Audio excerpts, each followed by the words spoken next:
Ooh. Good morning or good afternoon, everybody. I think we are now live across social media. So hello, everyone. My name is Natasha Bilson, and today we are with some of the organizers for 3D History for Ukraine, which is a fundraising program that we have in place, and this is actually a particular conference that we're running for 2 days, and the aim is to fundraise for a piece of equipment which is an Artec, which is a 3D handheld laser scanner. So I'd like to introduce the other members of the team. First off, we have Simon. Hey. So I'm Simon Radchenko. I'm a PhD student from Ukraine working in Italy now and dealing with digitizing of cultural heritage. And this is like the main topic of today's event, as the digitization of cultural heritage in Ukraine is in rather poor state. We are doing it very slowly and with kind of obsolete methods. So we want to do it much faster and easier, especially now when almost all artifacts in Ukraine are endangered. So the idea of the campaign is not only to gather the Ukrainian archaeologists and international experts to communicate about history and archaeology during the war, but also to raise some funds to protect and preserve at least the digital images of our artifacts, to save the data before it's too late. And today, our host and moderator of all the event is Carlton Gower from Indiana University, and we're excited to have him to moderate it. Yes, I'm Carlton Shylchief-Gover. I'm an assistant professor of anthropology at Indiana University, curator of public archaeology at the Indiana University Museum of Archaeology and Anthropology, and affiliate faculty of the Russian and Eastern European Studies Institute here at Indiana University. And I'm really excited to be here with everyone today and see what we can raise to support Ukrainian cultural heritage. Fantastic. And a quick introduction to myself. My name is Tasha Bilson. I am a field archaeologist and public archaeologist based in the UK. And as you can see from this, I am currently on set filming another archaeology TV show. I've actually had the privilege of working and living in Ukraine, and it's just a beautiful country, and I'm so sad to see what's happening. So we do have a lot in place. It's very exciting, and we're just so honored that we are able to be a part of hosting this conference. So without further ado, we're going to hand over to Carlton, who will be introducing our first guest for today. Over to you, Carlton.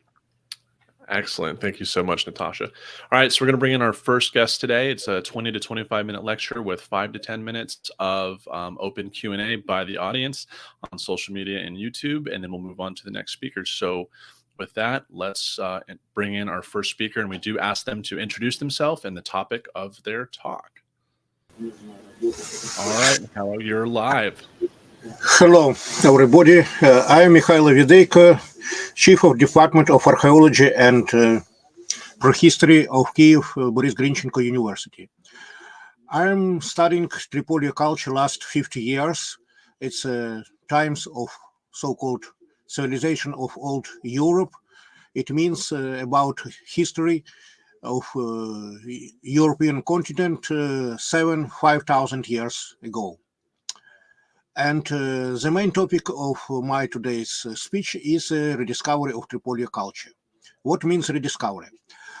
This culture, archaeological culture, was discovered at the beginning of 20th century. It means more than 100 years ago. And during this time, a few generations of scientists studied it in few countries. Were published more than 200 books and a few thousand of scientific articles in which described some story of this culture, some discoveries, and a lot of materials. And it published in 10 languages. So mostly in Russian or Ukrainian or Romanian, Moldavian, but maybe 300 or 500 articles from this amount and books were published in German, English, French, and other languages. So it's available for everybody who wish to know something about it. And for a long time, we thinking that we know about these times, about this culture, everything.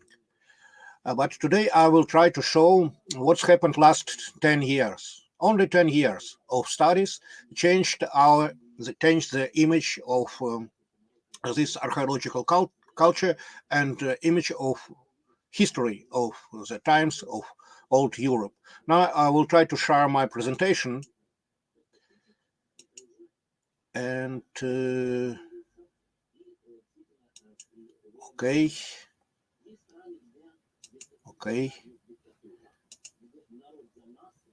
and you, oh, nothing. And now what do you see? Again, you see me, but not presentation.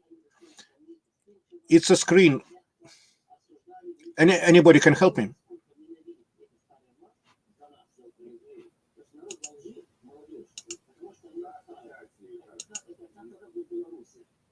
No.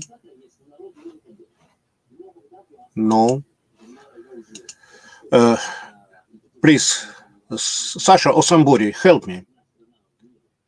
No, turn on your microphone. Do you have the share screen option at the bottom of your screen? So it's share screen, okay. And then click on the window with Chrome, in Chrome. Okay. Yes. Oh, nice. Okay. There we go. You see something? Excellent. Oh, I can start. The rediscovery of Tripolia culture.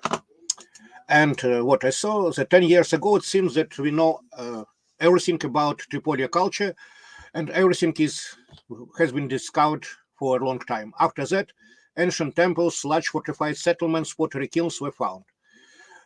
Research using the methods of natural science has provided unique information about the genetics of ancient population, its food and technologies of those times.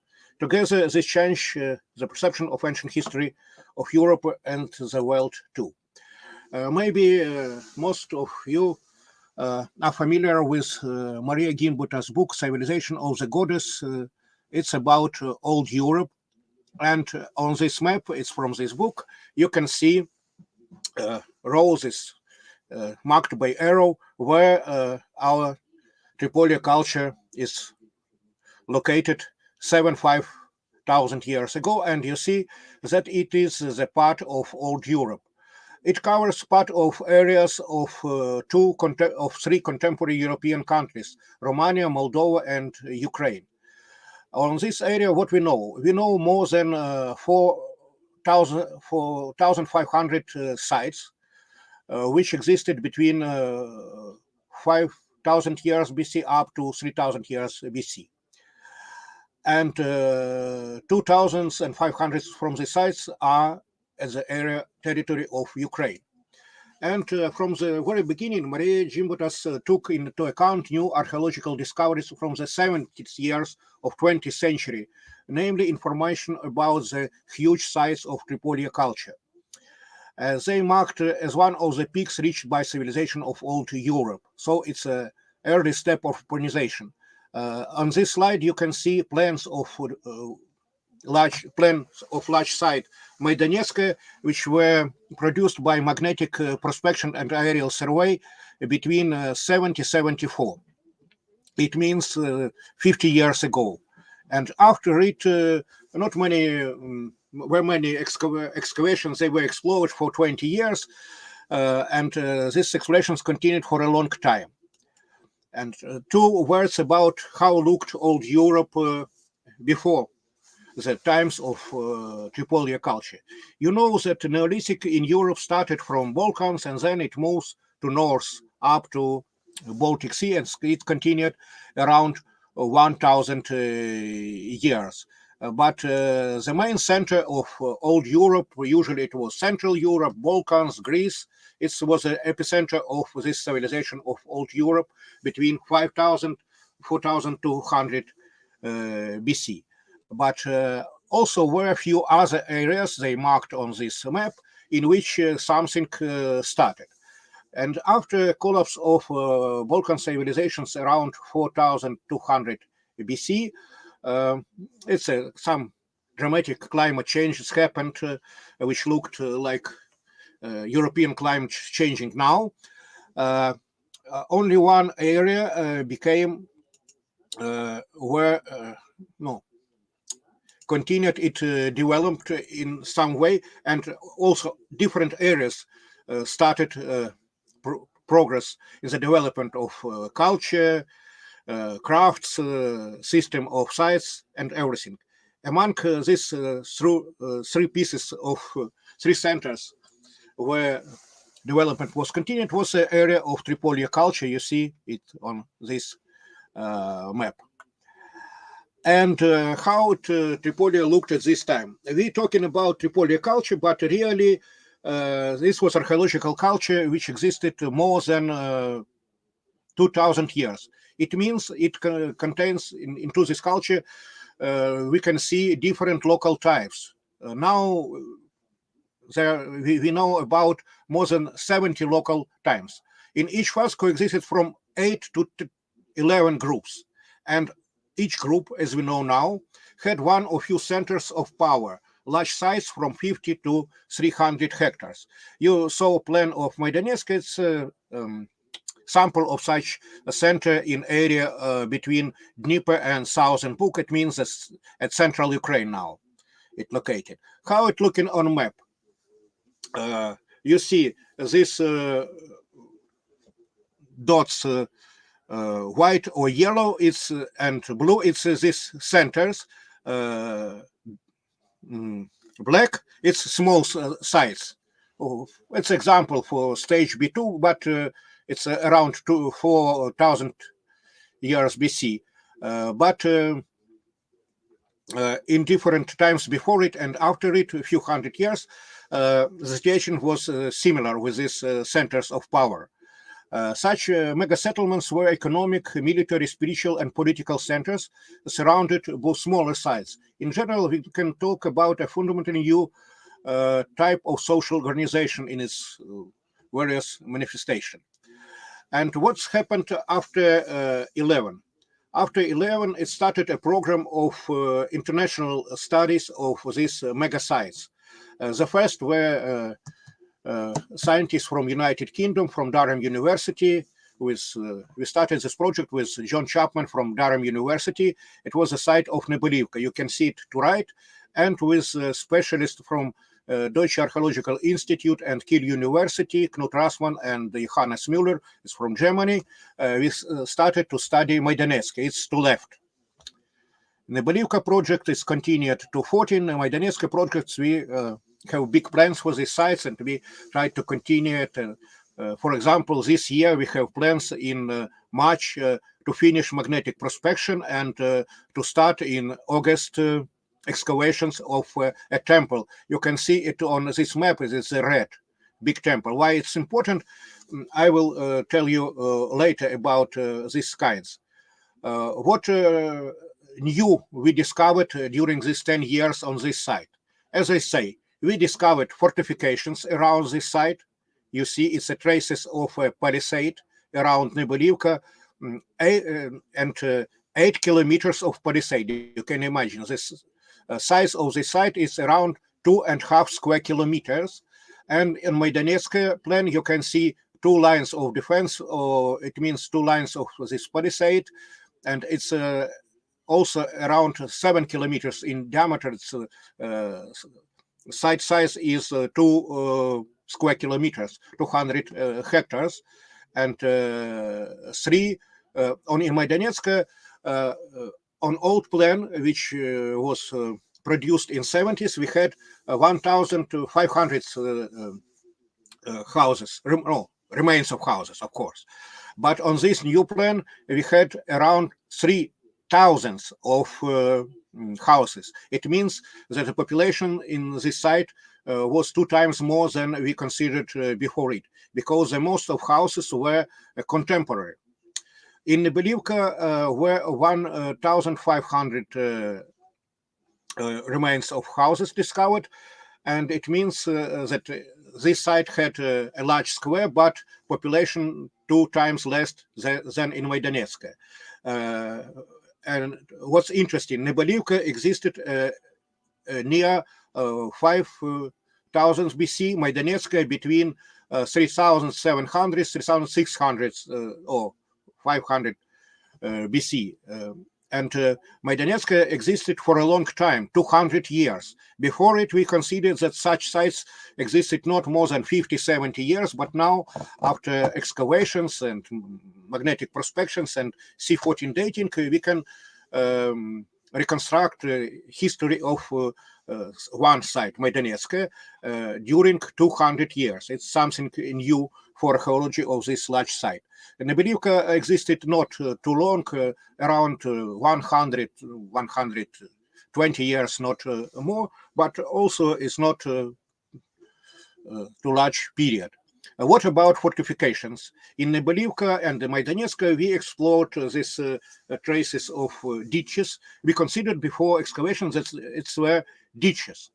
But during excavation, we saw that they had these ditches, so-called ditches, they have depths less than 1 meter. So it's not a real ditch. And they were, in profile, they were not more than 1 meter, 1.5 meter wide. You saw this on picture in this corner. So it's other kind of fortifications. It's were palisades, but they were very, very long. And it seems that it was enough to protect such site. We tried to calculate how many trees they must cut to create such fortifications. In case of Nebelivka, you can imagine where around 20,000 of trees were used to build it. So it's a large scale project for period 4,000 years BC.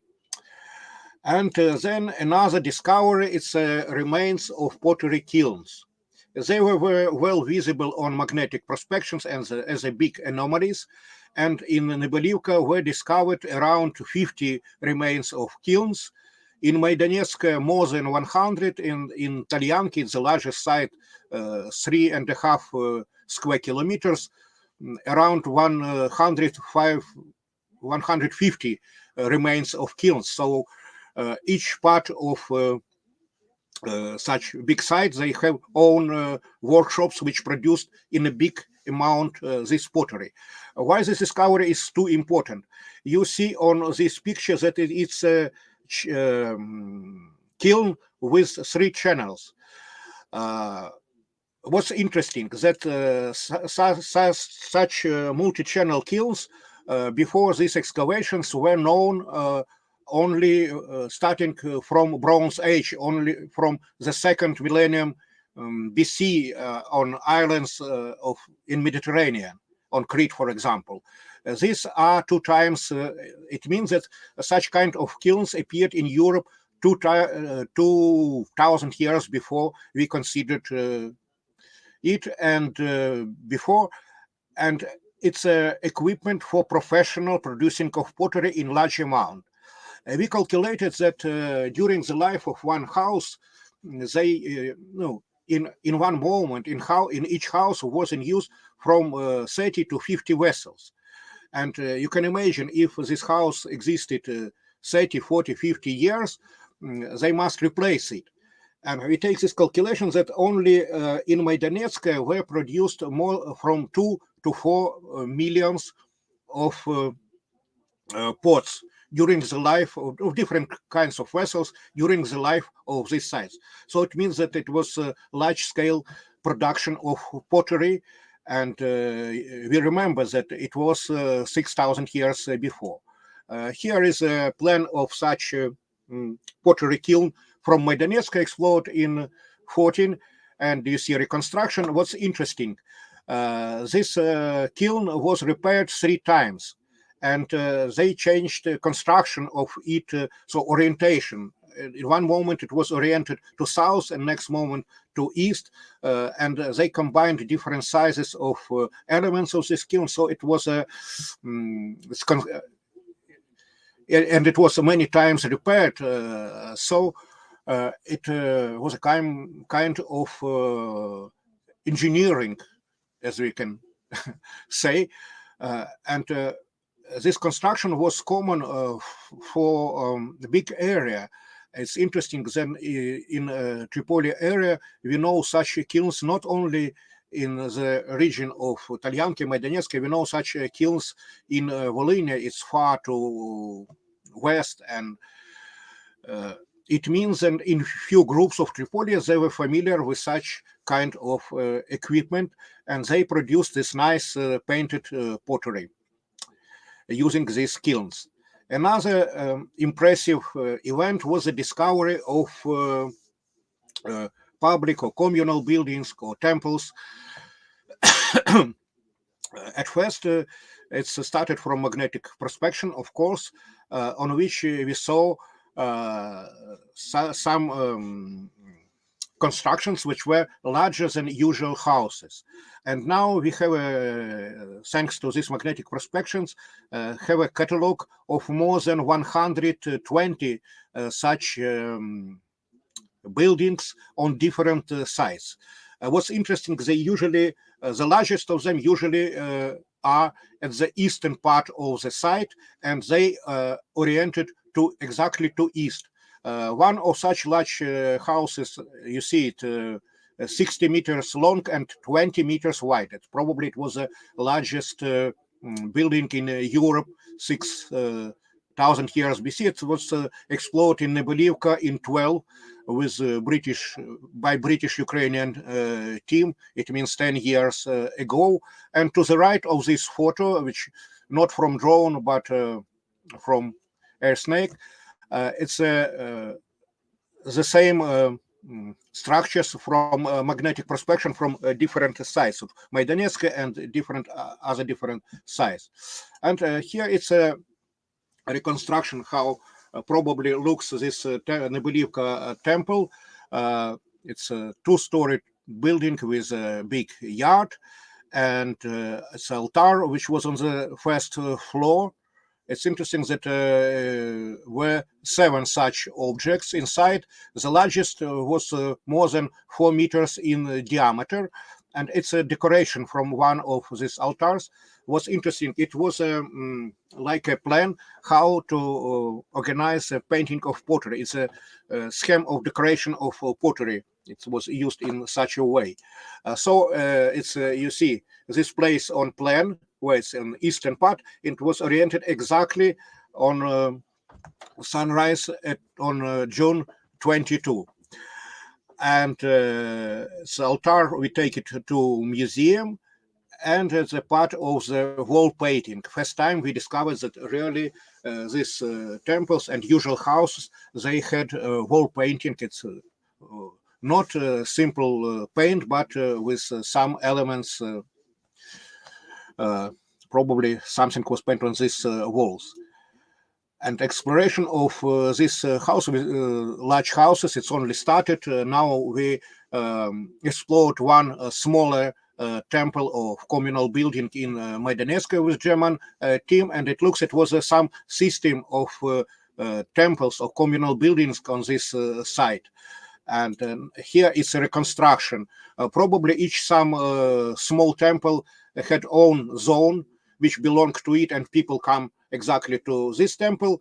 But on the largest holidays, probably they can visit the largest temple. What's interesting that around this large temple, it was a square on which it was possible to gather more than 5,000 people, and 1,000 can be inside this large house.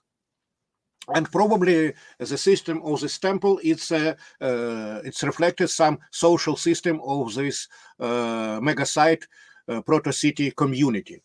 It was for us it's an interesting discovery. What we can say now that Tripoli culture is only part of the big picture of this times of urbanization, which started from the beginning of agriculture. You can see these centers of urbanization of where such large sites appeared. So Tripoli, it's not some phenomenon as somebody considered before, but it's a part of a big process, big event which started at different farming societies in Europe, in Asia, in Africa, from Egypt to Northern Europe, and from Balkans to Indus to Mohenjo-Daro. And then, where for reading. A lot of materials from these excavations were published, and now you can see books. It's a collective monographs or by some scientists who took part in our projects. So Trupillia megasites in European prehistory, early urbanism in Europe, Maidanetska is excavations from Cetin, Maidanetska, it's a PhD by René Ulrau from Kiel. Today, so it looks that it's some unknown page from European prehistory. And now, thank you for your attention, and I'm waiting for your answers, for your for your questions, of course.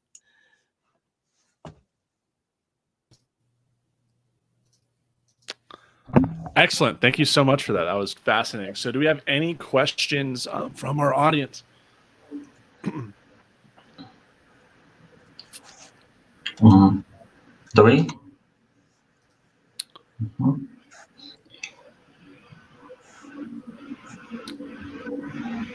Well, no, apparently no. Though, yeah. Thank you for fascinating report, fascinating talk, Dr. Videiko. And what I wonder, maybe there's a question from me on the another speculative topic about Trupillia culture. What is about the burial rite and burial sites of Trupillia now? With burial sites, we have some problems because for many years, scientists looking mainly for sites, not for burial objects. And now I think that we need some new projects to discover this. For this moment, we know about 1,000 of burials.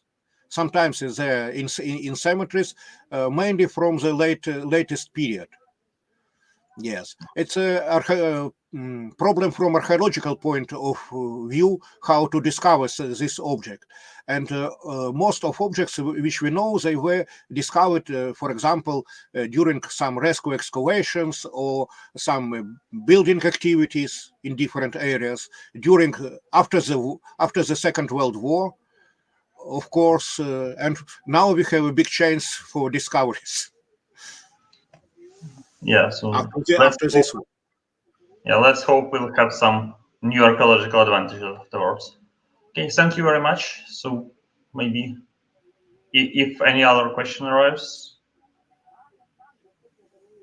Were Trupillians peaceful? Of course, not too peaceful as we consider.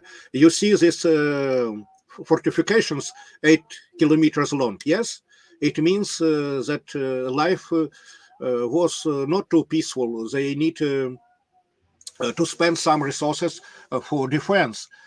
And for other hand, we know a lot of finds of weapons from this period, and it's not a simple stone or flint weapons. It's axes, daggers produced from copper.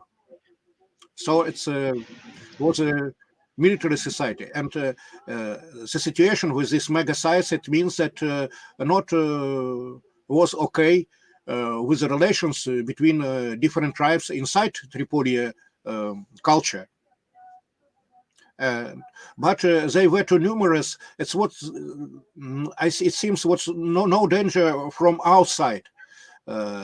For example, at the beginning of 4th millennium BC, amount of Trupillians in this area was around from 500,000 up to 1 million. Amount of population in steppe zone was around 20,000 people. You know, see, this demographic situation was quite different. Farmers against hunters-gatherers. Usually, it's hunters-gatherers had any chance as everywhere in history.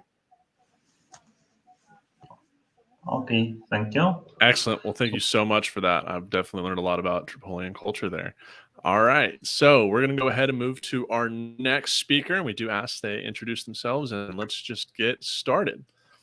All right, welcome to the stream. You are live. Hello everyone. Thank you very much for having me in this talk. I'm very excited. My name is Katarzyna Mihalak. My research interests are mainly Neolithic pottery, and I'm also a managing editor for the journal Open Archaeology. It's published by De Gruyter. My topic for today will be spatial patterns around LBK houses. And maybe I should share screen. Okay. Moment.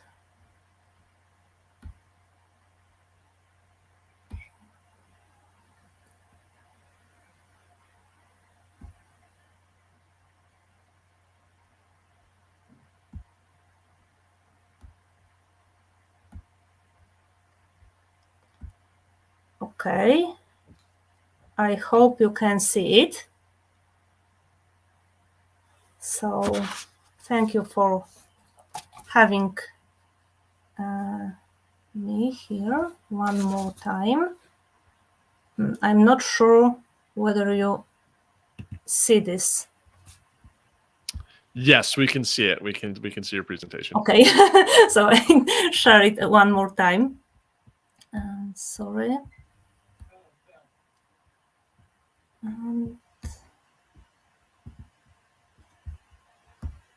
Okay. I hope it's working. Okay. What I would like to do today is to speak about the primary resource of research on the space use patterns around houses belonging to linear pottery culture, and or as we in other ways, band ceramic.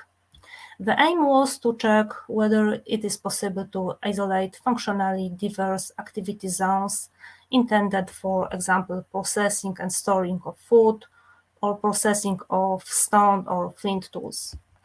I will speak on behalf of my team, but I'm also responsible for the nonsense which might come out. I hope not. LBK is an archaeological culture associated with the first Neolithic farmers in Central Europe. Settlements of this period are found in area between the South Bug Valley and Carpathian Mountains in the east and the Paris Basin in the west. A typical LBK house is a long house of post-construction with lateral pits located along the walls of the building. The primary function of the pits was probably to extract clay for daub. Then the pits filled up with various kinds of refuse that are generally interpreted as household waste. The occupation surface in houses is not preserved. A significant issue in research into activity zones is to establish the provenance of finds that are found with these features. Do they come from the house around which they were deposited or not? We should consider that deposition of waste in features may have been influenced both by natural, in other words, non-intentional, and intentional factors related to the activities of village inhabitants. This means that waste accumulated in features around a building is a result of activities of both inhabitants inside the house and others outside the house. Moreover, it's likely that some artifacts might have been deposited in the remains of abandoned houses. There could be also special places for waste deposition, middens shared by inhabitants of more than one house, based on some types of relationship. What results from this is that materials gathered in features are mixed in functional terms, and that causes a problem. We, however, tried to find a key to this issue and focused mostly on relationship between features that function was clearly associated with everyday household activities, for example, hearths, and the composition of refuse related to the pits. Our research is based on the analysis of finds distribution in features associated with long houses from two multi-phase settlements located in Małopolska, that's Lesser Poland, in the south of Poland, not far away from the city of Kraków. Brzezie 40 and Targowisko 16 are situated about 3 kilometers from each other on the upper parts of flat slopes along the Tusznica River. The sites were excavated between 2003 and 2007. This was a rescue excavation project preceding the construction road or the A4 highway. The site in Targowisko is a part of a larger LBK settlement complex, which extends over an area about 2 kilometers. These sites are on the map. In this talk, however, I will focus only on the settlement in Targowisko 16 and Brzezie. In total, on both sides, 59 LBK houses were excavated. However, some were not examined thoroughly, as their parts were situated outside the motorway project area. Both settlements can be approximately dated to the period between 5300 to 4900 BC and demonstrate multi-phase buildings. The chronology was determined from the stylistic analysis of LBK vessels. The settlement at Targowisko 16 functioned from the classic music note phase to the late Żelazowce phase, while Brzezie 14 shows a shorter period from the early to the late Żelazowce phase. Unfortunately, we don't have precise radiocarbon dates. On this slide, you can see the distribution and numbers of pottery and flints in pits. In total, we examined over 61,000 fragments of LBK pottery from both sides. These are remains of about 30,000 vessels. The analysis also included over 14,000 flints and 94 stone tools.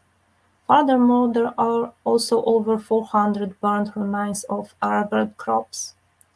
A majority of finds was recorded in lateral pits located along the walls of buildings. In some cases, it was possible to distinguish specific types of pits according to their primary function, such as building pits, rubbish pits, hearths and ovens, and also pit houses located in some distance from houses. In order to verify the hypothesis of using functionally diversified activity zones, we analyzed a dispersion of pottery, flints, and stone tools around each house. In order to make the analysis more detailed, we divided pottery vessels into tableware, kitchenware, and storage vessels. Furthermore, we carried out also the taphonomic analysis of all shards. I didn't include stone tools in these graphs because they were too little of them for statistics. The analysis shows that due to a long-term deposition process and most likely overlapping of zones of different activities, this data was not sufficient premise for drawing conclusion about a functional division of space around houses.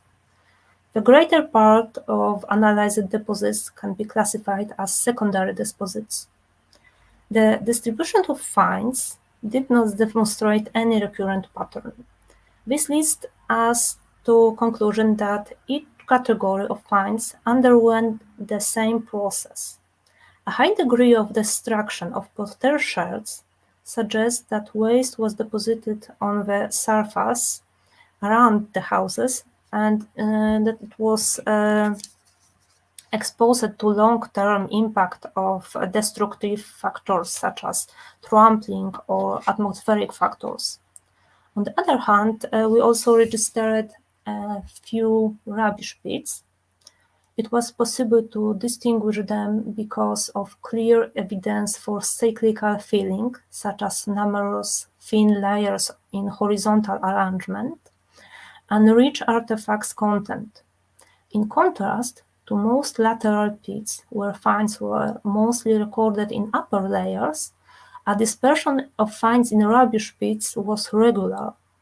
This demonstrates a long period of use of a given feature and the intentional deposition of the material found in it. In most LBK farmsteads, it was possible to identify an area of pits with a stronger concentration of pit finds. It was often very clearly visible. We call them dirty zones. It remains open to a debate whether these were zones intended for daily activities or merely for dumping of refuse. However, if we take into consideration the presence of features related to food processing, like herbs, in these zones, a relation to daily activities is more probable.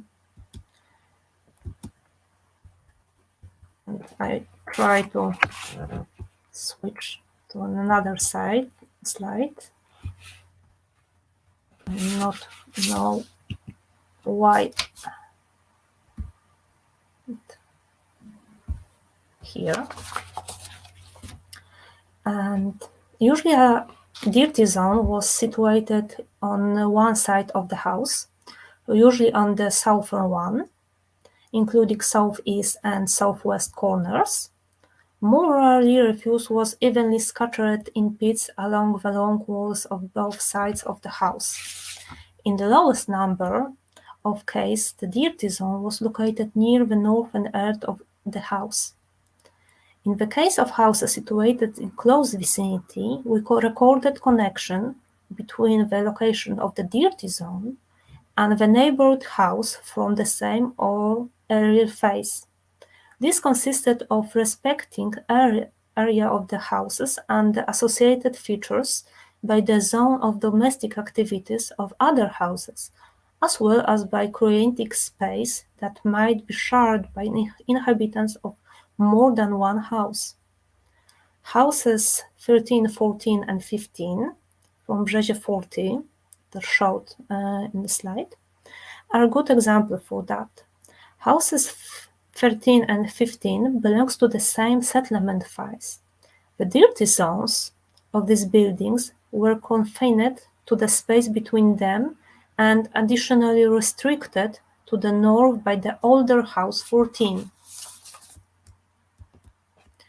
In the case of half of houses on both sides, we have noticed that it's possible to isolate domestic kitchen zones within these dirty zones. In this way, we define space which is associated with location of features related to the use of fire and with grain remains. We interpret it as a zone associated with processing and or storing of food. At both sides, there were 54 features with visible traces of using fire. Most of them, exactly 33, are associated with houses. The remaining are single features located between houses. Considering functional characteristic of features and kind of traces testifying to the use of fire in them, we classified these features into three categories. The first one includes features associated with direct use of fire, like hearths and walls. They are characterized by intensively orange or red discoloration of walls, which came into being in a result of contact of flesh with high temperature, a layer of burning, and sometimes a homogeneous layer of burnt dough, which probably comes from the cupola of the oven. These are features located outside houses. We assume that these may have been zones associated with food processing. In most cases, they were located on the east or southeast sides of houses and in pit houses. The next category includes features which were not hearths. However, these are traces testifying on to the use of fire in their direct vicinity. Walls of these features were not discolored in results of using of high temperature. However, these features contain considerable amounts of burnt daub, charcoal, and burning. On the other hand, no burnt vessels were found in them. Probably waste from ovens and hearths, such as charcoal and ashes, may have found its way to nearby features, either in result of intentional deposition, that is particularly clear in case of a rubbish pit located near a hearth, or accidentally, both when the house was inhabited and after it was abandoned. Such features were located both outside and inside the house. These from the inside seem to be especially significant, as they constitute an important premise that ovens functioned inside houses, but the direct vicinity didn't survive.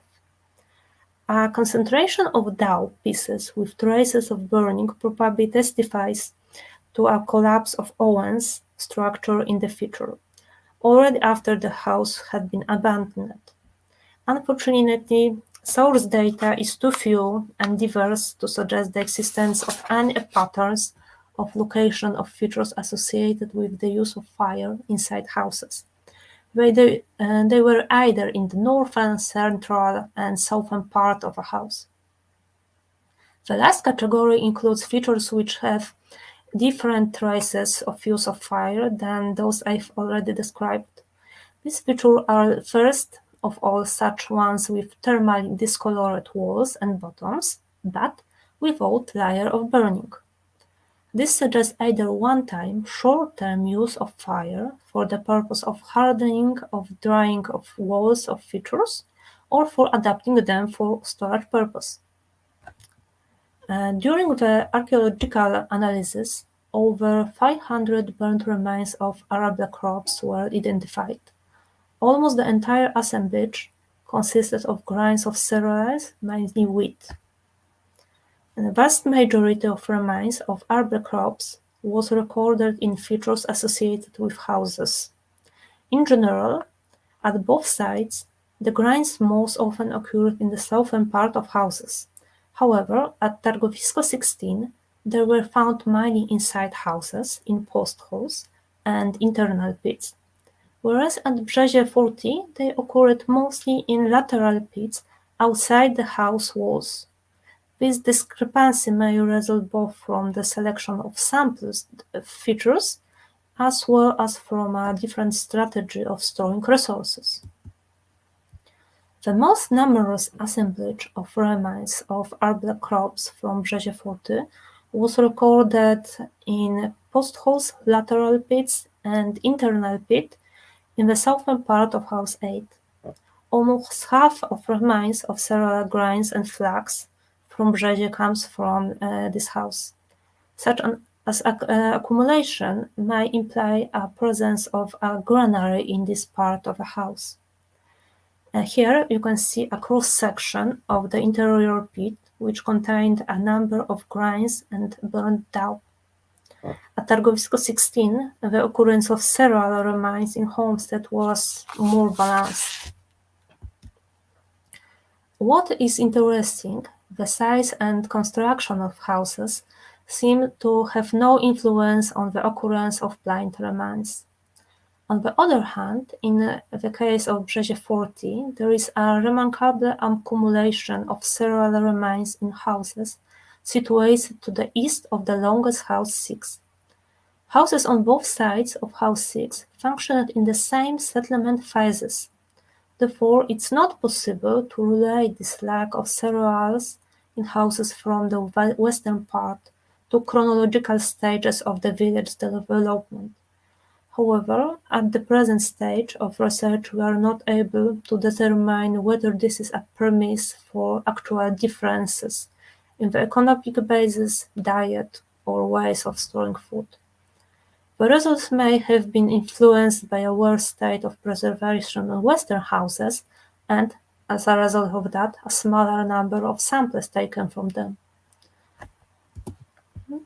A majority of remains of grains in the western part of the settlements come from a cluster of features situated to the south of house 4 and 4A, and to the east of house 5. We recorded their hearths and remains of cereals. It is possible that this area was used for food processing by inhabitants of the nearest houses. More than a half of domestic or kitchen zones at Targowisko is associated with pit houses or wide clay pits with flat bottoms. In the case of 3 pairs of houses from the latest settlement phase, pit houses were located at a distance of about 10 meters to the south of the houses. It seems quite probable that they may have been shared by inhabitants of both buildings, and they have been part of one household. At Brzezie 40, the situation is different. Only one house there was associated with a pit house. I can see that I still have a moment to conclude, so I'll wrap everything up.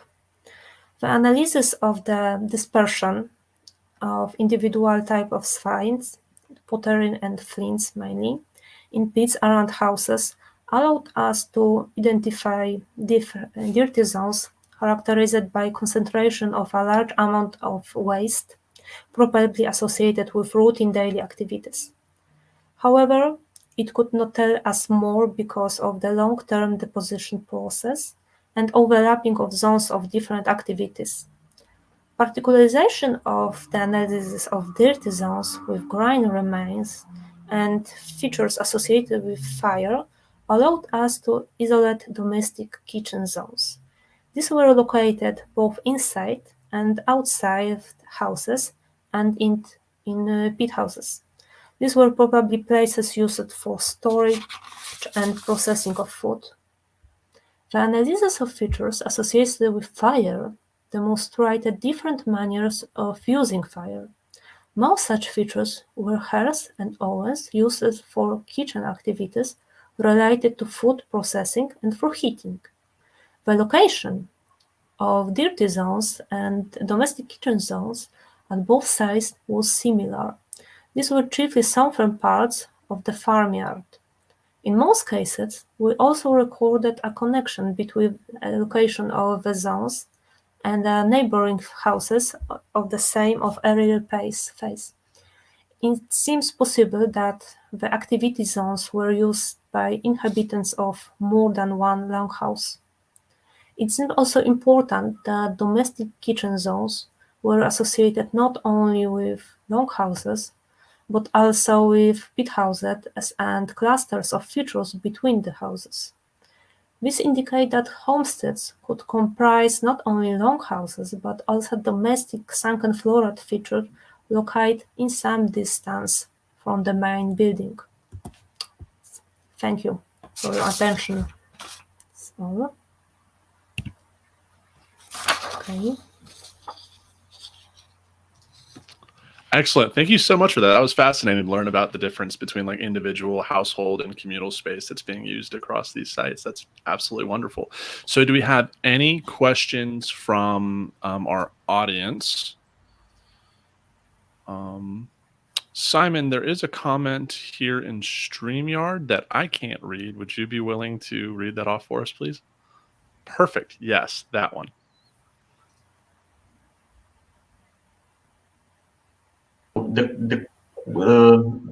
And thanks, Katarzyna, for the great talk. And the question from the audience is how you came up with participating to our event, and what is the main stimulant now to help with this initiative. And then there is a question from me about archaeology.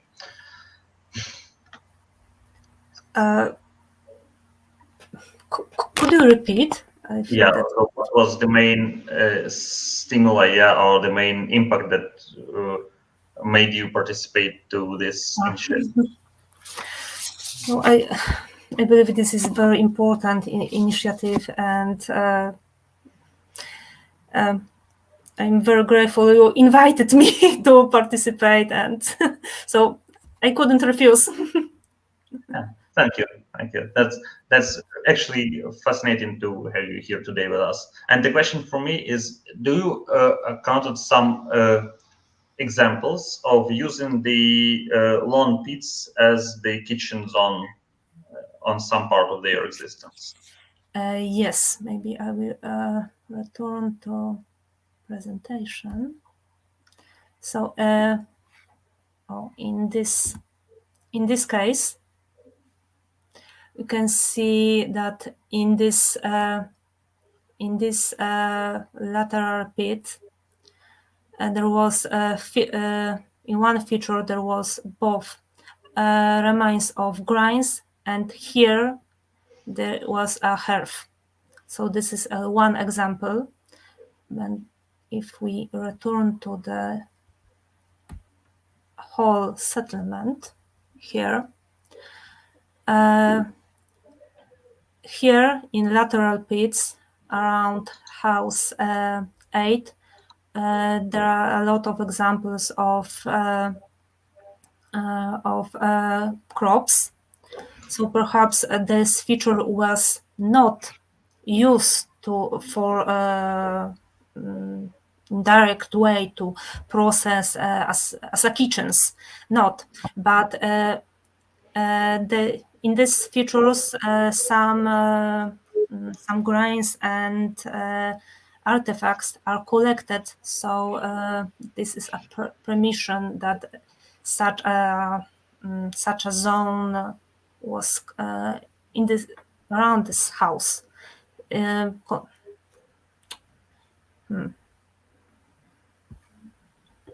Or maybe the better example from the here you can see bigger lateral pits that was in fact used as a pit house. There was some kind of post holes that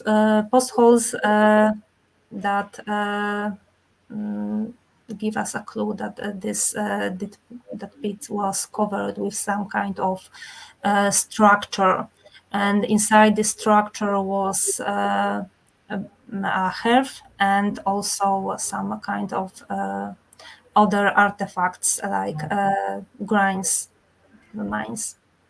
Okay, got it. Thank you very much. Mm-hmm. So, and that's probably thank you for joining us. That was great. And we are about to introduce our next speaker now. Are we? Yes. Thank you very much. Thank you so much.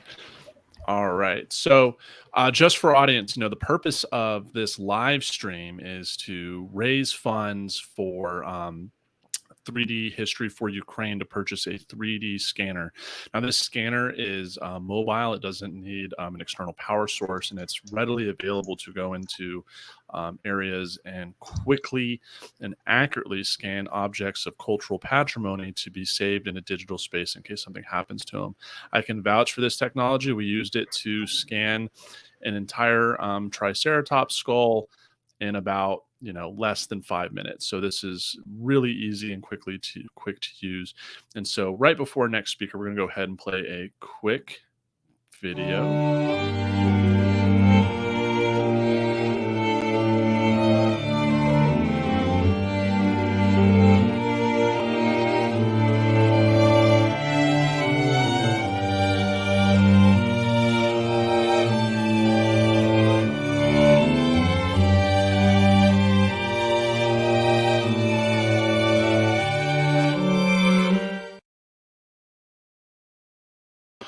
All right, so we're going to go ahead and bring in our next speaker. So please go ahead and introduce yourself and get on started with your presentation. Hello, everybody. My name is Jan Turek. I am employed within the Center for Theoretical Studies of Charles University in Prague, and I have been the academic secretary of World Archaeological Congress in Prague this summer, where we had the plenary session on the Russian invasion of Ukraine and discussed the first ideas about how to help and support our Ukrainian colleagues. So I have to express my great gratitude to our colleagues to organize this a charity conference, and it's a great honor for me to contribute and support the idea, which is so important in this moment. So I'll start with sharing my screen. Share screen.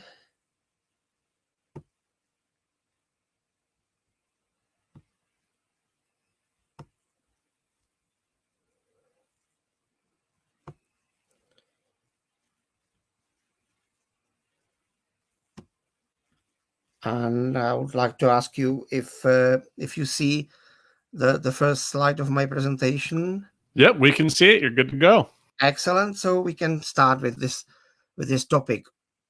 So for the 3D History for Ukraine conference, I've prepared a topic which is basically touching the whole European continent, from the Western Europe up to the Ukraine, and showing the similarities in the archaeological record, and also showing how the prehistoric society was interlinked within the whole continent, and last but not least, how Ukraine was always attached to the development of prehistoric civilization in Europe, even so being kind of bridge to the Central Asia, to the Far East.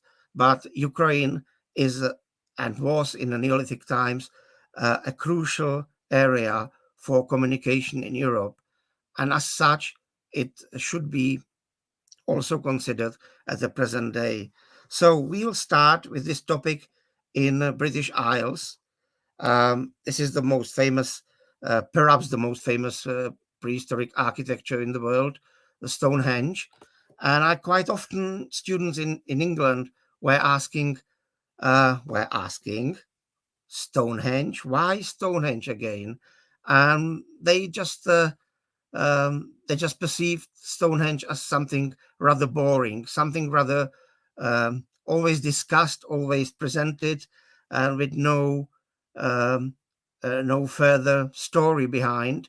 But I would rather say, instead of Stonehenge with question mark, I would say Stonehenge with exclamation mark, as Stonehenge is not only a remarkable piece of architecture, which is until present day still carrying certain spiritual power and drawing attention of people throughout the millennia until the present day, but also Stonehenge is not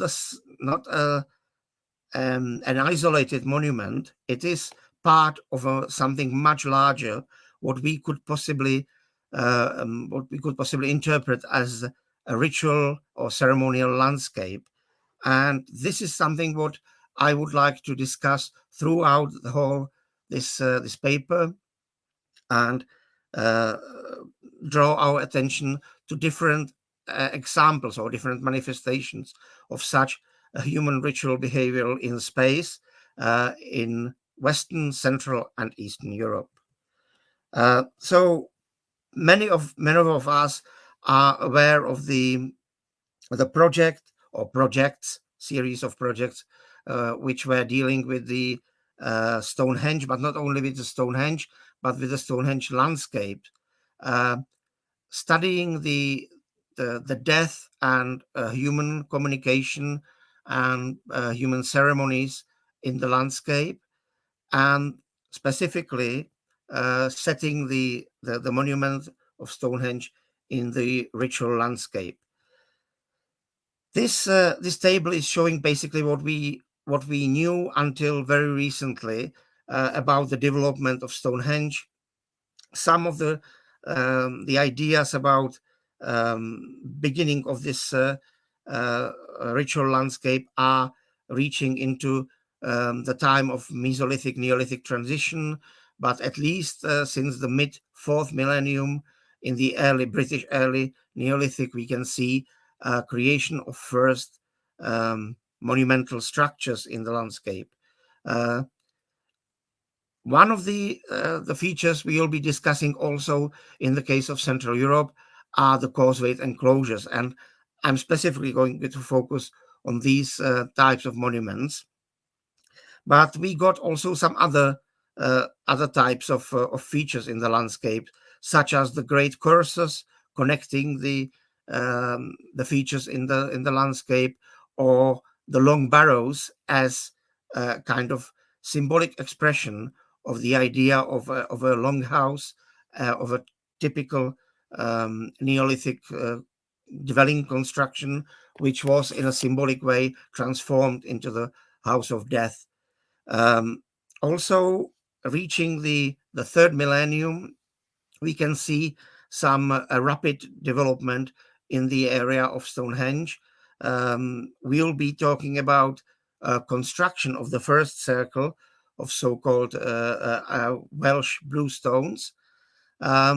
And then the further development towards the Belbeka period and creation of the most monumental phase of the Stonehenge construction, using the Saracen stones, the more local Saracen stones, which are basically creating the visually most important part of Stonehenge, which is still present and very well visible at the present time.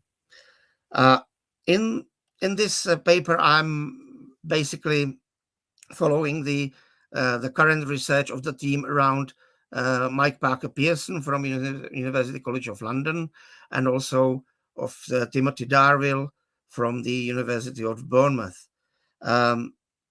As we have quite limited time, I'm not going to go into a great detail of the archaeological evidence quite recently discovered around the Stonehenge. Just it would be interesting to see the attachment of the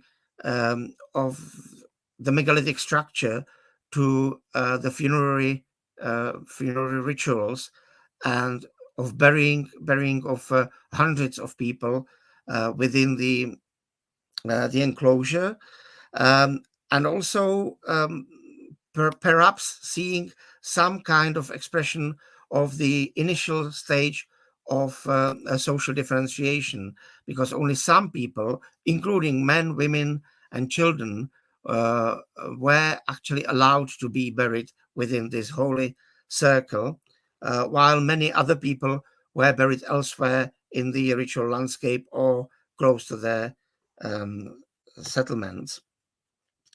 From this point of view, I would like to especially mention the well-known site of Darrington Walls, which was repeatedly excavated. And I would like to emphasize the recent new reinterpretation of the site. It was always referred to as the largest possible known Neolithic settlement site in England. But some recent discoveries are suggesting that even so it was permanently inhabited, it was used mainly as a seasonal work camp or seasonal place for feasting and celebrations, for people who created Stonehenge, who were upkeeping the monument, but also for many people from different parts of British Isles, as the evidence of animal bones is suggesting that people were traveling on a huge distance, as far as from Scotland and northern England, bringing their little piglets and slaughtering them probably in midsummer and midwinter solstice time, especially in the time when the feasting and celebrations and worshipping were taking place around Stonehenge. So just to see the landscape in the so-called Salisbury Plain, which is basically a kind of area which was never fully inhabited never fully agriculturally exploited, and even at the present time, it was over a long period of time. It was used as a military zone. What is surprising and very fascinating is that we always believe that the Salisbury Plain is a kind of area where we can see almost everything. We can see the monuments on surface, where the remains of many monuments are visible and easy to be described. But the recent non-destructive survey taking place in the area around Stonehenge and Darrington Walls, basically along the River Avon, which was probably the most important axis of the region, suggests that there were many other monuments which are currently invisible in the landscape and which bring a completely new look at the Salisbury Plain as a ritual landscape. I'm referring to a project conducted between British archaeologists from the University of Birmingham and with the Ludwig Boltzmann Institute from Austria. You can see some of the results of the landscape reconstruction, and also the amazing equipment they are using, the mobile equipment they are using for the large-scale geophysical survey. So these are some of the results of the recent non-destructive survey around the Darrington Walls and Stonehenge, finding some remains of a long barrows. As I suggested, these are one of the earliest, together with the causewayed enclosures, one of the earliest monumental constructions in this area. You can see that the geophysical survey brought up some timber constructions. You can see the reconstruction of the long barrow here, which we still call long barrow, even so there are great doubts about the mound as such. It was possibly a timber constructed house of death, where the remains of at least 60 individuals were stored, some of them cremated, some of them dried or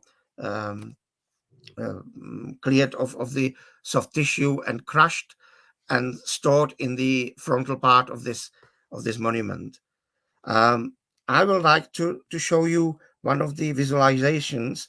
Please let me know if it doesn't display for you clearly. I'll try to do it this way. Oops, that's not what I was going to show. Let me see.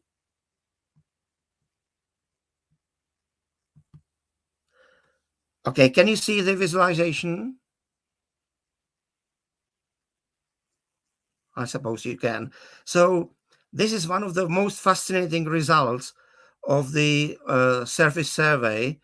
Perhaps the largest Neolithic enclosure known in Europe, with the diameter over 500 meters, which was not known at all. This enclosure was containing also a standing stones, and is surrounding the Darrington Walls enclosure, and including the holy river of Avon into this enclosure. So we can quite clearly see the attachment of Darrington Walls towards the Avon River was well known even before this survey, but the discovery of this large enclosure delimiting the area around the Darrington Walls is amazing. Now I'll continue with the presentation, looking at a different place, a different site, which is located in Pembrokeshire, in southern Wales, in Prisley Hills, and it's called the site is called the Wownmone Henge, and it's the original bluestone henge. You perhaps know that again, Mike Parker Pearson has initiated the research in the local stone quarries where the bluestone for Stonehenge was acquired, but not many people actually knew that the monuments in the region were also created by the same people and created by or built of the bluestone. So the Wownmone site was created at about 3,400 BC. It existed for few centuries, but then at the end of fourth millennium, people decided to extract the stones and shift them over a very long distance, 250 kilometers, to the Salisbury Plain, to the Stonehenge. You might be puzzled why I draw the line across Wales to Wiltshire, across the land, because it would be theoretically much easier to bring the stones along the coastline. But there were several experiments done in attempts to move these stones along the coastline, and with almost no success. So it's more than likely that they were actually dragged across the mainland. And what is very fascinating is that there is an old legend recorded by Geoffrey of Monmouth at 1136, speaking about the giants' dance, so-called the giant dance stone circle, located originally in Ireland, which was dismantled by the wizard Merlin and shipped to Amesbury on the Salisbury Plain by a force of 15,000 men who had defeated the Irish and captured the stones. So this is the early medieval story of something what in fact possibly happened at the very early 3rd millennium BC. We don't know if there was any Merlin at the time, but what we are sure of was that these stones were actually transported from Wales, not from Ireland, but from the west, transported obviously by a large number of people. We can imagine the parties of people dragging the stones in some kind of ceremonial pilgrimage all the way to Wiltshire.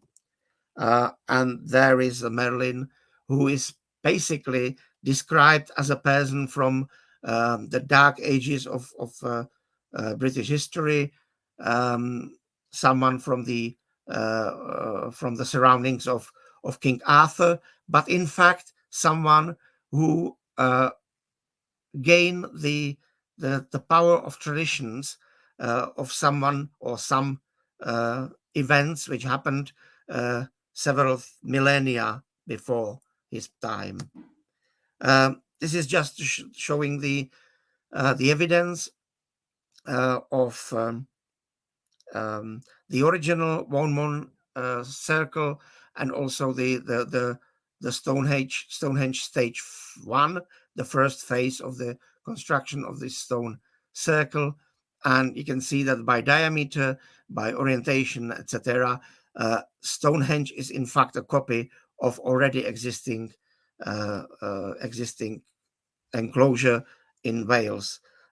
Also, some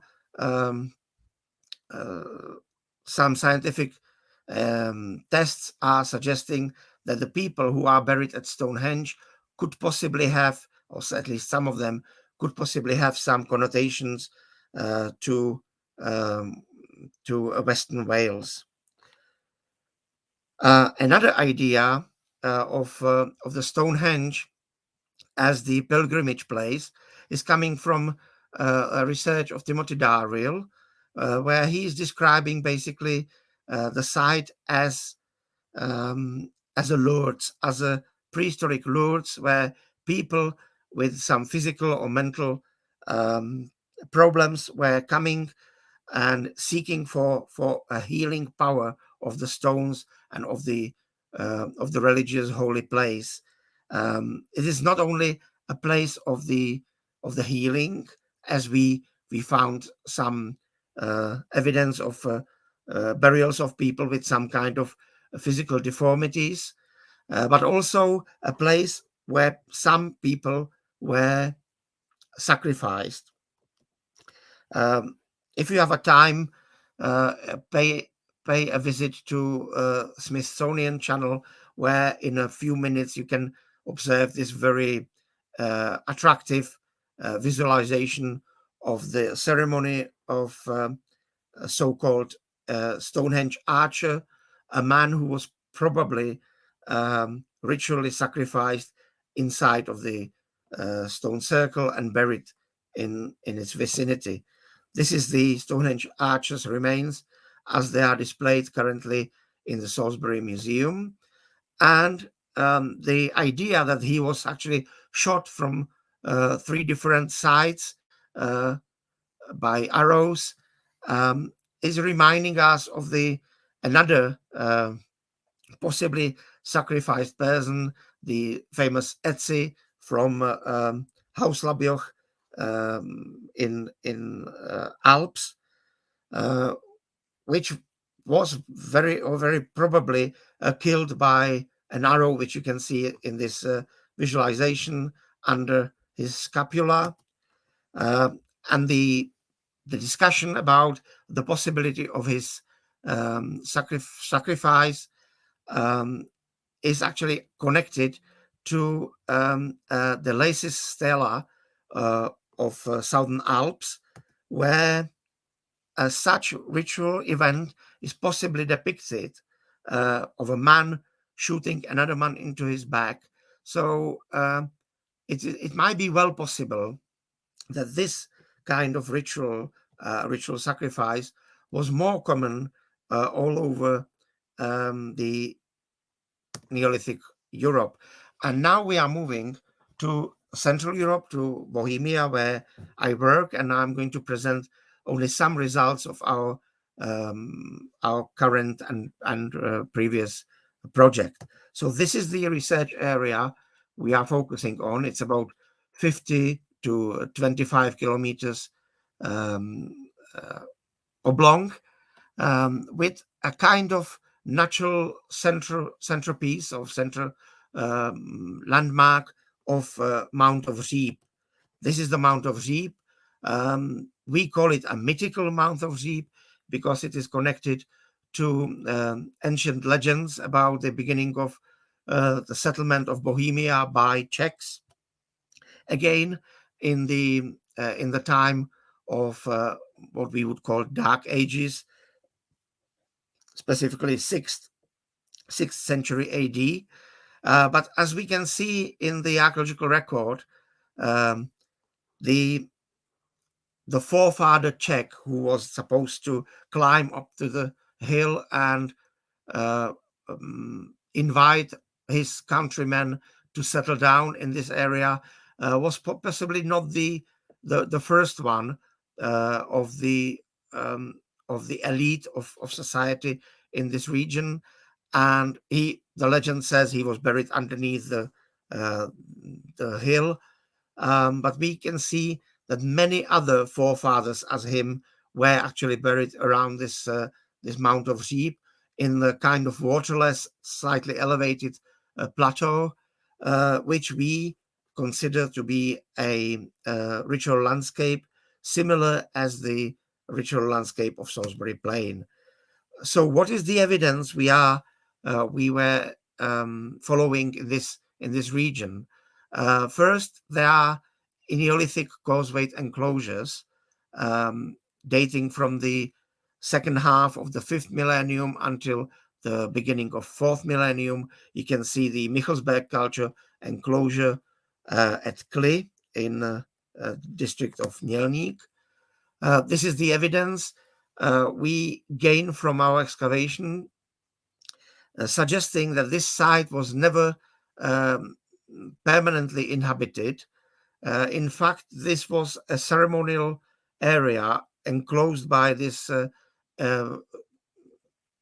rhythmically interrupted ditches and a palisade, and that this is a ditch which was several times recut, cleared, and reconstructed on a basis of repeated events which were taking place in this ritual area, but without traces, even chemical traces of a permanent inhabitation.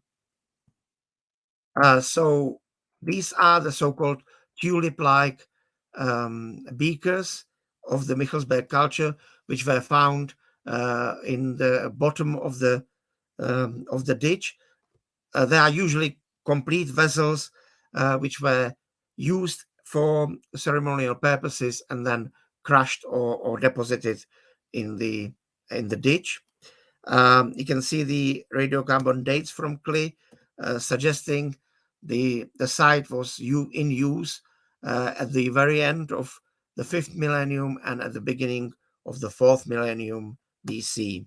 So this is an ideal reconstruction of the enclosure, which was enclosing only one part or one river bank of the Elbe River, and such as it was in Darrington Walls in Britain. Also here, the enclosure is clearly attached to the watercourse, and the river was very probably the deity itself, which was celebrated here. And also, we should bear in mind that in a visual distance and in a close vicinity of the enclosure was the mighty Mount of Říp.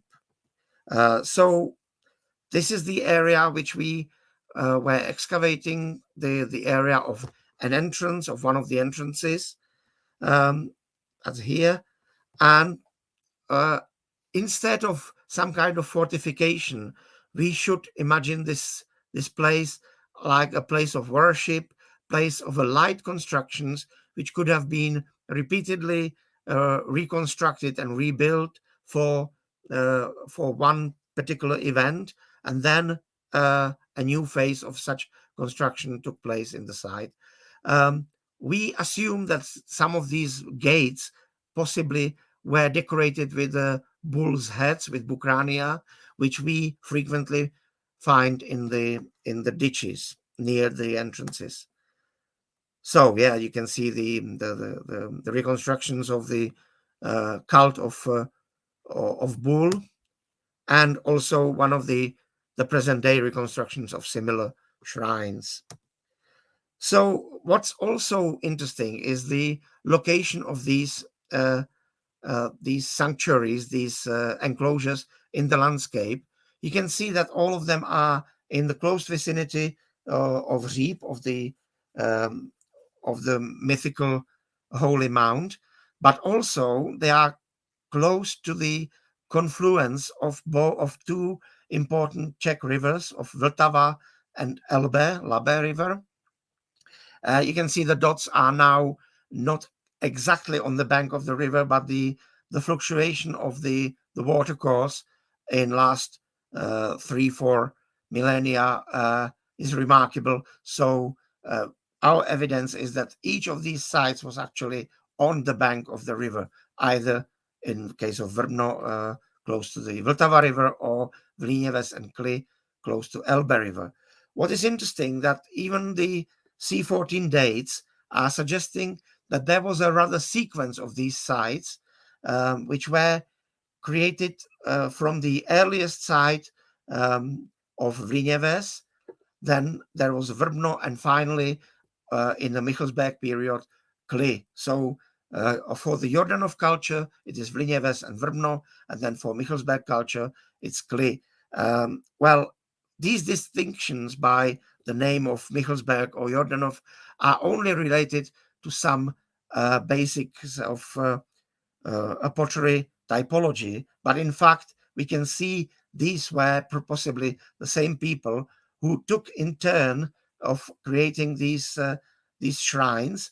And we can believe that maybe in a similar way as in Darrington Walls, people were traveling along these rivers from a far distance, from many communities, gathering at some special events, particular times of year, gathering here, but then abandoning the place for some time again.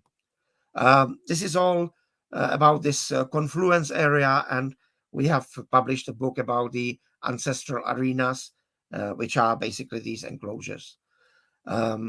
So I should speed up. So these are some examples of human bones being deposited in these ditches. It is the evidence from Vlíněvec in central Bohemia, but also the examples from southern Germany from the Michelsberg sites with human remains. And also we should emphasize the variability of the burial rites of the Michelsberg culture, where there is a wide range of different treatment of human remains, including the primary burial as excarnation, the secondary burial as deposition of defleshed remains in the different contexts, but also in the ditches of the Kosovo enclosures.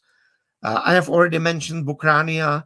Bukrania are important already since the beginning of Neolithic. We can see the example of a Çatalhöyük representation of bull's horns, or the most remarkable example from Kerma from Sudan, but also in Germany, or in South Germany, or in Central Bohemia, in Czech Republic, we can see the traces of Bukrania being deposited near the entrances to those causeway enclosures. And the tradition of Bukrania is known also from the folklore architecture of Anatolia, and it was also depicted on the classical Greek architecture as a protection of the temple. And finally, we should mention the drinking rituals, the evidence of drinking vessels and drinking feasting, which is well known from the European context, and also, let's say, from anthropological data as well, and which are important part of the Neolithic religion. So in this kind of conclusion of the Czech evidence, we should mention the communication between amongst the living and with the ancestors. We can see the funerary rituals, sacrificial activities, and ancestral cult in the case of the ancestors, but also we can see how these enclosures were used for the living communities, starting with worshipping, ritual exchange, bride wealth, cattle breeding, feasting events, etc. So we can see these ancestral arenas as something very important in the 5th and 4th millennium BC communities for their communication and social life. When I mentioned the importance of the Říp area as the ritual landscape, this is one of the depictions of the burial of the forefather Czech in the landscape under the Mount of Říp, and we can see the accumulation of the funerary sites of this particular period of long barrows, which is basically the 4th millennium BC. And then I can tell you that there is abundance of a 3rd millennium funerary sites in this area, which is overrepresented in relation to the settlement sites record. And this is one of our most recent discoveries, a long barrow with a timber shrine in the frontal part. This is the main burial of a archer warrior with 12 quartzite arrows, and the female burial of a corded ware period, which was inserted into the already abandoned or partly destructed long barrow. So basically, there is the 5th and early 4th millennium BC represented by causeway enclosures, where the death and the relationship between human beings is presented in a kind of public way. Then between 4000 and 3000 BC, we get these long barrows representing rather familial, private and intimate relationships between the community or family and ancestors. And then the 3rd millennium, which is characterized by individual burials underground barrows, emphasizing the personal gender identity and creation of natural shrines, which we are not going to talk about. But this Mount of Reap was very probably one of these worshipping places. At least we can say a few words also about the Tripolia culture. To many of us, this is very well-known phenomenon. From the point of view of a Czech archaeology, I would like to emphasize the investment of Čeněk Chvojka. In Ukrainian language, he was called Vikentij Vyacheslavovich Chvojka, who at the end of 19th century and at the beginning of 20th century lived and worked in Kiev, and he was the first person who excavated and also gave a name to the Tripolia culture. This is just basically setting the context of Tripolia culture, and I would like to draw your attention especially to these Tripolia megasites in the area of Southern Bug and Sinucha River, where we can see these huge, the evidence of huge megasites. There is a list of some of the biggest sites of it, the largest evidence of dwellings, and some more data about the area covered and the presumed number of inhabitants. I have to admit that majority of archaeologists are amazed by the numbers of inhabitants which are predicted or which could be expected to live in such areas. But at the same time, I need to offer an alternative explanation, which is connected to the knowledge from, for example, from Darrington Walls, but also from these causeway enclosures in Central Europe, because we know that these sites were not permanently inhabited, only maybe by a limited community. And I believe that this might be the case also for some of these Tripolia megasites.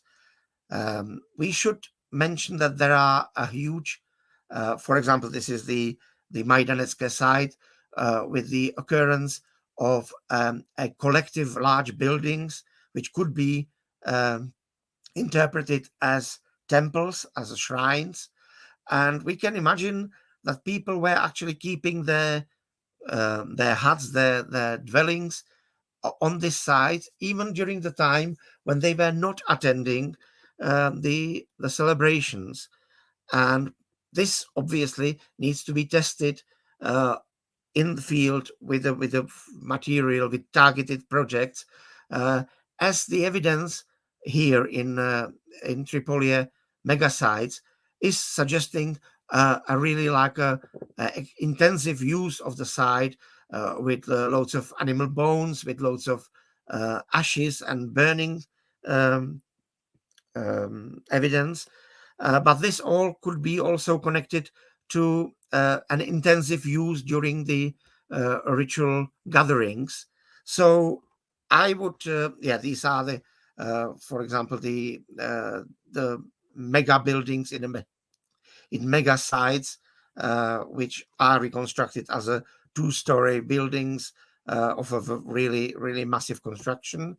And this is just an idea that in the first half of 20th century, in some parts of Europe, it was common to hire a wardrobe box or a little cottage at your favorite swimming pool place, and you kept that place for whole summer.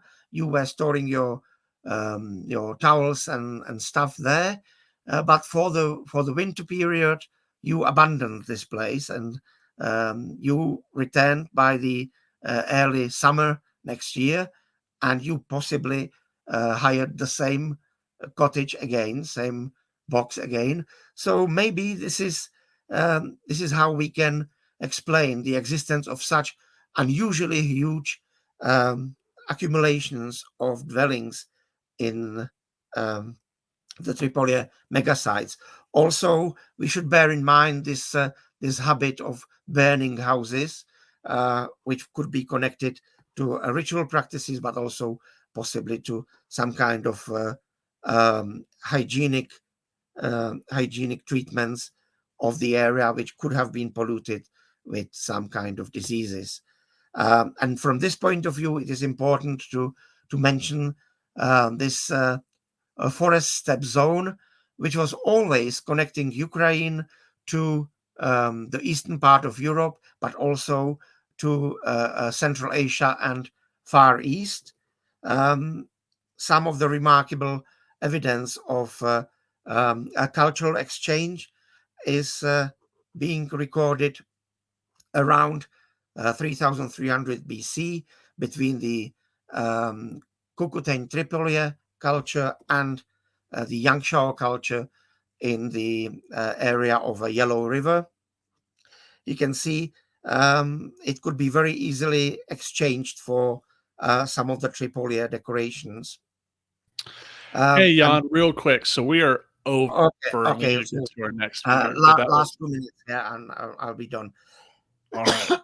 So we can see the cultural exchange, which is continuing even in the later periods, and some of the very similar types of pottery and similar types of decorations between the Tripoli and Yangshao culture, and also some of the symbols, such as here you can see the yin-yang motif being actually depicted on the model of a Tripoli shrine, Tripoli temple. And then all this, the communication with the Far East and Central Asia, and also the maybe even temporary eventual gatherings of people in one enclosed area was a very useful or very helpful for the spread of the first pandemic diseases in prehistory, such as the bacterium Yersinia pestis, the Black Death, which is recently recorded in many sites of the late Neolithic and early Bronze Age in different parts of Europe and Central Asia or Near East.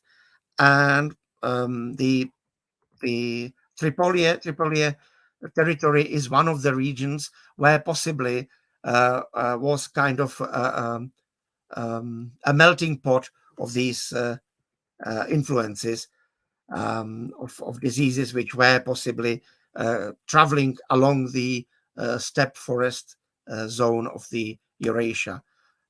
So thank you for your attention. Slava Ukraine, Geroyam Slava. And also thank you to everybody who is willing to donate for this a very, very good purpose.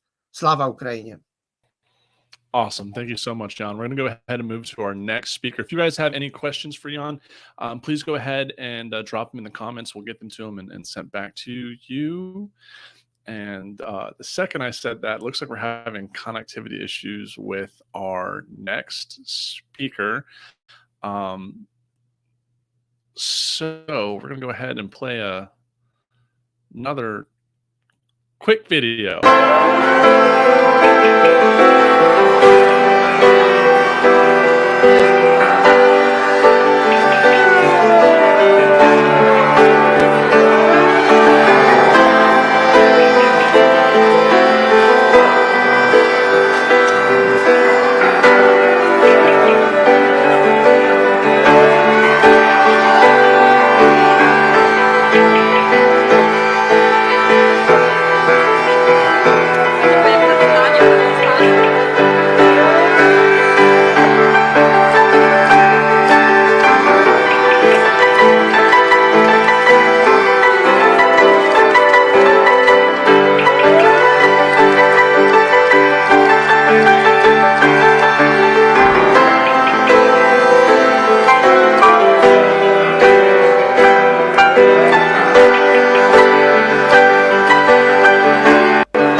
Okay, now while we wait for our next speaker, they're just trying to connect. I'm going to go ahead and bring Simon on, and me and him are going to talk about the importance of this 3D scanning technology and why it's needed here in the interim. So let's welcome back Simon.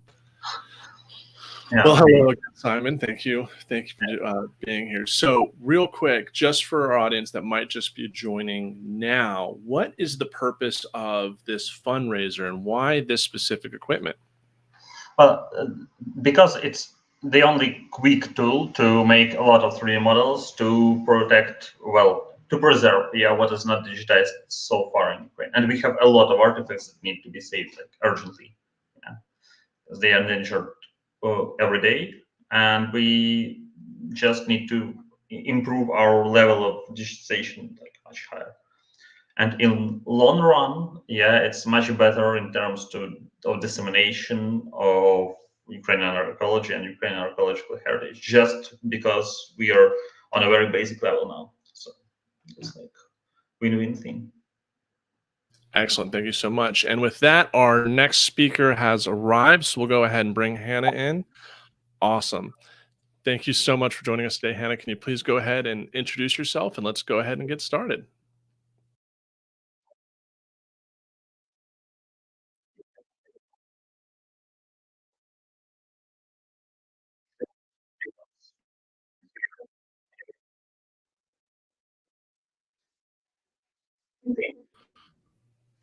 All right. Can you hear me, Hanna? Much. It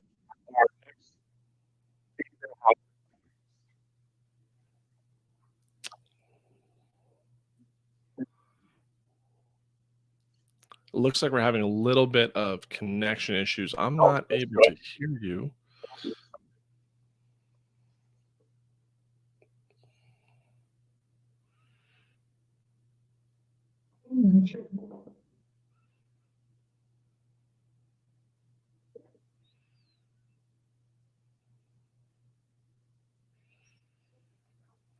All right. And thank you for being patient with us, everyone, as we just get this sorted out.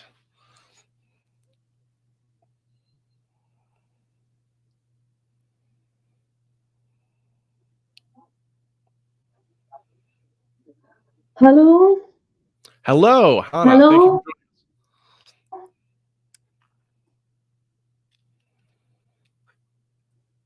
Can you hear me? If you hear me,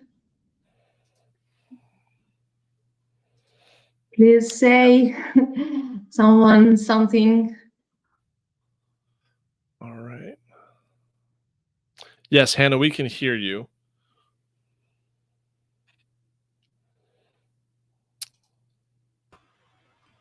Sorry, hello guys. I'm Sasha. I make technical support. I think it will be a very big issue to make a live stream like this because the connection is very bad. So difficult. Hanna, is very difficult to hear you, honestly, like from the background I see. So I don't know. You could try one more time, like if you could speak now, because we're not sure about the connection. Thank you.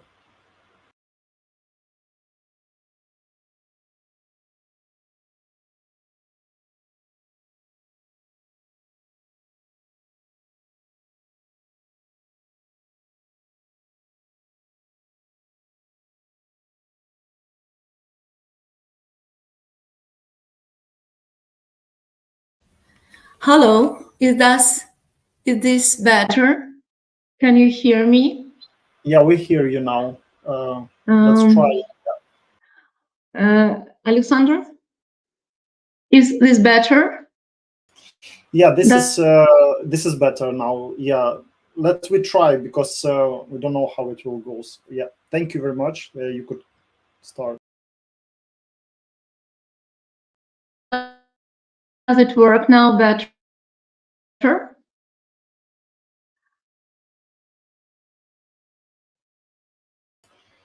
Honestly, I'm not sure, Hanna. Carlton, I don't think we could able to make this stream like this. So we could reschedule, for example, for tomorrow, Hanna, if you will have some internet more powerful, some in another place we could make tomorrow.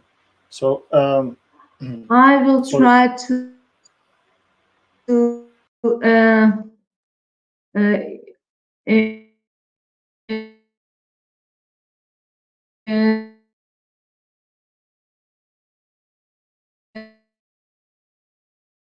switch on my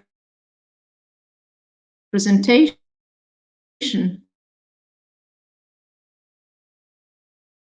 Now, moment.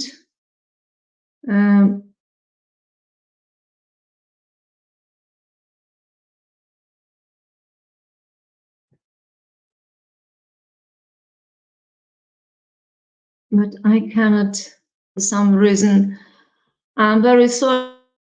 Maybe this is my problem. But as I see, the connection here is okay. The internet connection,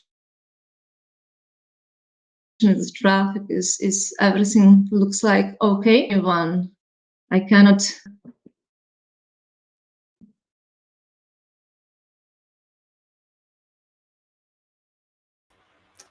Sorry, Carlton. I will give you your turn, guess. You know, I think we will not be able to make something now. With I connection. agree. You Unfortunately, could speak with Simon, or you could ask Jan also a couple of questions.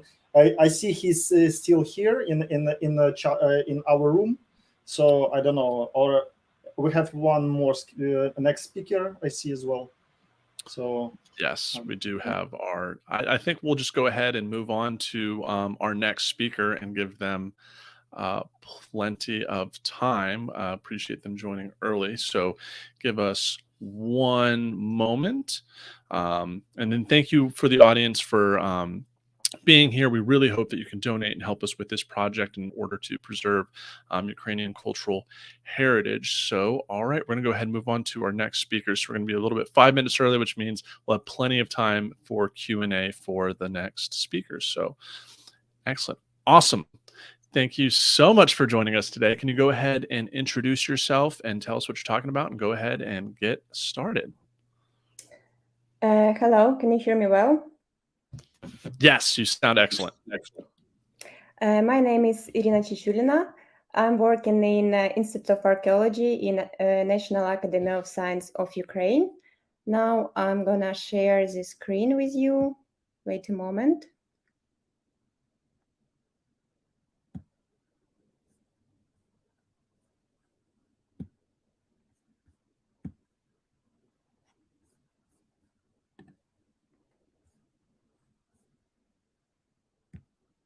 Can you see the screen? Yes, we can. So we can see your screen. Okay, perfect. Thank you very much. So again, good evening, everyone. Thank you for joining our online session today. It's highly important for all of us, and I'm personally very glad to be here with you. Today, I'd like to talk about different subjects in terms of one lecture. Today, we will talk about such ancient Greek polis as Olbia Pontica and Borysthenes, its location, features, and dating. Also, we will talk about their role in a trade point for all Greek world in Northern Black Sea region. In this aspect, we should take into account the development of harbor facilities in these cities. And in the last part, I'd like to tell about one of the most important cargoes of ancient times, the tableware, and the Attic pottery, one of the biggest part of which consists of lake-glazed ones. The ancient city of Olbia Pontica, preserved now as National Historical Archaeological Reserve Olbia in the Mykolaiv region in Ukraine. The city was founded on the right bank of the Dnipro Buk Liman at the turn of 7th-6th century BC by Malaysian colonists and existed till the 4th century AD. It wasn't reoccupied after abandoning. That was interesting. The city itself occupied a triangular-shaped territory on the plateau, as you can see on the map. It had 3 main parts. It's the upper city on the top of the plateau, the lower city down to the Liman, and the terrace area on the slopes of the plateau. Nowadays over 25 hectares of the city is covered by water of the Liman, unfortunately. In the ancient times, the shoreline was most probably 300-500 meters away from the modern level of the shore. So from the very beginning of the excavations at Olbia Pontica, archaeologists emphasized that strategically advantages of location of the lower part of the city, including its convenient access to natural harbors, and were convinced that a port with port structures such as docks and malls must have existed here. In case of Olbia, there may be evidences that at least some of these important features were present in the harbor area of the ancient times. Particularly a large open space revealed during excavation of strata of the late 4th to the early 2nd century BC in the sector of NGS. There also, for example, not once were unearthed remains of stilobates dated to the first half of 5th century BC. And it was interpreted as part of the cult or public building. So it was suggested that it was second agora, which may have been located in the lower part of the city here, plus in addition to the one which was excavated in the upper city. So in the 4th century BC, in Olbia existed the agora itself and the emporium, which all could have been located in what is now the submerged zone of the lower city right here, within the city walls and near the water. An interesting finding were found in 70s. During the investigations of submerged zone of the lower city right here, was found what was called amphora field 1 and amphora field 2. So it was concentrations of amphora at one place. That was interpreted as storage facilities of 4th century BC. Also, if we take into account the importance of Olbia itself for trade for the northern Black Sea region during 5th, 4th centuries BC, it's likely that Olbia itself could have used more than one port, as did the largest cities and large islands of the Aegean.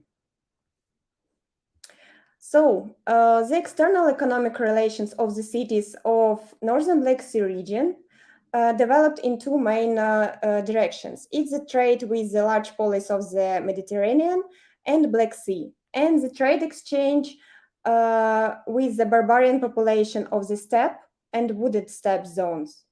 For a long time, Olbia played the role of mediator between the Scythians and other Pontic cities, or at least it served as a transit point. Also, according to some scholars, land roads that connected the wooded steppe zone and the shore of the Dnipro Buk Liman here must have existed even prior to Greek colonization of the region. The foundation of Greek colonies in the area led to intensification of the connections, and both waterways and land roads from Olbia to the steppes were used for trade purposes. So, as you can see, Olbia Pontica located at the intersection of land and sea trade roads. Hence, its port was a principal strategic object for the northern Black Sea region, as well as the final destination of a big amount of imported goods at that time. Borysthenes and Olbia have long been important points on the way to the other ancient cities of the northern Black Sea, both as transit port and as points of further distributions of goods. Developed port facilities in both Olbia and Borysfennes played an important role in commerce in the region. So, Olbia's foreign trade began with the foundation of the early settlement, the Emporium of Borysfennes, in 446 year BC. This island of Berezan is located about 40 kilometers from Olbia at the confluence of the Dnipro Bug and Berezan Limans right here, not far from the city of Ochakiv in modern Ukraine right now. This is a modern view, Berezan Island. This plateau, unfortunately, gradually being destroyed by erosion. Ancient Berezan was a peninsula, joining right here the mainland on the side from the shore where Ochakiv is located today. The latest data indicates that this emporium was founded initially as temporary one at first. Later, after, let's say, a generation, at the turn of 7th, 6th centuries BC, it became a permanent one. In addition, this event took place simultaneously with the founding of Olbia polis. So this synchronicity suggests that demand of the Hellenic goods was so important that the presence of this exact transit point in the small microregion didn't make it economically unfeasible to establish another one in Olbia. So, on the way to Olbia, ships had to pass through another stronghold of the region, Borysfennes, right there. It was first founded as Emporium of Miletus, later as Olbia, by the way, itself. So later, after its establishment in the region of Olbia polis, Borysfennes functioned as an Emporium of Olbia. And the economic orientation of the settlement in the early stage had commercial character. It's believed that a separate trading port was located in Berezan Island. The earliest ceramic date back to the middle of the 7th century BC, and architecture remains here at the end of 7th century as well. From the 6th century, the settlement started to become officially a part of Olbia polis. It's quite aptly called the trade gate to Olbia. This is modern view of the cliffs of Berezan Island and map with current excavation and some of the findings, the most interesting ones. So, as you can see again from the map, the possession of Berezan Island was a key to keep in control of the local waters and therefore was vital for the security and defense of the Olbia city. So owing to its strategical location, the island must have maintained its importance for Olbia during the entire time of her existence. Also, perhaps Borysfennes was also a checkpoint on the way to Olbia. Berezan and waters around the peninsula were part of the cabotage road to the northern Black Sea coast, in particular to Taurica, Crimean Peninsula. Ships heading not only to Olbia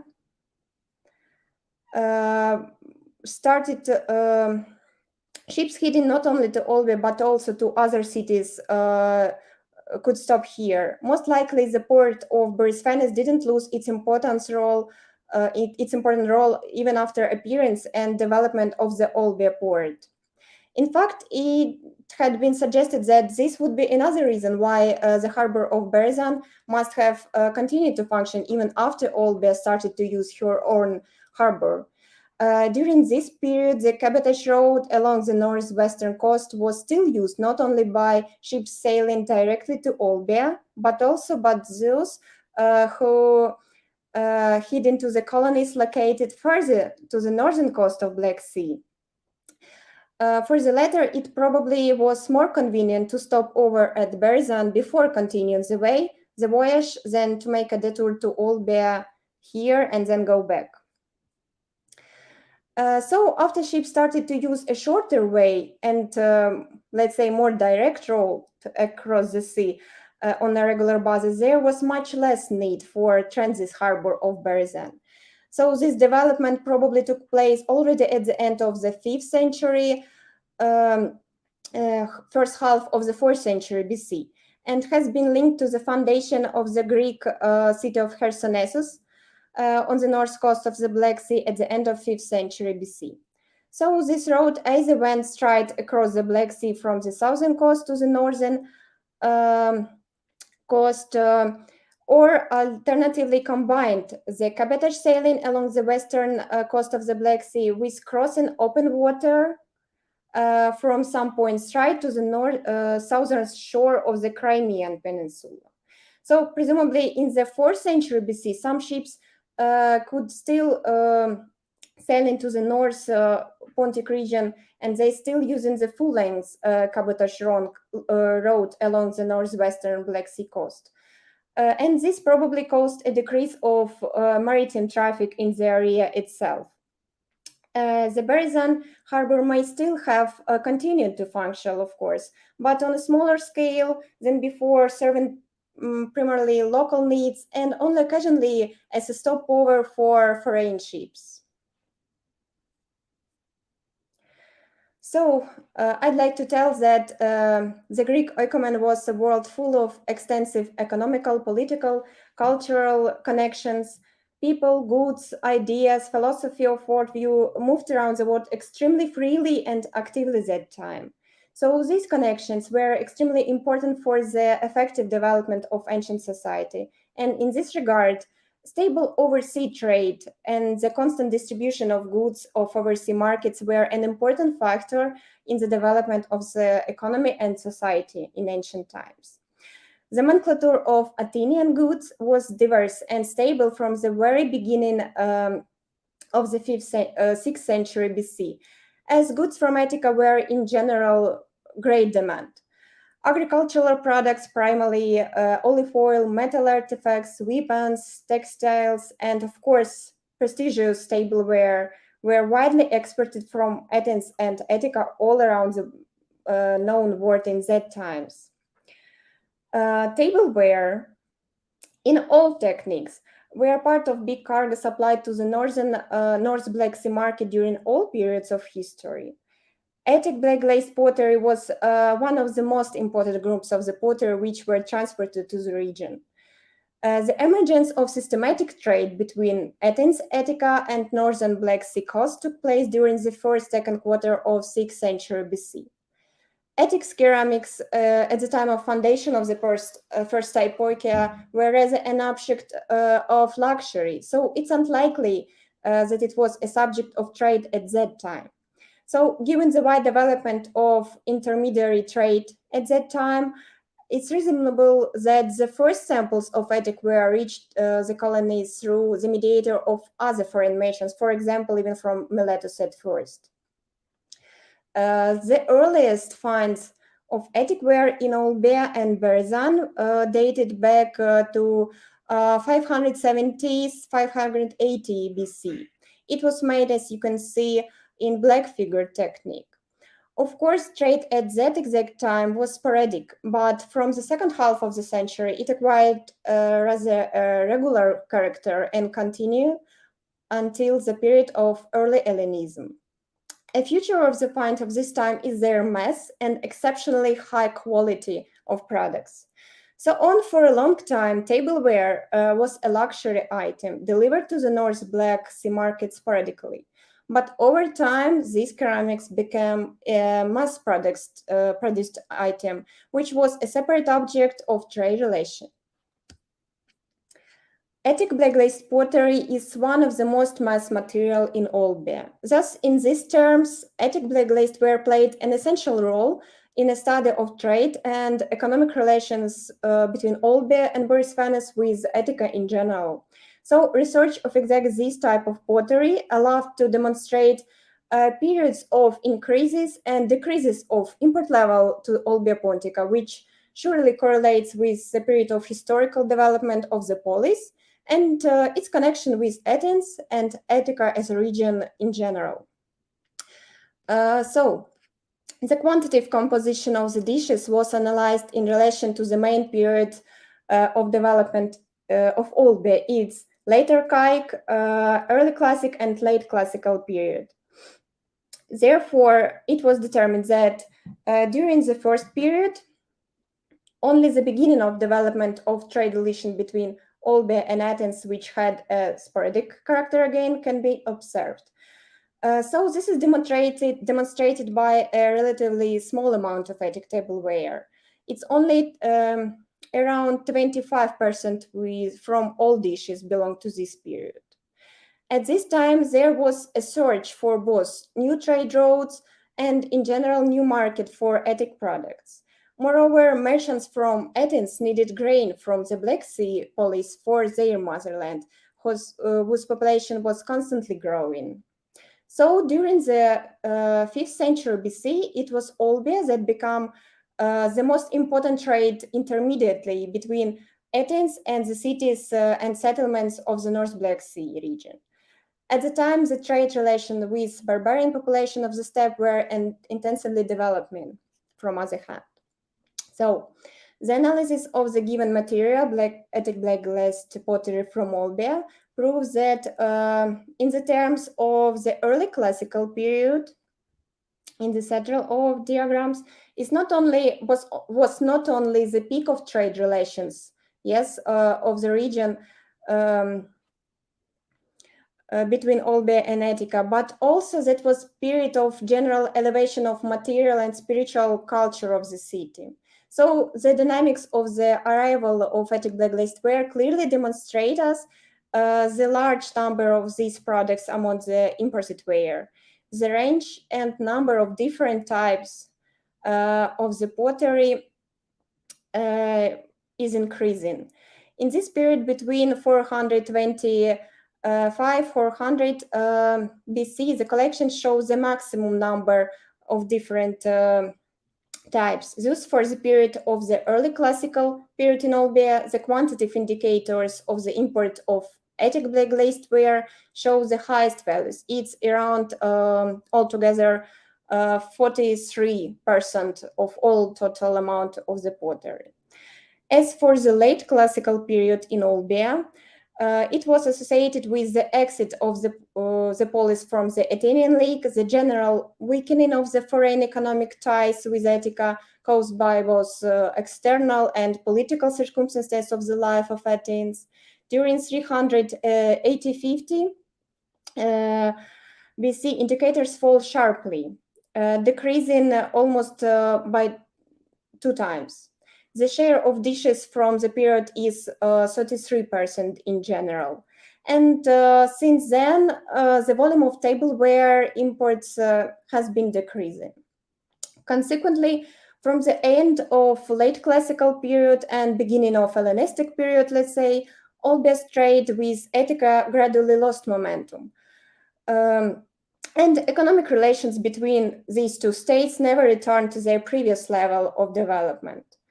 The main role in economics life of Olbia at that time was already played by Hellenistic city of Asia Minor. Thus, Attic black glazed ceramics are invaluable source of knowledge for the study of the daily life on ancient Greeks, funeral rites, sacred rituals, etc. Also, this subject is a great source for the study of the dynamic of the development of economical relations between Olbia, Athens, Attica in general, because at this moment, not all the material from Olbia, as well as a large part of the city itself, has been discovered yet. Therefore, further research, taking into account the maximum number of statistical indicators, not only from Olbia, but also from other polis of Northern Black Sea region, will provide the opportunity to reconstruct the trade relations of the region from new angle and reproduce the trade and economic ties of the Northern Black Sea region with Attica on higher level, which is really important for a modern level of knowledge. As for Olbia polis, so its harbor played an important role for Northern Black Sea during the entire time of its existence. It was certainly the most important harbor of the region and comparable in many aspects to the major Mediterranean polis. Olbia was for the Northern Black Sea region what was Piraeus for Attica, not only the principal port for entry for goods, but a great redistribution center. At the end of my presentation, I'd like to emphasize the important role of current project, which you are supporting right now, and we appreciate it very much. As I said, Olbia Pontic allocates only in 33 kilometers close to Mykolaiv, and nowadays it suffered a lot from a missiles attack from Russian army.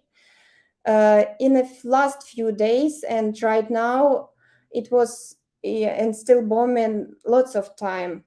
So what we are doing right now, it's very important. Currently we were trying to preserve our material, our heritage from this site as much as we can. On the territory, we have 2 big museums, and thanks to our colleagues, we managed to save lots of the objects, and now it's a little bit safer than before. And this is exactly how we can help to save our own heritage, to keep it safe for now and to take care about this material till next research. Another great way to help in preservation of our heritage is to digitalize Ukrainian archives and some of the materials, the most important ones, as we planned with your help to do in the future. So as you can see, we're trying our best, and we appreciate any possible help from our foreign colleagues, and we all pray for your helps and prosperity. Thank you very much for your attention. Please be free if you have any questions. I will gladly answer it.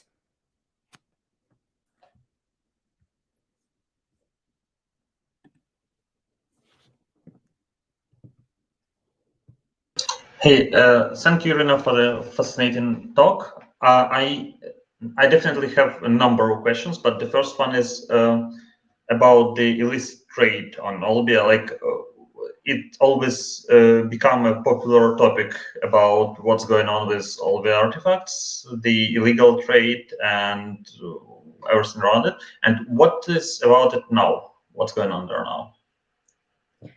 Well, thank you for the question. It's really hard question for all scientists. You know, it's like national reserve now, so it's under protection somehow, but due to the fact that territory is so big, even like in normal days without war situation, it was really hard to preserve all the territory, because yes, we had and we have smugglers, even Ukrainians. It was before, and unfortunately it's the main true.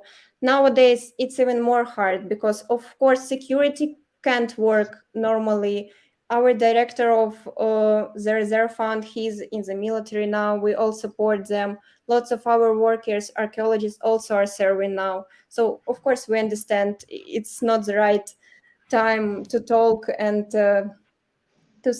I don't know, not to save our Olbia, but still for us it's important. Of course, at first it's life of people, but we are thinking about heritage as well. Of course, some of the materials are going away, we know that, and as I showed you for the photos, it's only a few of them what we have actually. It's all, we're afraid that can be distracted with bombs and missiles, and we are really afraid about our heritage there. Of course. And another one, like rather archaeological one, have you tried any underwater efforts around Olbia or near Berezan to? Yes, of course. Not last season, but a few seasons before, a few years before, it was expedition from National University of Taras Shevchenko. So a few seasons they actually looked at some signs of underwater buildings, which I showed on the map.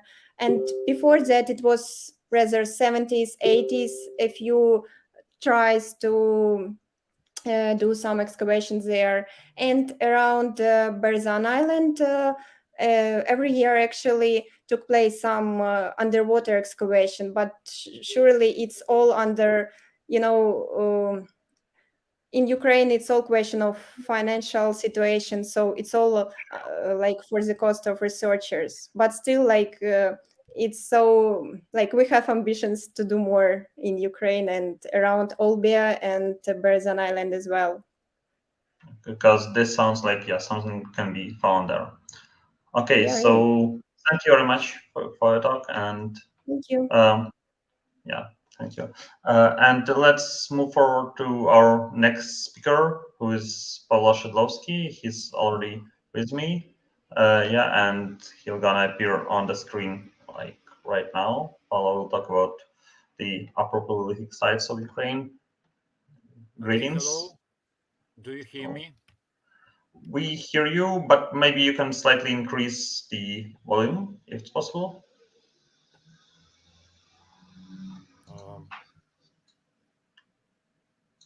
What to do, Simon? Please tell me. Okay, yes, yeah. So we hear you, but if you can do it slightly louder, it is great. How? Okay, yeah. Maybe just come closer to the micro, and that's it. Okay, I will try to speak louder. Yeah. Yes, that works. That's perfect. Thank you. Is it good? Yes, great. And now, you're invited to share the screen and start your talk. Okay, thank you. My name is Pavlo Shydlovskiy. I am an associate professor of Taras Shevchenko National University of Kyiv, and I will try to speak about the mammoth hunters and about such things as rhythmics, symmetry, and iteration in the life of mammoth hunters. So I will try to share my screen. Okay.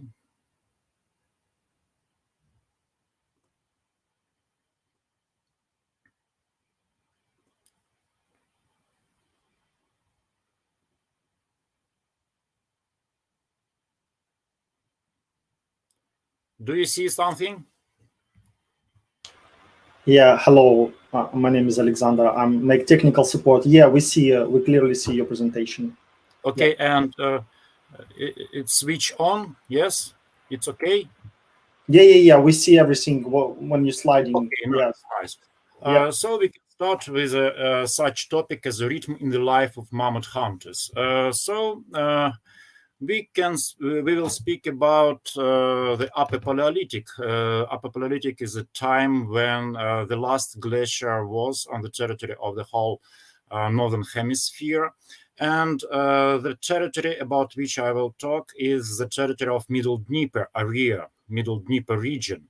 And on the territory of Eastern Europe at all, we can speak about the several faunistic groups of the sites, and on this in faunal spectrum of these sites, we can see the predominance of different animals.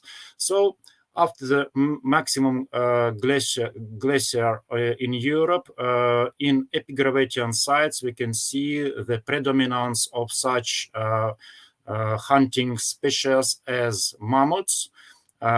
Another group of sites is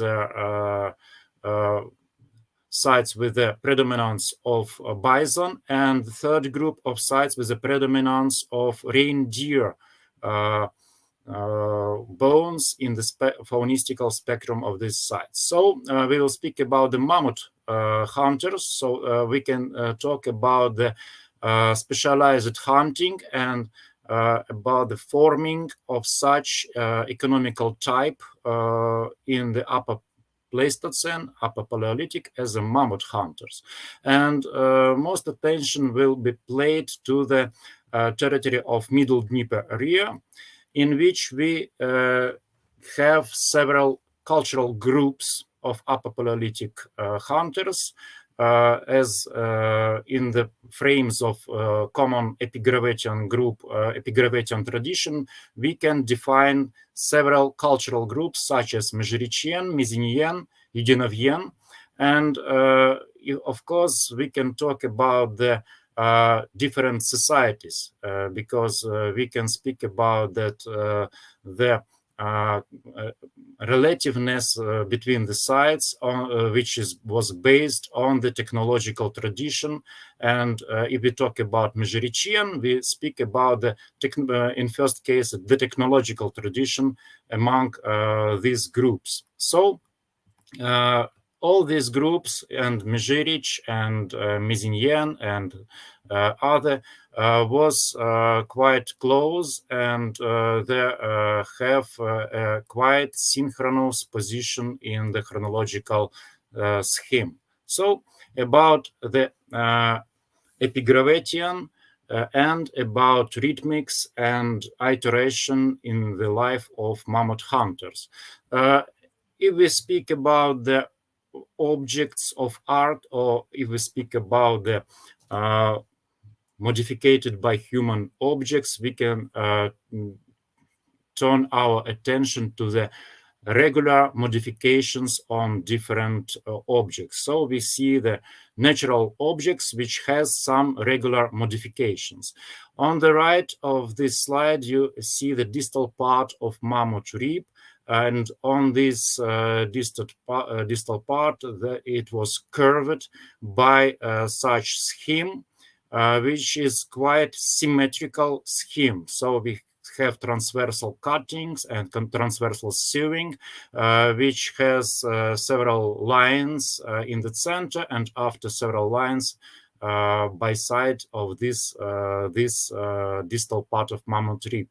And after this finding, I was surprised, and I tried to find such position not only in the art objects. Of course, art objects has all these features such as rhythmics, iteration, symmetry. Here you can see the finding from Mizhin with such bright art objects such as paint mammoth bones and bracelets and parts of mammoth ivory, and together with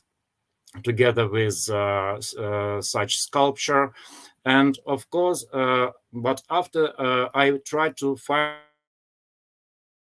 as symmetry and rhythmics in the spatial objects. So we will speak mostly about the Mezhirich. Mezhirich is a Upper Paleolithic settlement which is situated in confluence of two rivers, Ros and Rosava, on the right bank of the Dnieper River.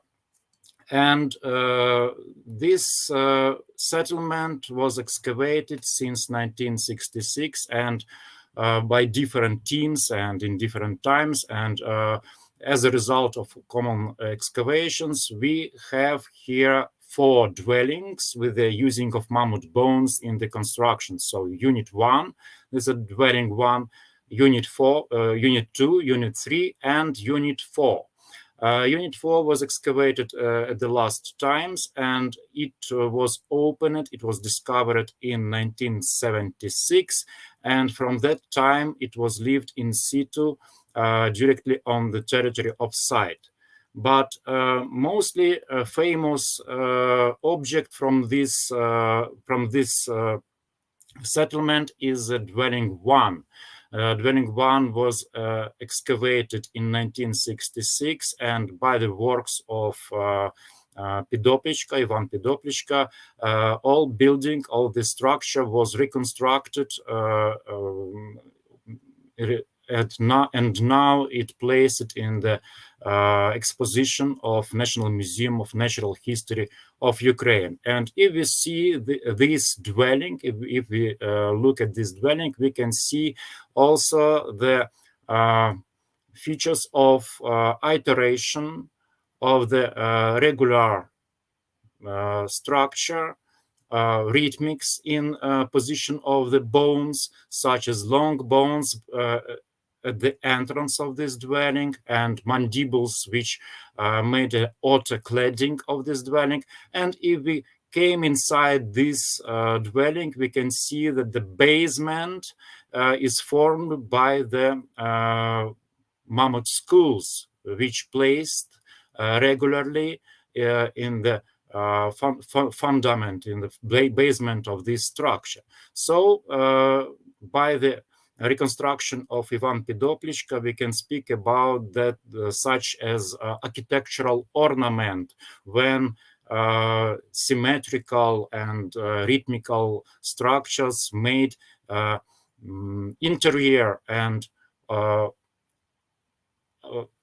outer view of this dwelling. So let us go to our excavations, our works, which are connected to the fourth dwelling. So the fourth dwelling, now it looks like this, and it was a big problem to clean this dwelling because it was at open state since 1978. And now this dwelling is in a metallic hangar, and we can we have an access to it, and we can clean this dwelling and made some excavations inside it. So if we look at this dwelling, at dwelling 4, we can see the basement with such mammoth skulls, which placed regularly. Also inside the dwelling we have internal hearth. And we focused to excavate 2 different parts of this dwelling. This part east and part west. So if we go to the part east, we can see here we excavate on a different levels. We excavate a workshop for producing lithic implements. So this is a workshop. Now it has different layers, and now we can see that it was a regular using this place for the processing lithic tools. Small amount of tools, but mostly it's a lithic depitage. Okay, and also we have a part of bones which was modified by humans. This is fragments of mammoth ribs and the fragments of mammoth ivory.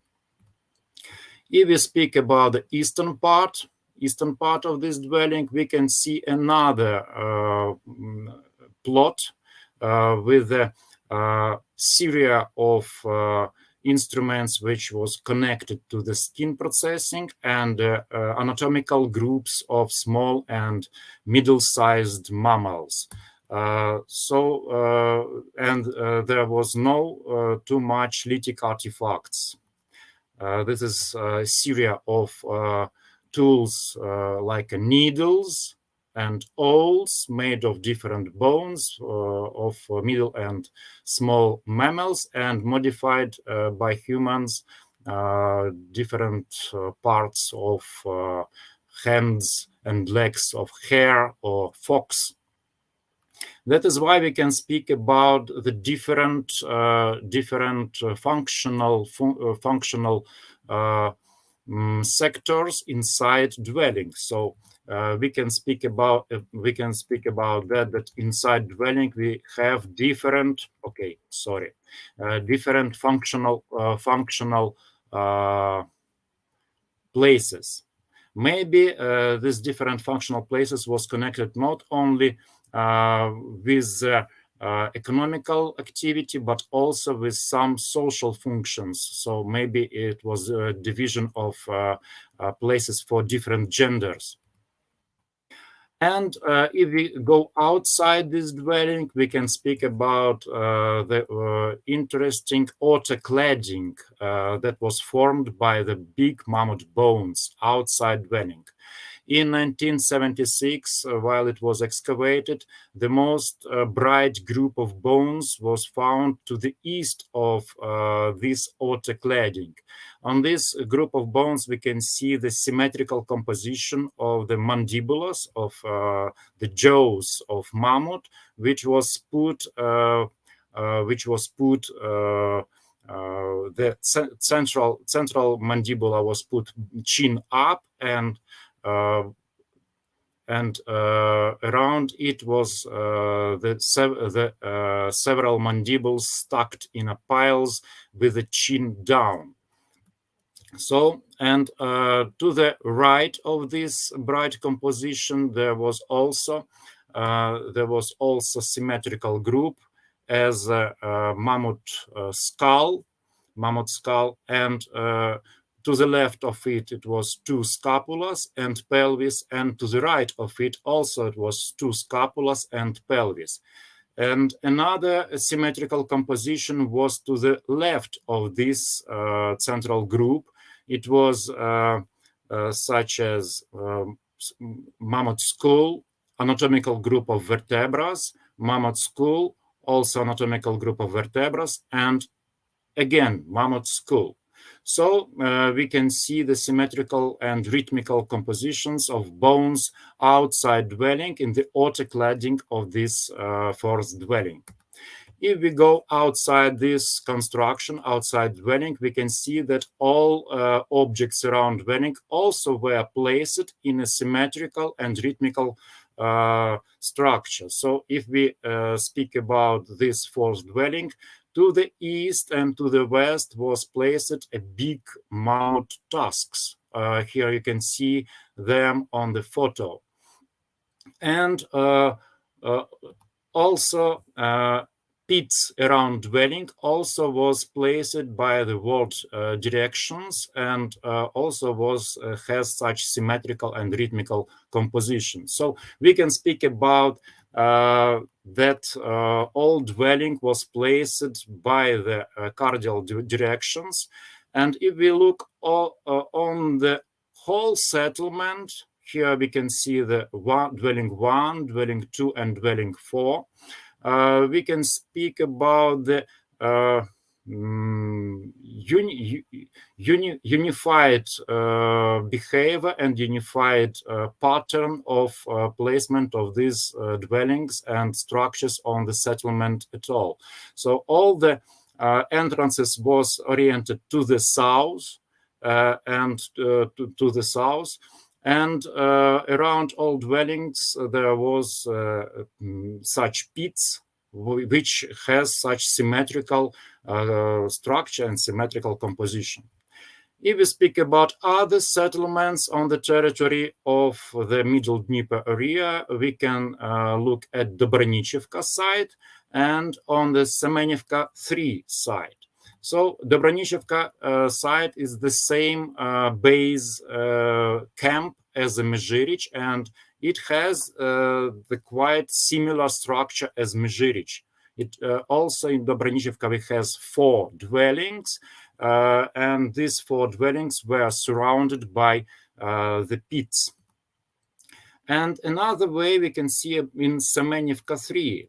If Mezhirich and Dobranichevka are the sites which was placed, which are situated on the low levels of landscape, on the low topography nearby river, but Semenivka sites are situated on the plateau, on the very high topographical levels. And Semenivka 3 site has quite another structure as Mezhirich or Dobranichevka sites. We have also some the same shape. It's a circle about 6 meters in diameter, and we can speak about that. Also, it was oriented by the cardinal directions, and we have the internal hearth, we have entrance, and we have a wall to the north of this structure. And if we compare these 2 dwellings, dwelling from Mezhirich and dwelling that is almost complementary structures. Complementary, so it's symmetrical, but it is alternative symmetry. It is a turned symmetry. If Mezhirich is placed on the first terrace and has low topography, Semenivka placed on a plateau with a high topography. If in Mezhirich we have fundamental structure made from mammoth bones, in Semenivka, we have a light structure without the evidence of using of big mammoth bones. If in Mezhirich we have complex field objects such as pits, such as places of dense cultural layer, and otter, hares, and so on. In Semenivka, we have not such pits and such field structures. And if Mezhirich, we have a high quantity of tools for skin processing, different end scrapers, awls, needles, and so on. In Semenivka, mostly this is absence of tools for skin processing. Only several end scrapers we can find, and we can speak that they are connected to the skin processing. So we interpret such sites with a mammoth bone architecture, such as Mezhirich, Gintsy, Dobranichevka, Mizin, as a base camps, which was functioning mostly during the autumn-winter time, mostly in a cold time of the year. And such sites as Semenivka we interpret as a temporary camps, which are functioning during spring-summer time, or mostly in a more warmer time of the year. But from the one point of view, they are quite similar. They are similar by their diameter, 6 meters in diameter, and orientation by the word cardinal directions. And that is why we can say about some iterations in the using of space by prehistoric people. This iteration we can see in the organizing of space inside dwelling. Inside dwelling, we see the sectoral use of a space. In different parts of this dwelling, we have the workshop for lighting processing and a workshop for skin processing. We can speak about the sectoral use of a space, centralized sectoral use of space outside dwelling in the frames of the settlement unit. Around this dwelling was placed the otter, hares, otter workshops, the plots of dense cultural layer, production centers, and pits. We can speak about the centralized use of space outside settlement itself, around the base camp, which was placed in mostly convenient places. We can see different sites such as kill sites, temporary camps, places for taking the lithic material, and mammoth cemeteries. And so that is why we can reconstruct different levels of the activity of the group on different territories. So we can speak about the iteration on the different levels, and such different levels of activity of small group, maybe family or small hunting group, and bigger group as a settlement group. And the third level is the using of the space of hunting activity around the big base camp. So that is why we can talk about the one territory and one cultural group, such as Mezhirich, Mezhirichian, but also we have another traditions, technological traditions in the epigravian of Middle Dnieper area, such as Mizinian and Yudinovian. The question, did they know about each other?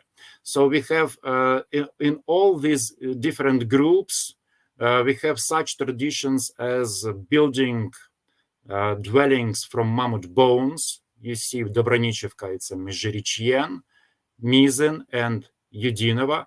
And in all these groups, we have the tradition of making such figurines.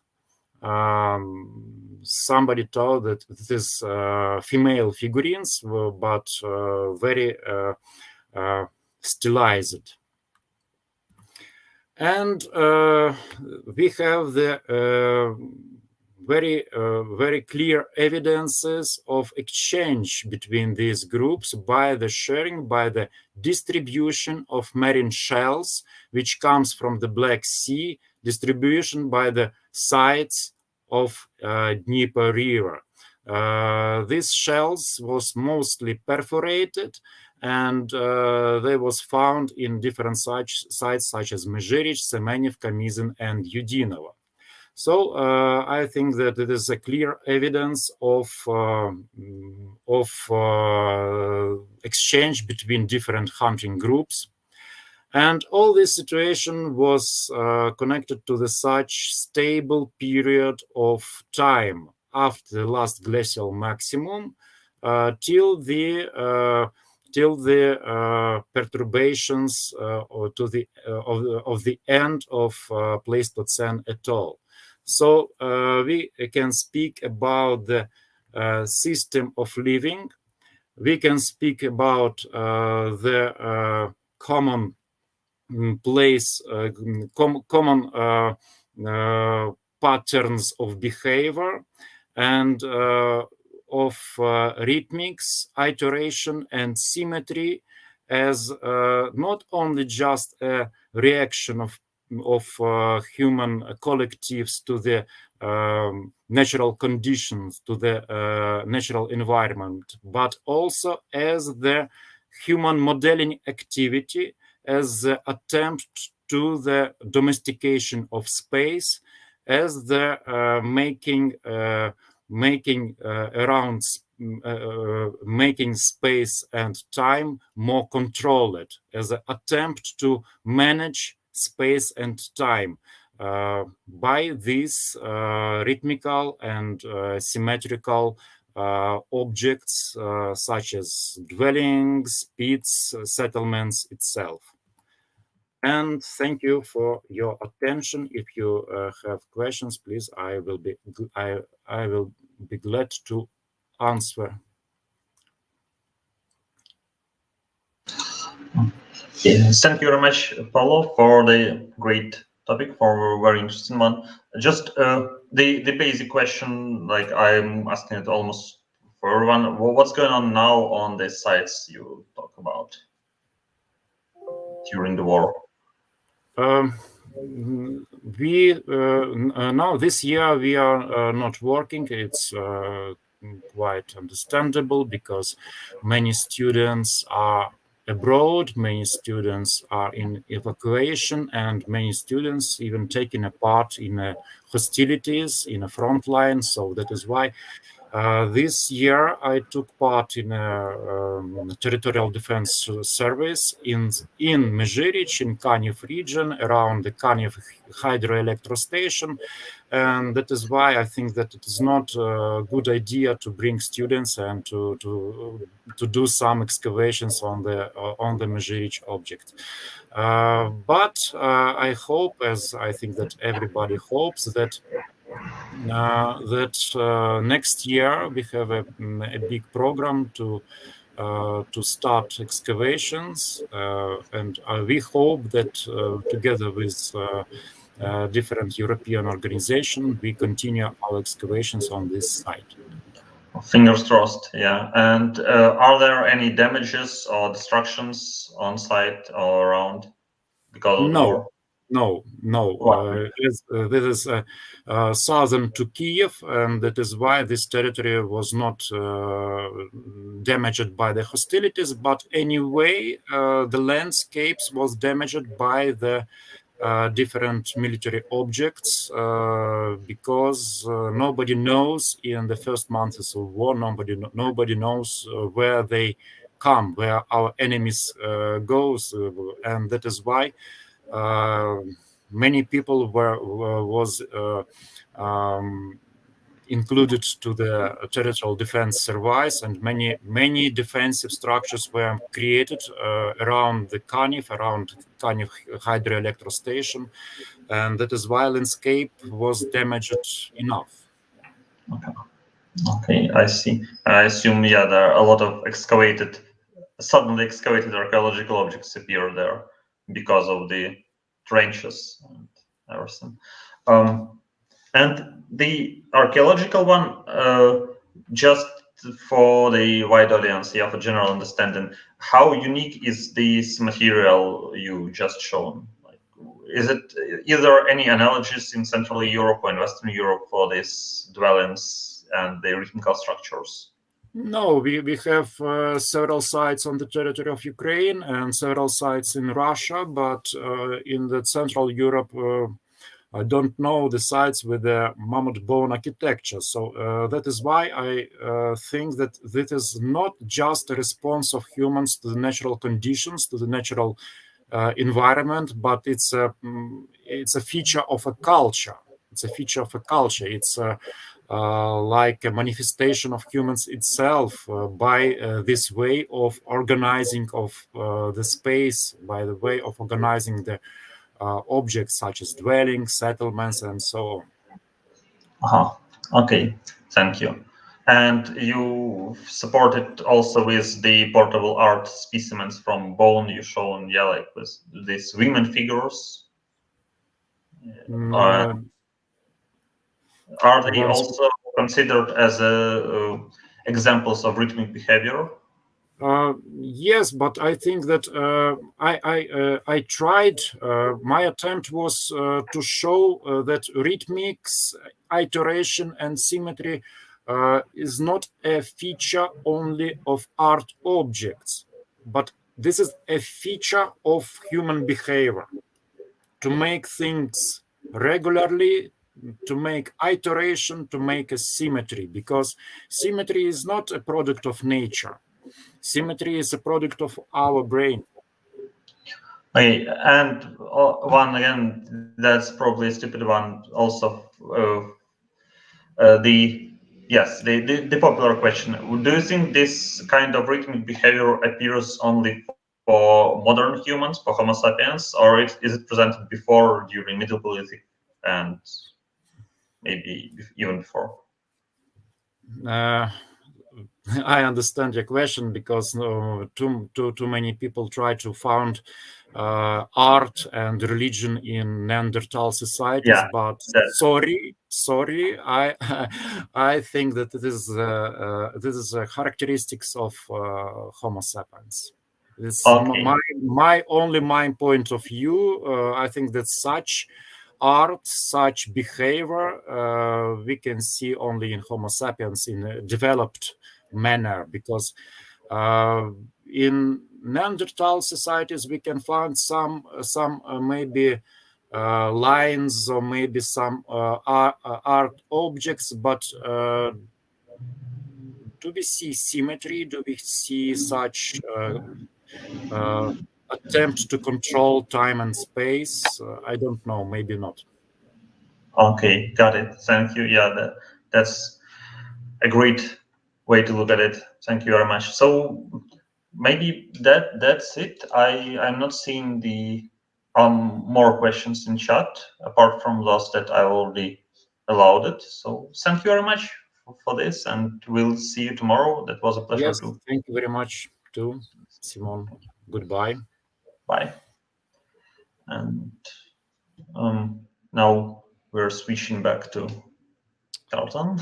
Yes. So now we have the next presentation is a video presentation. Our speaker couldn't be here today. What is the name of our presenter, Simon? So that's Mykhailo Minakov, who will talk about the centuries of political system of Ukraine and basically about Ukrainian history in the last century, 20th century. It's not an archaeology, but rather a history of Ukrainian governmental system. This is the one, correct? Yep. Okay, excellent. So we're going to go ahead and play this presentation. It is the full 30 minutes. We're going to go right ahead and get it started right now. But 1 second. Simon, can you hear that? Nope. Nope. How about now? Nope. Interesting. 1 second. Sasha, come on in. Yeah, guys, it's a very low, Carlton, a very low sound. If you will make 100%. Let's try it now. Okay, yeah, so that's the issue. Do you have main volume as well? If you could try, maybe it's not full or it's maximum.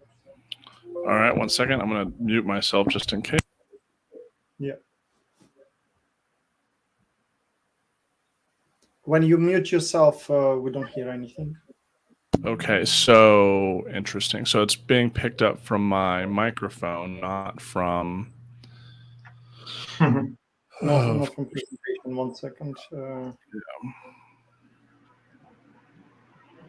If there is 3 dots, you have some option to check between some microphones or that 3 dots with presentation. Yeah, it's just telling me to remove from stream or full screen layout, man. Edit.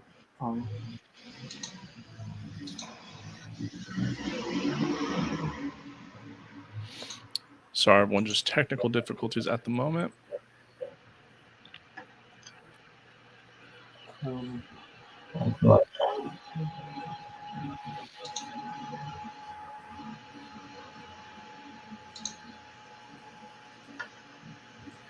Maybe if you could send me link, maybe I could try from my computer. Maybe it will be better, for example.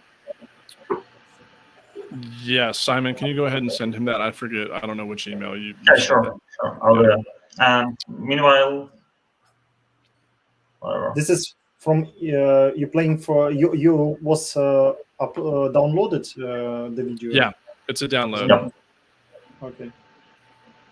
It will take like maybe 15 minutes.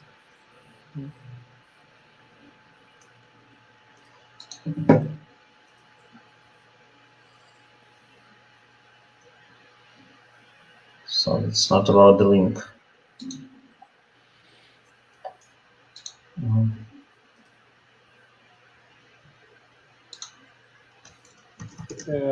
Hold on, this might work. Yeah. By the way, guys, you're also archaeologists. Hello, good morning. Does that play better? My name is Mykhailo Minakov. Yeah, this works. Okay. Yeah, nice. Figured it out. All right, so we're going to go ahead and play this, everybody. Thank you for being patient. And today I will have a short report, a short lecture about a little bit more than 100 years of the development of Ukrainian political system. When we talk about political history or macro-political analysis, we deal with very many different issues and structures, from political culture and habits, which is like software of political community, or the hardware, which is usually the political system. So it's a number of elements, usually political institutes and institutions, linked by personal interests, linked by political groups, so the politics per se, political competition. Then it's connected to the statehood and the real political factors and the mystique around it, and of course political culture. So today in my report I will deal not with the statehood per se or with political culture that emerges in our part of the world that is today called Ukraine, but about political institutes and political structures that created a new phenomenon of Ukrainian political system. And definitely it's connected with the end of World War I and the so-called Great Russian Revolution. Why it's so called? Because it is indeed Great Revolution, but it's not only Russian Revolution. Starting from 1917 and then with the peak in 1918, European, Central European, Eastern European peoples go through the period of revolutions. Basically, most of political systems and states that existed before World War I, they all go through either dissolution or profound revolutionary change. Russian Empire in 2017 ceases to exist. It ceases in a result of the so-called bourgeois February Revolution. the February Revolution was basically connected with the idea of republican construction. And the temporary government in St. Petersburg, well, at that time, Petrograd, was dealing with the issue of how to legitimately create a new republic in the east of Europe.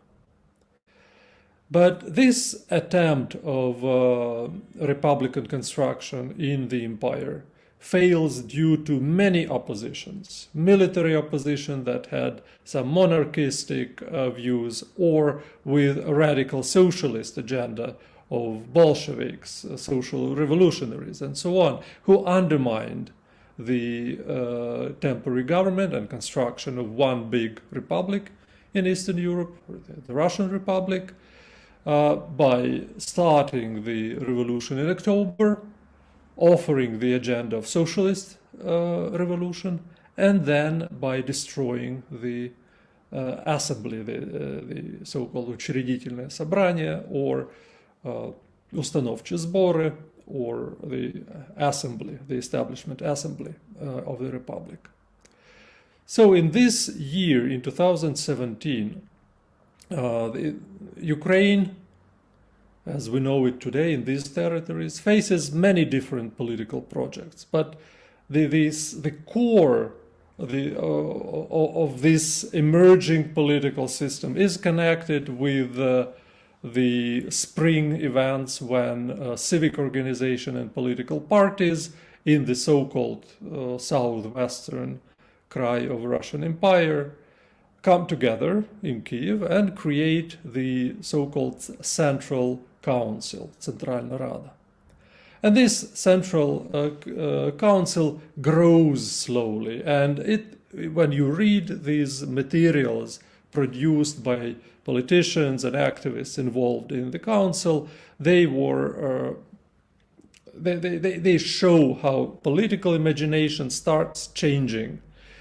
Throughout the so-called, if you analyze, for example, the universals, the acts that the council was producing, you definitely see how this political imagination was changing in terms of territory. What is the territory of Ukraine? Or with the status. What is the status? Is it cultural autonomy, or it's a special province, or a separate republic? In by the winter of 1918, this republic is, the Russian Republic fails, and the republican construction, the political building in Ukraine, starts with vis-a-vis of local needs. So the local need, understanding that there is a territory and there's an opportunity to launch new statehood, was already here. However, the the state building, the political process of state building and launching, seeding new political system has met with a new issue. From political processes, we enter the period that starts in the winter of 1917-1918 into the phase of military powers, military projects. So political projects of 17, they're more connected with the civility, with political process, and the war and the violence is still connected with the front line. Now the front line goes almost in every city and town when different political projects turn into military projects, and it's the military force that becomes so important. This is why councils more and more involve not the citizens per se, but armed citizens, the sailors and the soldiers. And it's not the legitimacy, but the strength, the violence that gives an opportunity for different political projects to start and to exist. And then we have this period of the so-called First Republic. It's more the period, the time lapse between 1917 and end of 22, when basically Soviet Union is going to be created. There's 5 years of revolutionary time when different forms of monarchistic, republican, anarchist projects were created, were launched, were attempted to be created on the territory of contemporary Ukraine. And of course, it's connected with a huge violence and the need of the local populations, of the Ukrainian population, to have a stable peace. So the demand by 22, by that period, the demand for stability and safety was huge. And that's exactly when the First Republic ends and the Bolshevik project wins. However, it wins not in the entire territory once controlled by Russian Empire. February Revolution's Republican projects win in many Central European, Northern European countries. So if we start from the north, Finland, Estonia, Latvia, Lithuania, Poland succeed with the project. Moldova and Ukraine, South Caucasian and Turkestani projects of their own republics or monarchies, they failed. They failed in the competition with the Bolshevik project. There were also attempts of anarchistic, proto-republics. They also failed.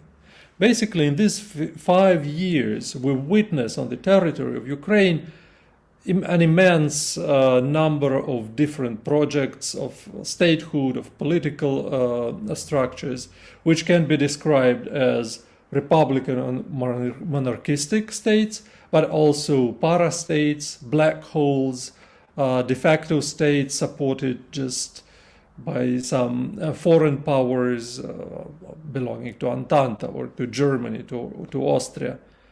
But it all ends in the end of 22. So the result of the First Republic is that the fact that we basically have a territory that with a population that understands its own political solidarity and legitimacy to have its own state. So these political institutions were connected to the population and the territory. And these institutes were involving not only military organizations of different kinds, but also executive and legislature. So citizens in these 5 years learned a lot, not only in terms of how to fight, how to struggle with the arms in hands, or how to survive when the armed groups enter your settlement, but also how to launch executive and legislative branches of power. The precedent of state independence was also here. There was a period, the precedent of statehood, recognized by several states that ceased to exist, but still it's German Empire, Austro-Hungarian Empire, and Ottoman empires.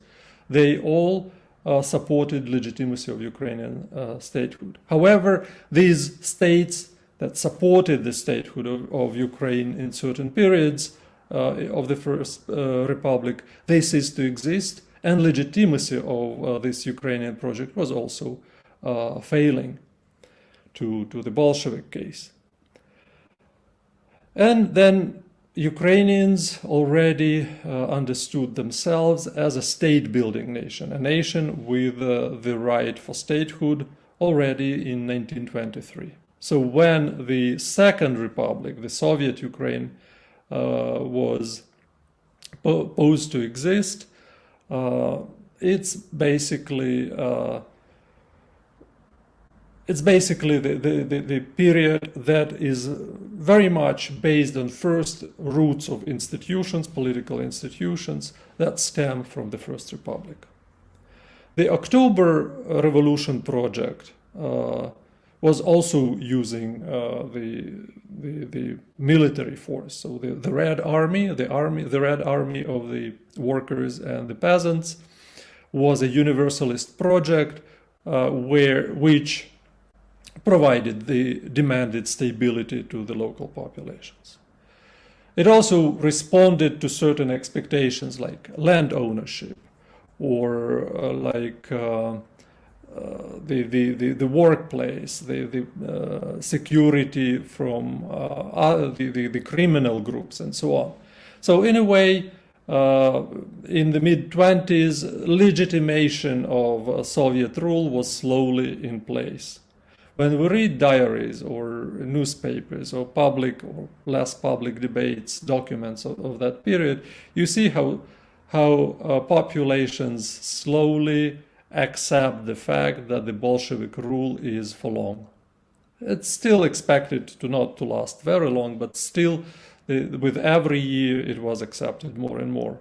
However, the Ukrainian socialists, the Ukrainian Bolshevik project is also rooted in those councils of workers and peasants that were already in 1919, 1917, in 1921. There were different party groups, the Bolshevik, the future communist party groups on the territory of Ukraine with their own agendas. They were slowly joining this VKPB, the Bolshevik party, the all-union Bolshevik party. Still, this party difference was vested into this general Soviet project, so that even in 1980s, the Communist Party that worked on the territory of Ukrainian Socialist Soviet Republic, it was called KPU, Communist Party of Ukraine. So even in these symbolic terms, the understanding of Ukrainess was here important. And the so-called korenizatsiya, the linkage, the hybrid between the proletarian universal global project and locally rooted, ethnically, nationally, linguistically, culturally rooted institutions were created in Ukraine. So up until approximately 1930-32, this Ukrainization of the Soviet project on the territory of contemporary Ukraine was in full force. The western regions, however, were still under the Polish control, and for some time it will be only the Soviet socialist project that would return the control over the western Ukrainian regions, and also it will be connected with the World War II or post-war injustices of ethnic cleanses and purifications. So the Second Republic is in Ukraine is connected with the gathering territories. So the territory of contemporary Ukraine is rooted exactly in the Soviet, in the Second Republic. Also, the Second Republic created the administrative territorial system that is still in use, even after 30 years of independence, after 30 years of the post-war, the Third Republic. This managerial administrative system was in place. So in many ways, the Second Republic was hugely constructive in terms of power structures building as well as economic structures building. And the critical moment for the Second Republic was World War II and the post-war period. The beginning of World War II and the German invasion in Ukraine, they were connected with several processes. First, the Stalin's takeover of eastern regions of Poland or Western Ukrainian regions, as we call them today, and creation of this geography which is in conflict with many Central European nations. And this kind of memory is returning today. with all this chaos that we witness connected to the Russian invasion of Ukraine. But the major result of it was demographic restructuring on one place, and the second, legitimation of Soviet rule. It's only the generation that fought in World War II and who came after war to reconstruct Ukraine, which was destroyed hugely with huge losses in terms of demography. People were killed, people were evacuated in Central Soviet Union's territories. The cities and settlements were destroyed tremendously, and the wildlife on the territory of Ukraine was hugely damaged. So everything that starts in about 44, 46, these processes change dramatically what is Ukraine. And the generation of fighters, or generations of fighters in World War II, they accept legitimacy, the cultural legitimacy of Soviet rule hugely, and there's a new energy coming into the Second Republic, the Soviet Ukraine, which ends up with the boom of 1970s, early 80s, up until the moment when the so-called zastoy, the slowness of development in Soviet Union, was affecting Ukrainian population as well. But the Soviet project, the Second Republic, ends with the dissolution of Soviet Union. But it's Soviet Union that is dissolved. The Soviet peoples, the Soviet Ukrainians, continue existing already in the form of new independent Ukraine. And the Third Republic that comes into picture around 1991, it's the political project based on the power elites agreement, which was bringing together several groups. So the National Communists, who wanted to distance themselves from the liberal Yeltsin Moscow, and the National Democrats, for whom the independent statehood was the goal. And then there was a number of emerging bourgeois class, the new capitalist class that wanted to get access to the Soviet industrial legacy and take over it. So altogether, the Third Project was connected with the strong internal drive for independence from Moscow, but also not only like the negative program, but also the positive program of constructing their own republic.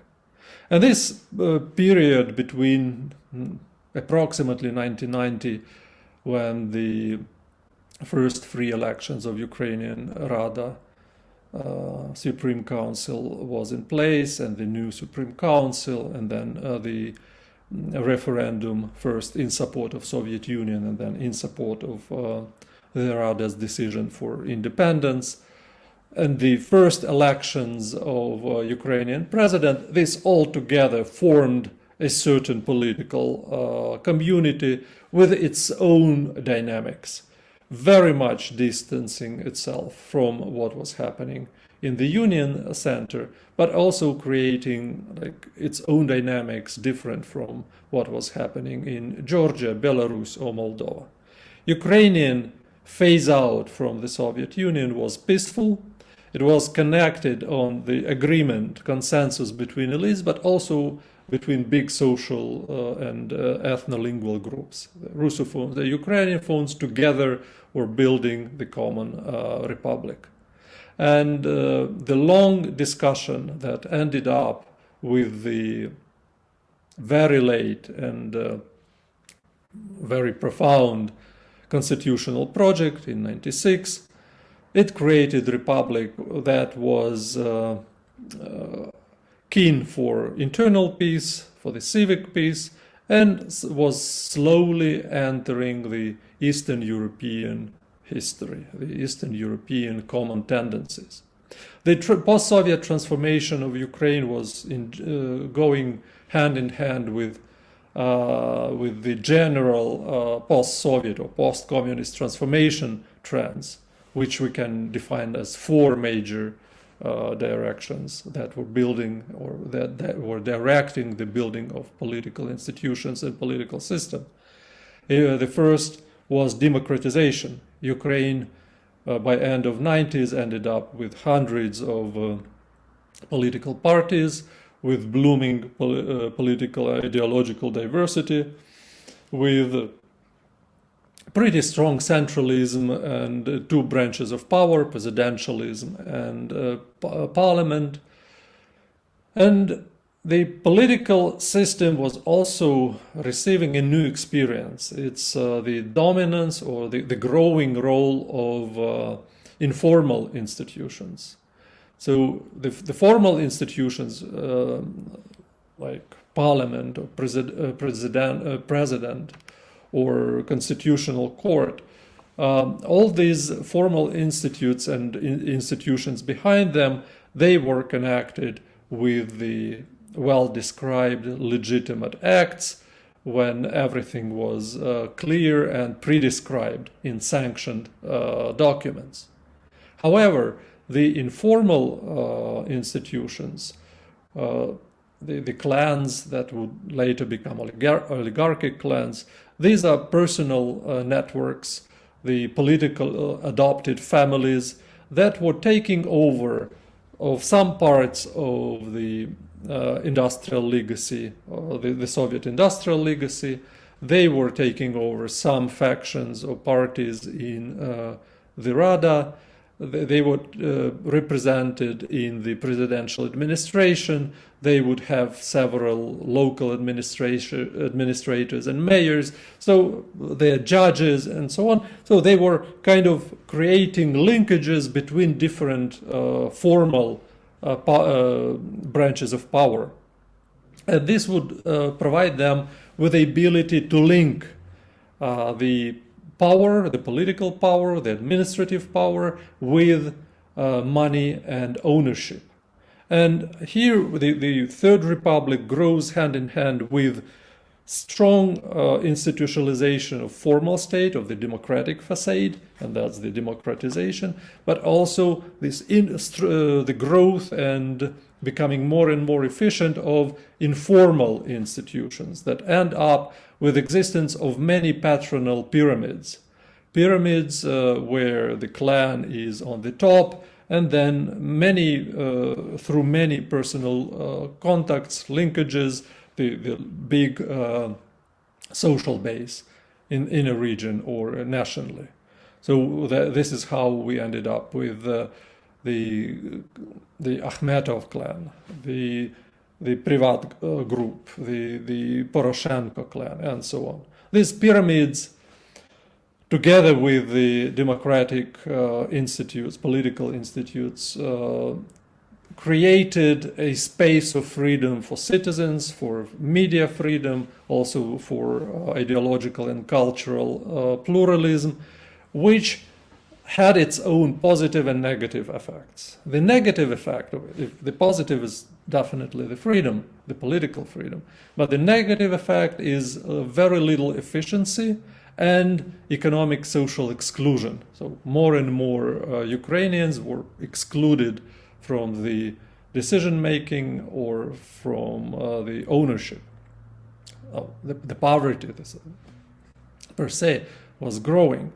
So in a way, we see how the Third Republic created a number of contradictions which lead to the revolutionary attempts. The Orange Revolution, the Euromaidan. In addition to this, the post-communist transformation tendency of nationalization was in place. So government was becoming more and more oriented only on one ethno-cultural group, and that was regarded as legitimate and natural.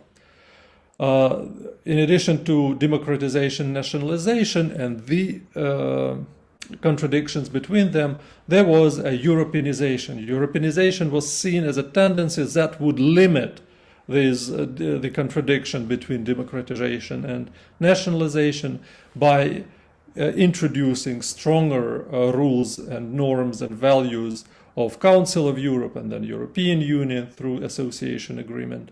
And thus the Ukrainian Third Republic was attempting to diminish these contradictions. However, the Third Republic was slowly but inevitably growing into the conflict, a systemic conflict, profound conflict with the Russian Federation, which tried to counterbalance the European project and Europeanization. So it ended up finally, after many tragic and dramatic events of 2010s, into the war. First Donbas war and annexation of Crimea, and then the fully fledged war between Russia and Ukraine since February 22. Well, we are now in the moment when it's difficult to say if the Third Republic has finished and the Fourth Republic is about to start.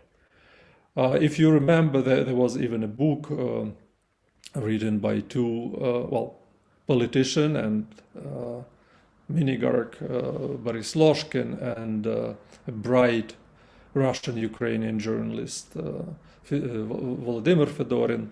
They wrote a book about the Fourth Republic in Ukraine, expecting it to be actually to start it in 2014. Also, Yuri Lutsenko, a long-standing politician, representative. In the end, he was a representative of the Poroshenko clan, who was also promoting an idea of the Fourth Republic. There's always a discussion between Ukrainian intellectuals and politicians if the Soviet period can be regarded as Ukrainian Republic at all. So many would call the independent Ukraine as a second republic.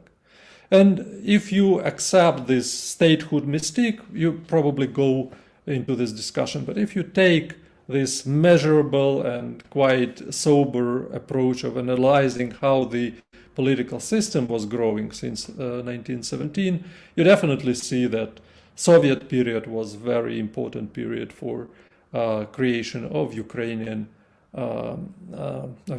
political system, maybe one of the decisive periods and most profound in a way.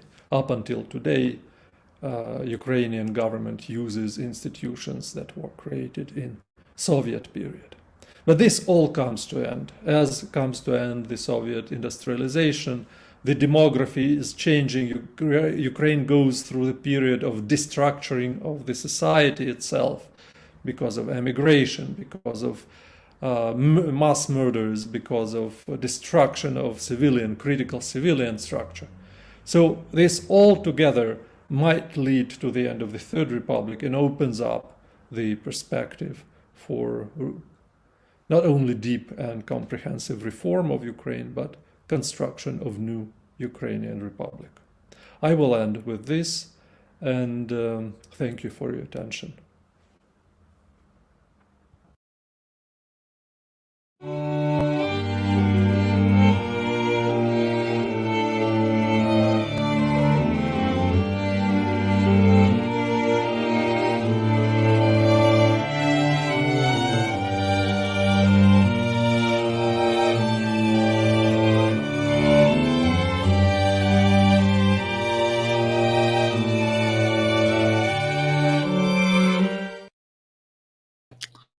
Well, that was a great talk. I learned a lot about Ukrainian political system there. That's absolutely fantastic. If you have any questions for that speaker, please go ahead and drop those in the chat. We will get them to him and then respond at his convenience. So at that, we're going to go ahead and bring in our next speaker right now. Excellent. Are you there? Hello. Can you hear me? Yes, I can. You sound clear. Excellent. All right, so let's go ahead and let's get your screen shared. There's a share button at the bottom. Yeah, thank you so much. Of course.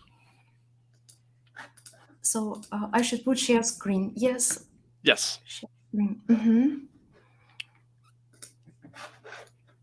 Mm-hmm.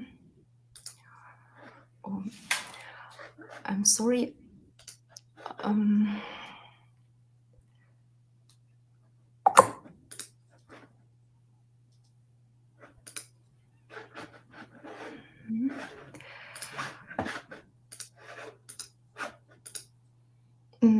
Can you see my screen?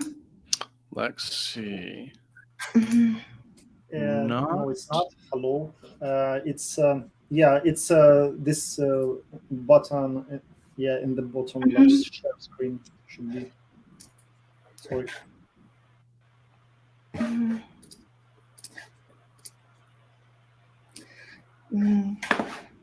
I'm so sorry. There are some system preferences. Just 1 second. I'm so No sorry worries. for Take your time. inconvenience. It's absolutely fine. No worries. No need to stress.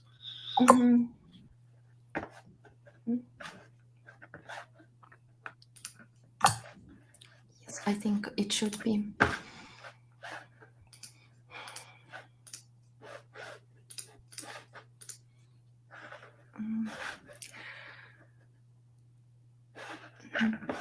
I'm so sorry. Could I switch on to another computer because there are some? Just one second. I'm so sorry. Just Totally just fine. 1 second. I'm sorry. No worries.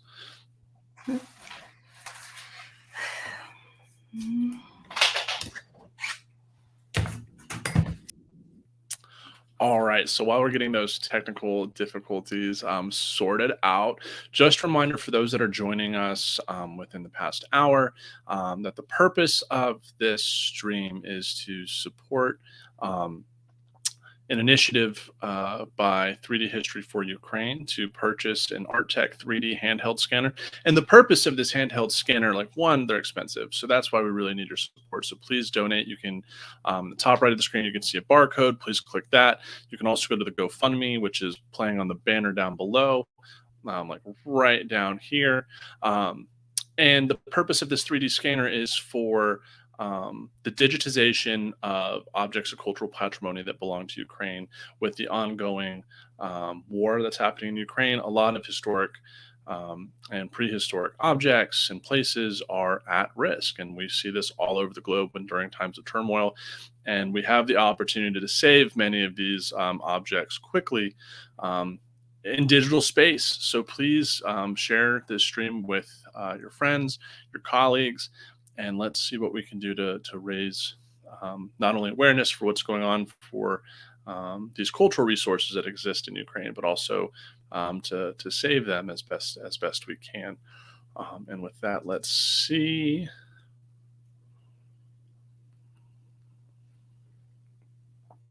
All right. So our next speaker is just transitioning to get to a new computer. Once again, technical difficulties. This is what always happens when we have live streams such as this. All right, it looks like she is back. So I will stop rambling and bring her into the stream. Just 1 second. I'm so sorry for this inconveniences, but I found the problem. It just several seconds. No worries. I didn't expect it. It happens. No worries. All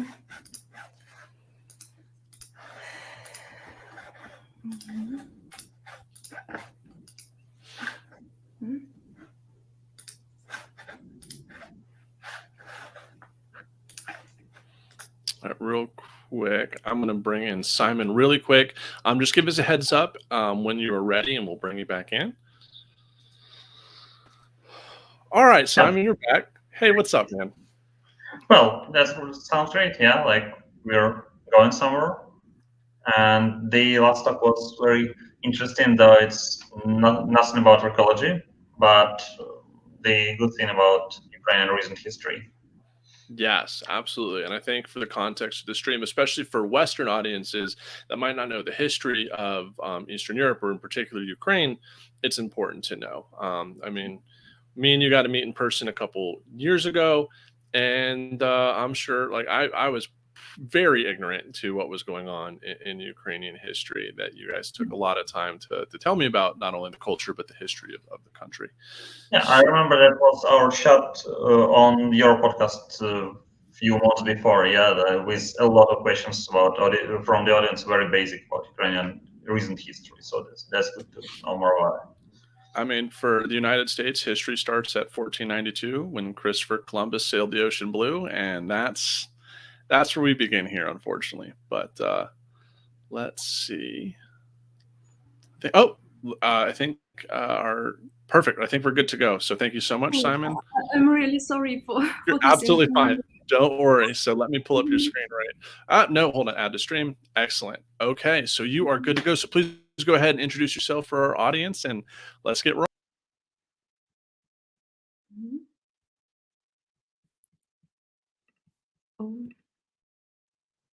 Can you hear me? Yeah. Yes, we can hear you and we can see your screen. So, dear participants, my name is Vesta Malolitneva. I'm a doctor of legal sciences and academic secretary at Valentin Mamontov Institute of Economic and Legal Research of the National Academy of Sciences of Ukraine. During 2 years, I was a team leader and a team member of the project Legal and Organizational Aspects of Using the Aerospace Survey for the Research and Protection of the Archaeological Heritage of Ukraine, which was implemented by the group of young scholars based on the grant of the National Academy of Sciences of Ukraine. And I would like to take, on my first slide, you can see our team members, our young scholars who took part in this project. And I would like to take this opportunity to express my gratitude for being a part of this important initiative and event. Back to my presentation. We aimed, in our project, to elaborate the theoretical base for the complex legal regulation and organizational support of using aerospace survey for the protection of archaeological heritage of Ukraine. The innovative nature of our project is the interdisciplinary approach to research. The project combined archaeology, space law, international and national cultural heritage law, procedural, criminal, economic, administrative law, some technical issues of using modern equipment for aerospace monitoring. This approach allowed us to reveal the problems and elaborate recommendations on improving the legal framework and organizational aspects of using the aerospace survey for research and protection of archaeological heritage of Ukraine. In order to achieve the mentioned goals, we carried out a number of practical works on use of remote sensing, in particular satellite imageries and aerial photographs for monitoring archaeological heritage. In particular, we carried out the first monitoring of the destructions by archaeological looters at the monument of the national importance Olshanica Shargorod, and the second monitoring of the erosion zones of the northern part of the Kremenchuk reservoir. We started with the monitoring of the monument of national importance, the ancient settlement of Chronicle Torchest. Torchest was firstly mentioned in Chronicle under the year of 1093. The total explored area of the study is about 150 hectares. The area of our study was 28 hectares. In October 2021, our group visited the territory of the monument with the aim to carry out a ground survey and recording the damages. Every year, archaeological looters operate on its territory. Almost every time at this moment, you can see not only the traces of such diggers, and so you can see on the video such pits that we have found on the monument, but also the looters themselves. As it happens during our visit, when we met a group of people with metal detectors. The aim of such ground survey was preparatory actions for carrying out air monitoring of this monument and determine the nature of such pits. Because we found a lot of metal objects near some pits, but maybe they were not of interest for the looters, so they just throw it away. For example, as you can see on the video, on the second video, we have found the cartridge case from the times of the Second World War, which they just thrown away. We assume that this is from the Second World War times.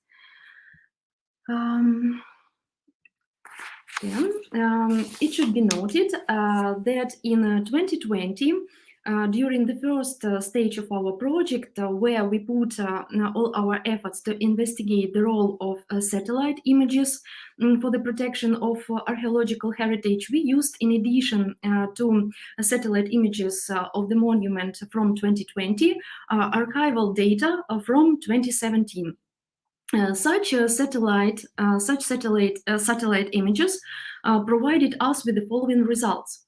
In 2017, 3,000, I'm sorry, I put these digs, but it was actually pits, 3,212 pits were recorded on the site at a certain point of time. In spring, the results were the follows: 1,092 pits. In autumn, we carried out repeated monitoring with the help of drone, as a result of which 6,913 pits were recorded. In 2021, thanks to communication with farmers who are working on these lands, we managed to determine a clear period of time during which the digs detected by the drone were created. So this is the time between harvesting and fixing the status of the monument. An impressive results were obtained: 5,156 pits just in 21 days. This diagram shows a total of 16,573 pits, and this is incomplete data for 4 seasons. On the image, the so-called overlay model of several schemes, it is even possible to trace potential places of accumulation or concentration of metal objects, which is of interest not only for the protection purposes, but also for research. It should be emphasized that in this case, archival space images can play an important role. Based on this monitoring, it has been proven that the practical impossibility of detecting and recording such types of damage to objects of archaeological heritage by the ground method, which is mostly used today and provided by the legal acts of Ukraine in the field of protection of cultural heritage, because the use of remote sensing data is not integrated into the protection system at all. The Ministry of Culture and the authorities for the protection of the objects of cultural heritage, they do not use aerospace survey, except for individual cases and just on their own initiative. So what does this example tell us? For the first time, specific digital parameters of the activity of archaeological looters were obtained, and monitoring from space on the activities of such looters demonstrates its effectiveness. And drones materials allow obtain more detailed recording of damage. And what is important, that monitoring should be carried out on a systematic basis, with a transition from the practice of inspecting individual monuments to comprehensive monitoring of the archaeological environment. I will stop briefly on the second monitoring of erosion zones of the Dnieper reservoirs. We choose the monument which is underwater. By the way, it should be noted that a significant number of monuments in Ukraine are under a layer of water. And monitoring and research is a difficult task, and it is not carried out in Ukraine. It is important to know when and which areas will be free from water. You need to have a forecast in order to quickly organize research. After all, this territory is constantly changing, and it is possible to monitor such territories only thanks to satellite imagery. So this is our monument which we monitored, and on this slide you can see how monument looks like after the water level has lowered. This monument is situated under the Kremenchuk reservoir. So after the level of water is low, the surface is covered by the archaeological objects. That is why it is important to develop a management plan for the archaeological heritage of the region. It is necessary to create a prognostic model to find out the availability of the individual areas of erosion zones for archaeological survey and changes in their configuration over time. On the slide, you can see the satellite imagery. The first part is the raw material and data, and the second part is already processed imagery thanks to special algorithm when the classification of the surface of land was made. For example, some areas covered by water, some areas covered by sand, and etc. What does this example tell us? Firstly, the effectiveness of the use of satellite imagery for monitoring the state of the landscape and individual archaeological monuments from the point of view of their availability for ground archaeological survey has been proven. The results can become the basis for creating a system for predicting the availability of individual archaeological objects within the changes in the water level in the water area of the reservoir. According to our experience, it is quite complex work and a complex approach because before this monitoring, we made a lot of requests to the responsible authorities on the information concerning the schedule and the level of water discharge. Based on the results of this monitoring, it is proposed to introduce the practice of regular space surveying of the water area of the reservoir. Based on the results of the monitoring works, analysis of legislation, and the best practices and the practices of its enforcement, a number of problems were revealed, which we tried to solve by developing proposals for improving the legislation. For example, the most important to my mind is to determine the frequency of monitoring visual inspection of the monument according to Ukrainian legislation based on the developed risk group system for cultural heritage objects. The higher the risk, for example, of the destruction of the monument based on natural or human reasons, the more often such monitoring must be carried out. Because according to Ukrainian legislation, there is only one requirement to carry out such inspection at least once every 5 years. But as we have seen from the first monitoring, the monument is being destroyed on a systematic way every season. It is not admissible to carry out monitoring on the fragmented base. Also, we have different recommendations on the improvement on the laws, for example, on space activities, on the public procurement of remote sensing data and using this data as the evidence at national courts for the protection of archaeological heritage. And also we think that the results of our project could be of great interest for the protection and monitoring of the archaeological sites and heritage during the post-war period. Thank you so much for your attention.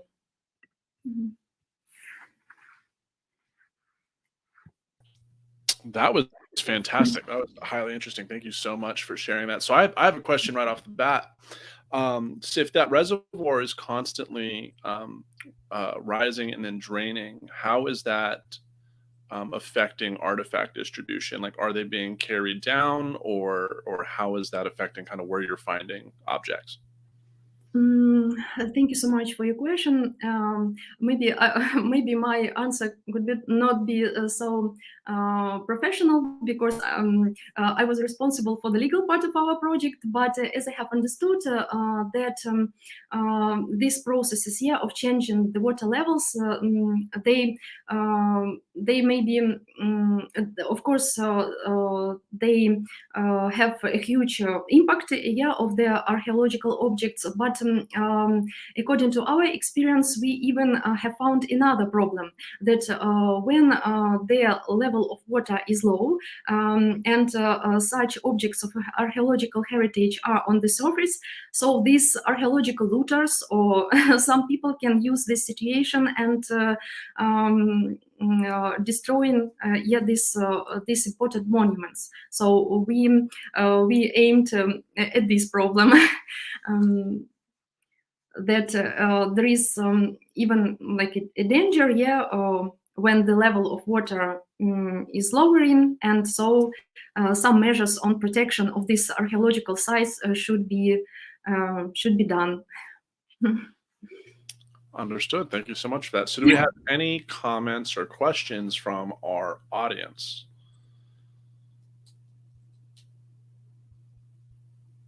Okay. We have one. No. Okay. That was from earlier. Oops. So are you able to see that question that's popping up on the screen? Yeah, I can see. Okay. Oh, thank you so much for this question. Frankly speaking, it's a pity, but we do not have information about the state of this object of archaeological heritage now. Because, for example, now there was no opportunity and to go directly on site and to make monitoring, to monitor it and to have a ground monitoring. But I think in the future, this space monitoring and using drones can help to do it in a distant way. Excellent. And I guess I have a follow-up question. What punishments are there for archaeological looters in Ukraine? Like, are there laws protecting cultural heritage, or both at the provincial or national level? Yeah, thank you so much for your question. Maybe I could be wrong, but there are a criminal, if I'm not mistaken, there are a criminal responsibility.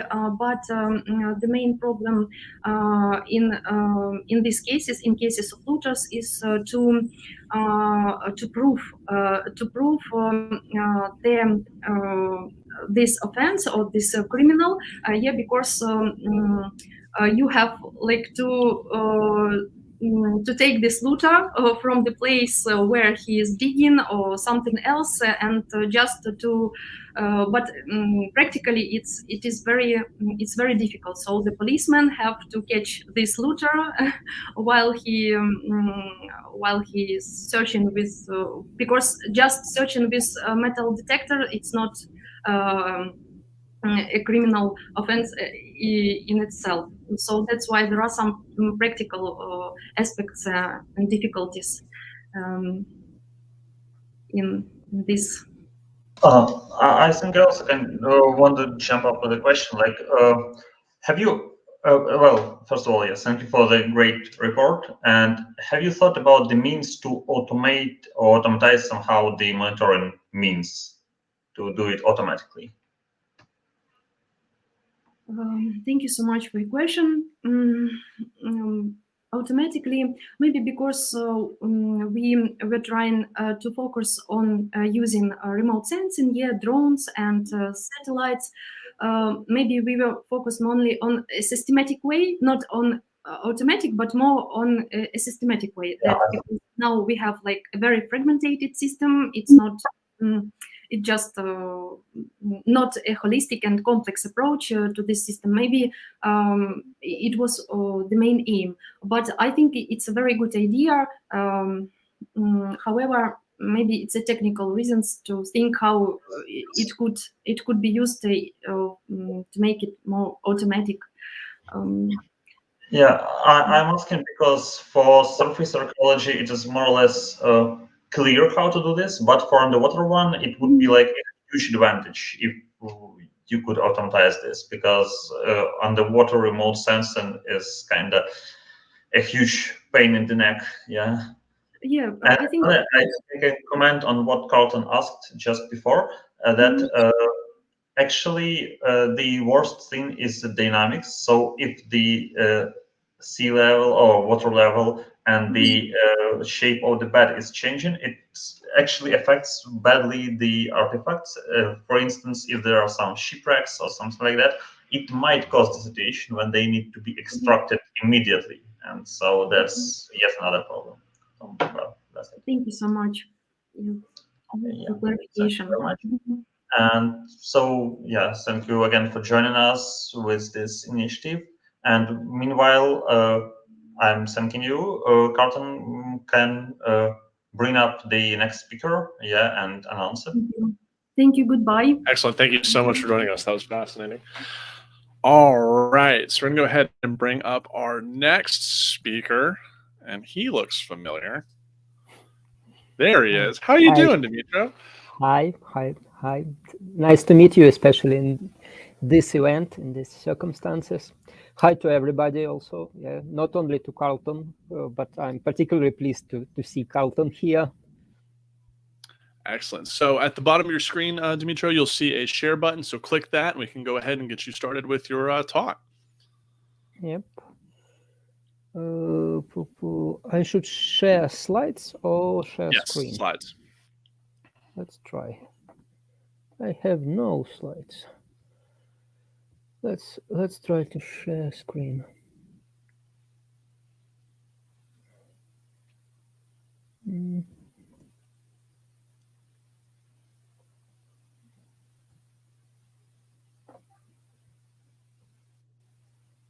Is it working? Yes. So hold on.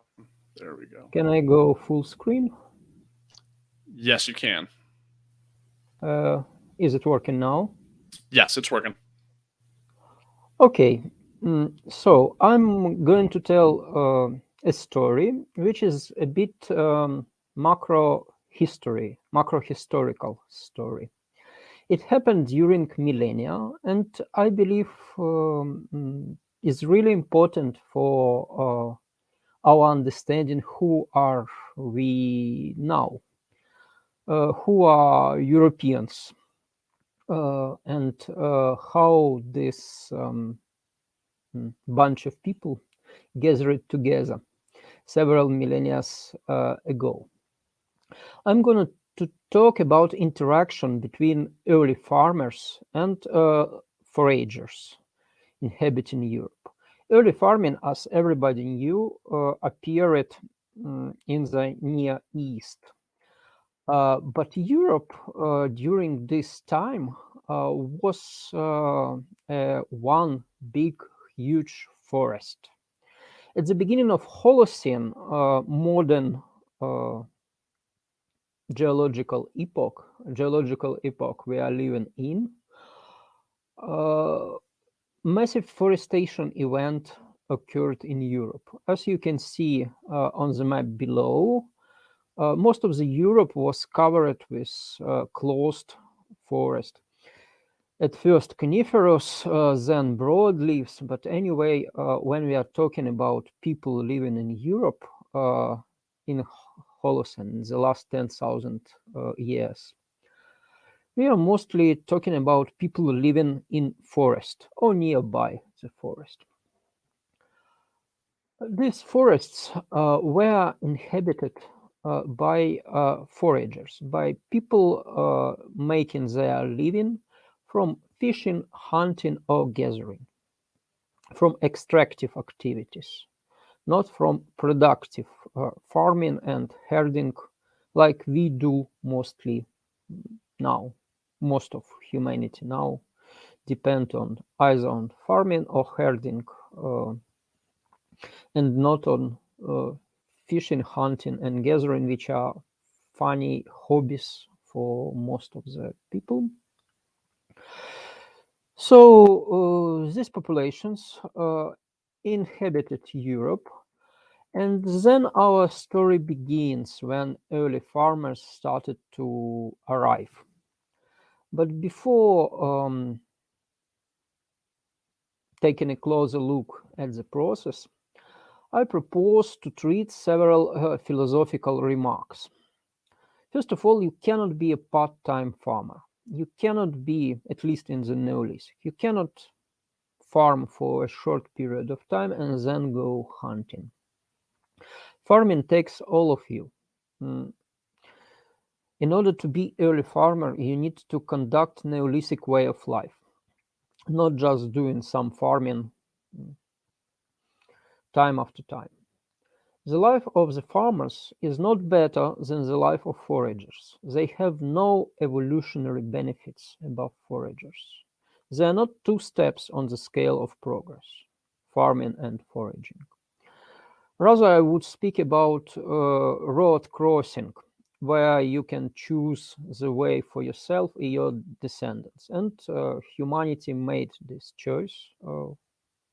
And descendants, you and me, are still experiencing effects of this choice made in Neolithic.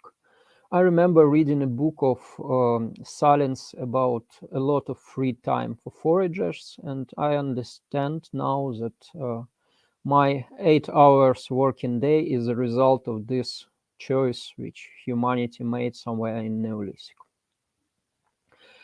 Neolithic way of life appeared in a single center and later on spread around Europe and Near East.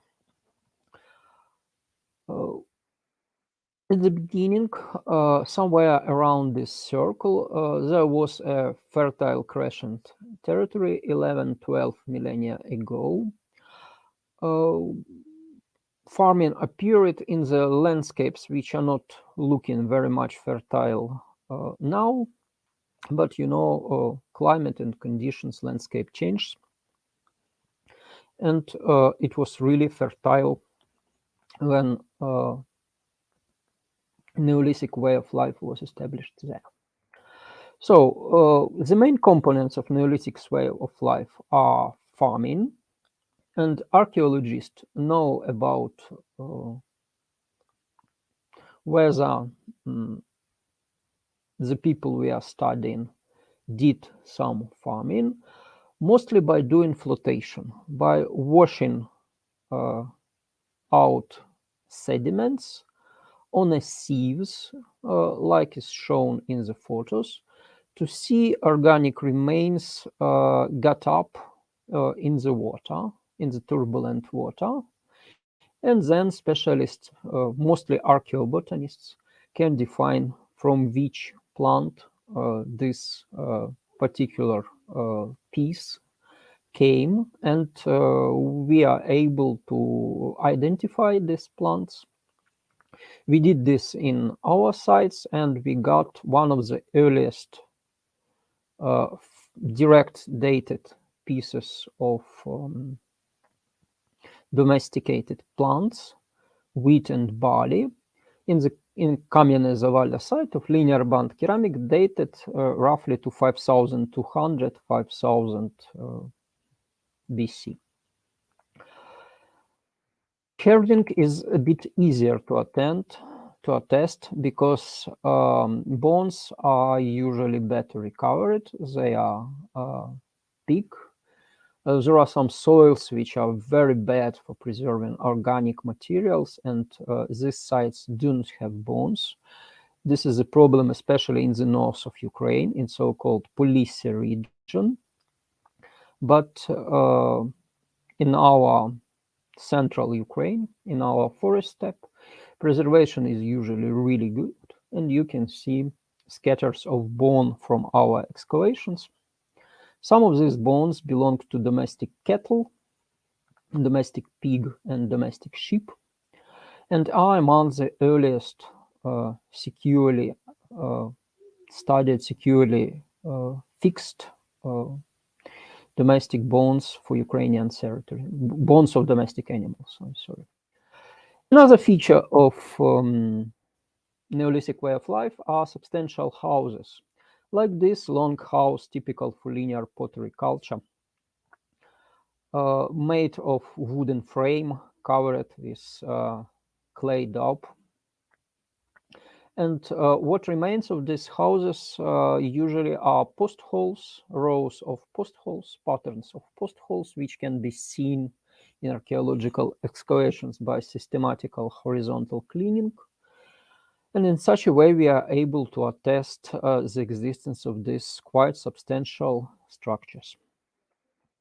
Another feature of Neolithic way of life are ceramic wares. It works for quite a lot of regions on Earth, but in Ukraine, it seems that the first who got pottery, who got ceramic containers of burnt clay, were exactly foragers. And early farmers came to communicate with already with foraging groups equipped with pottery. Early farmers lived in villages, and their settlements were permanent, lasted more than 1 year, full year cycle. They consisted of these houses.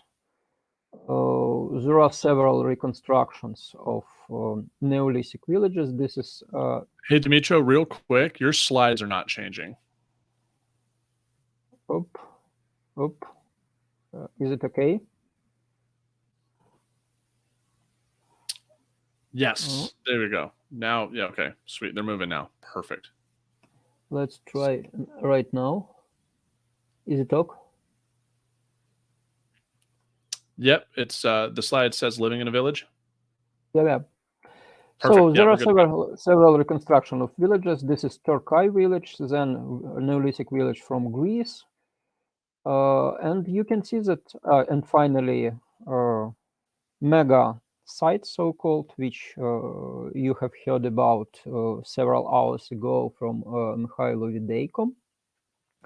Huge settlements covering several hundreds of hectares, also left by early farmers in Ukraine.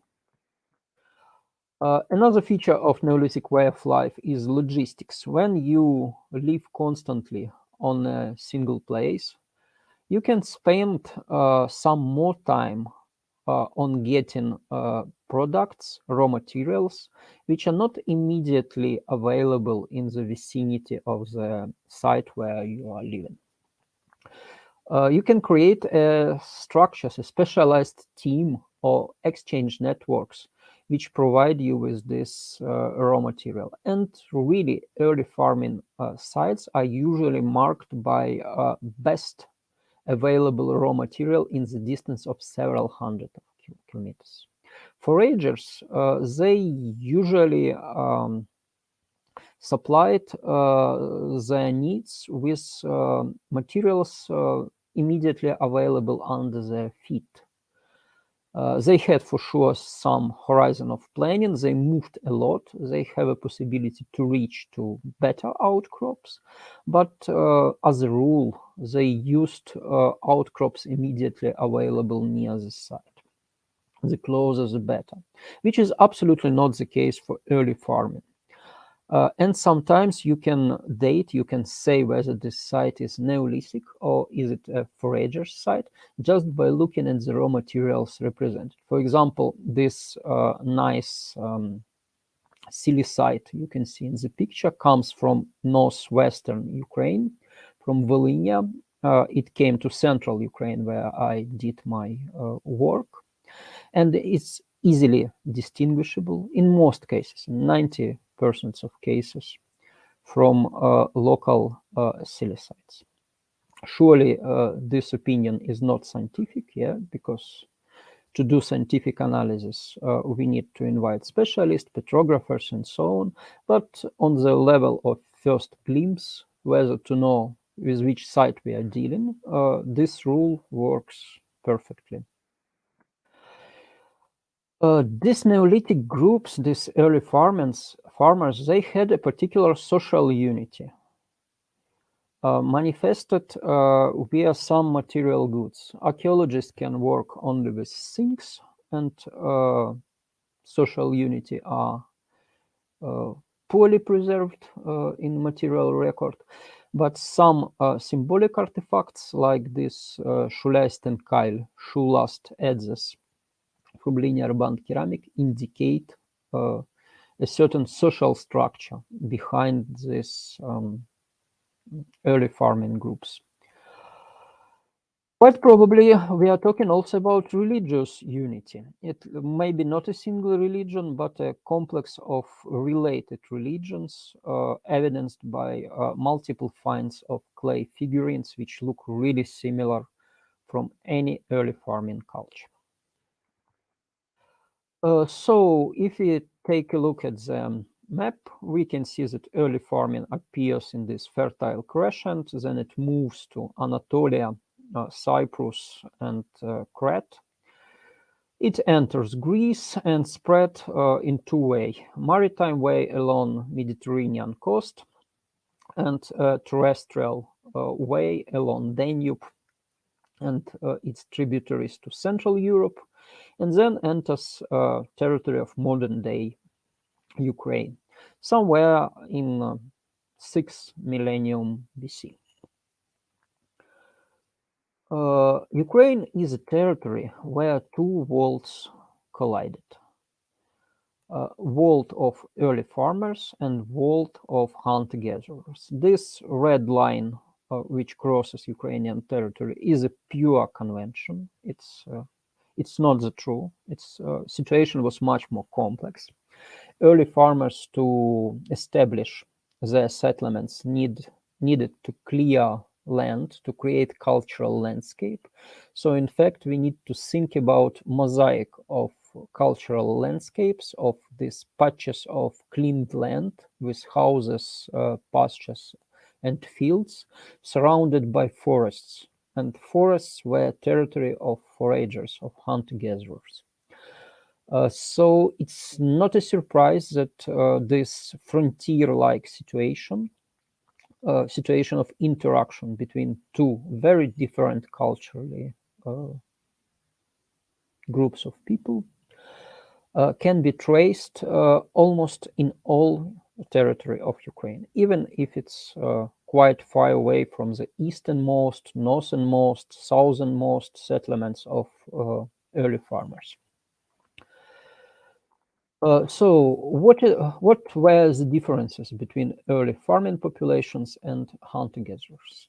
First of all, now we know that they differed drastically by genetic ancestry.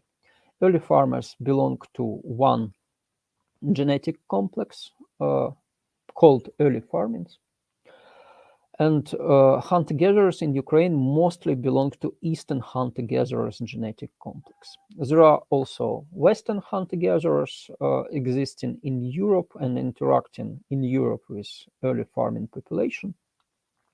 But in Ukraine, we are mostly speaking about Eastern hunter-gatherers.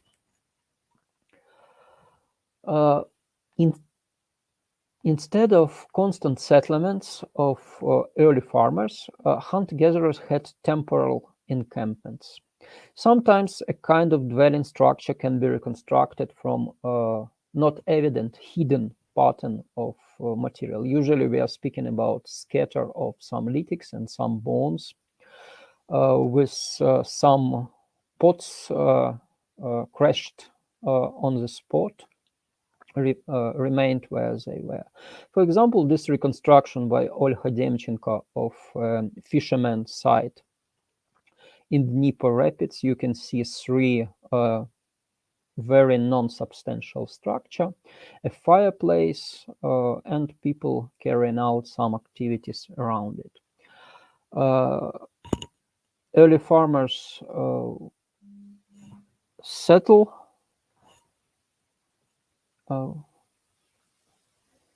and hunter-gatherers move around quite a lot. Burials are also quite different. If hunter-gatherers, I'm sorry, can you see my presentation?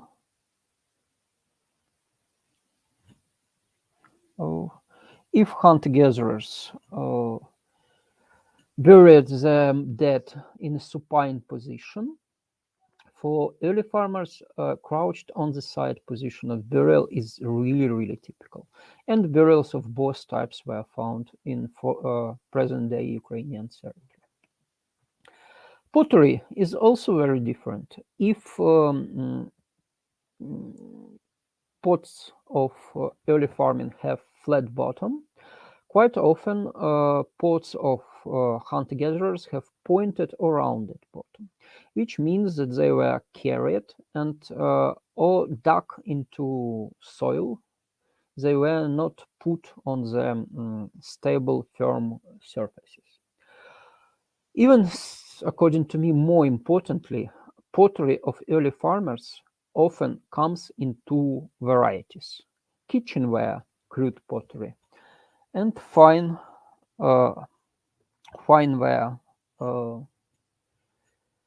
pottery for eating table ware.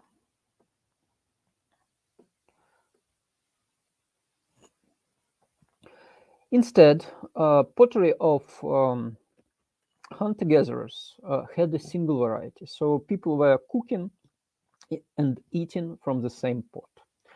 Taking into account the amount of pots, it's highly unlikely that they were personal pots. Most likely, a group of people ate from the same vessel. Networks of contacts, when we try to reconstruct them by imports, clearly imported goods, like, for example, obsidians, which can come from Caucasia, or they can come from Carpathians in the territory of modern-day Ukraine, also clearly divide the territory of Ukraine into two zones. Western zone related to Carpathian obsidian and settlements of early farmers, and the east zone related to Caucasian varieties of obsidians and hunter-gatherers encampments. Religious beliefs are also likely to be different.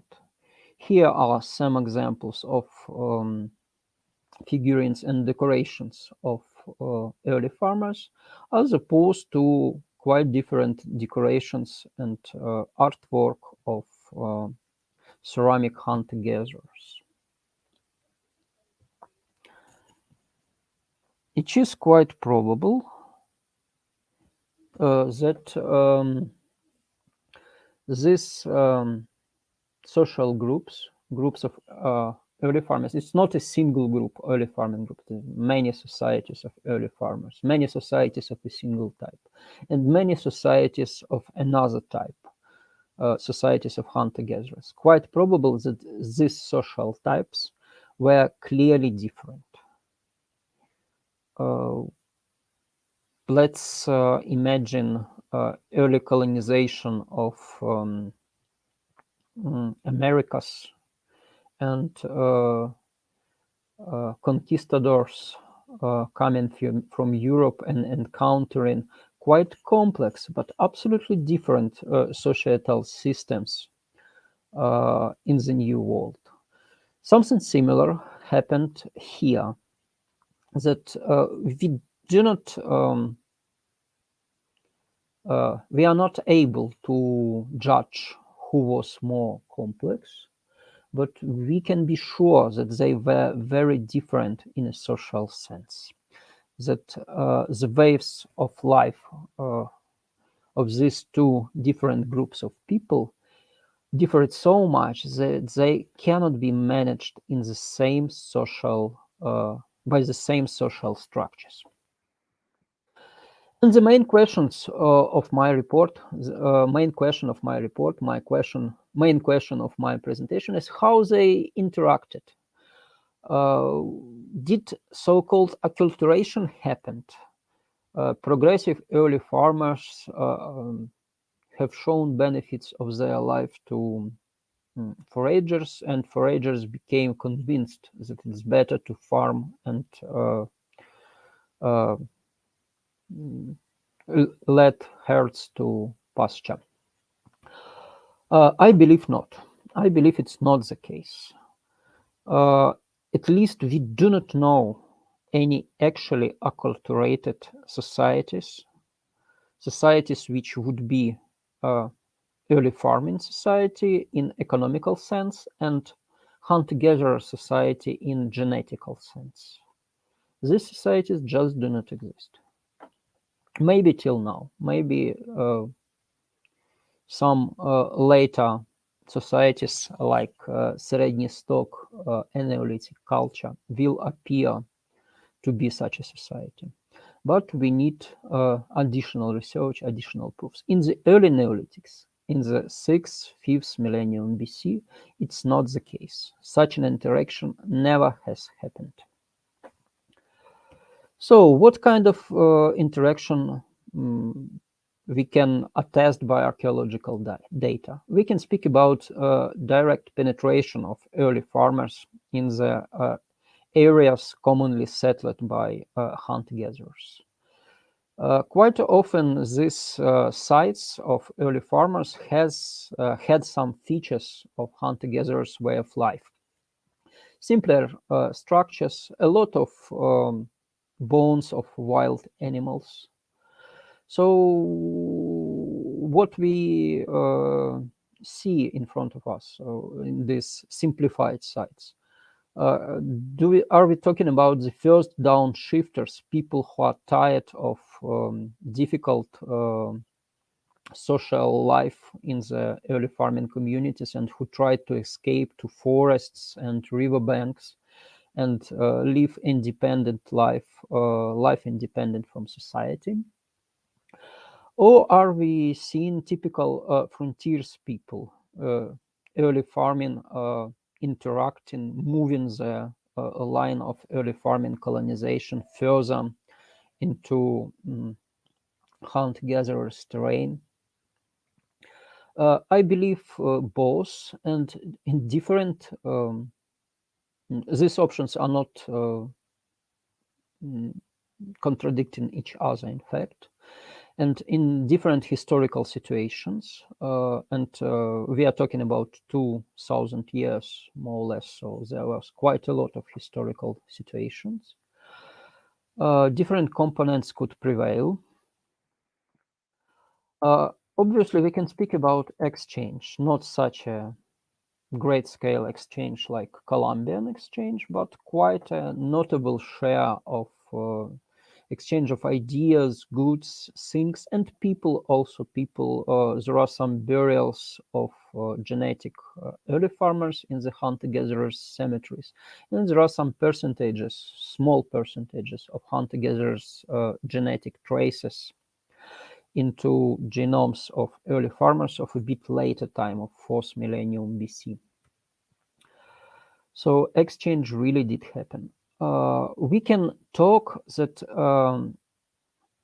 early farmers have imposed their cultural standards onto some late hunter-gatherers population, like mentioned before, Srednji Stok culture.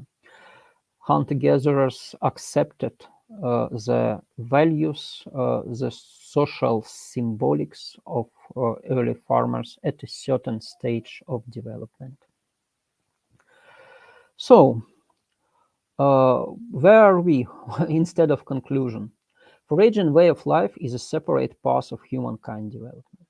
It disappeared not due to its sloppiness or some benefits of new way of life. Rather, history was cruel and unfair to the last foragers. Foragers left their genetic fingerprint in the modern Europeans, but quite a small fingerprint, in fact. And Ukraine, territory of Ukraine, was, and as you can see, is the place where worlds met for thousands. So please donate now, help Simon and his team to save unique cultural heritage of Ukraine by digitization of it with help of your donations. Thank you for your attention.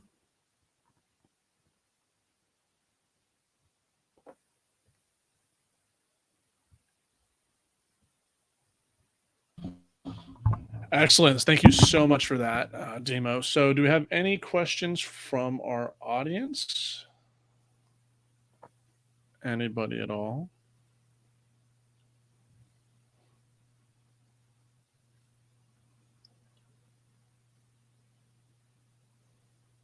No. All right.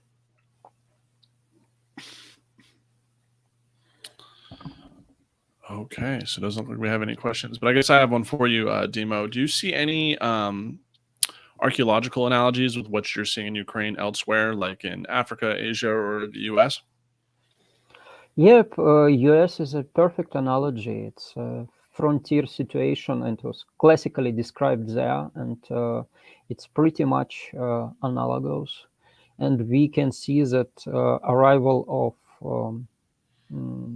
farming population of European colonists has changed the ways of life local foragers conducted in a dramatic and not always predictable way. For example, introduction of horse, changed the ways of hunting, and fur trade also influenced heavily the way hunting was conducted, the way people were doing their subsistence activities. And we can expect something similar in Ukraine in 6th and 5th millennium BC. Excellent. Well, awesome. Well, thank you so much for joining us, Dimo, and everyone, please, remember to donate for this cause. We need this scanner in order to help preserve Ukrainian cultural heritage with the ongoing war with Russia. So, Dimo, thank you so much. We're going to go ahead and bring Many thanks. Absolutely. We're going to go ahead and bring up our next speaker. Excellent. All right.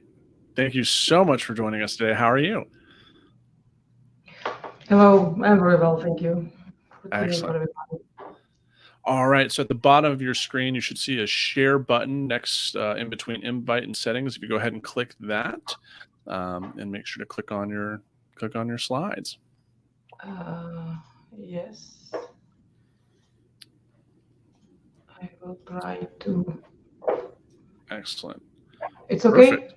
Yep, it looks good. We can hear you. You can go ahead and please introduce yourself, and let's get started. Yes, so good night, everybody. I'm very happy to be invited in your circle. I am Jana Maříková. I'm from Prague Castle. I'm head of archaeological research of Prague Castle. And maybe it's okay. Do you see it? We can continue.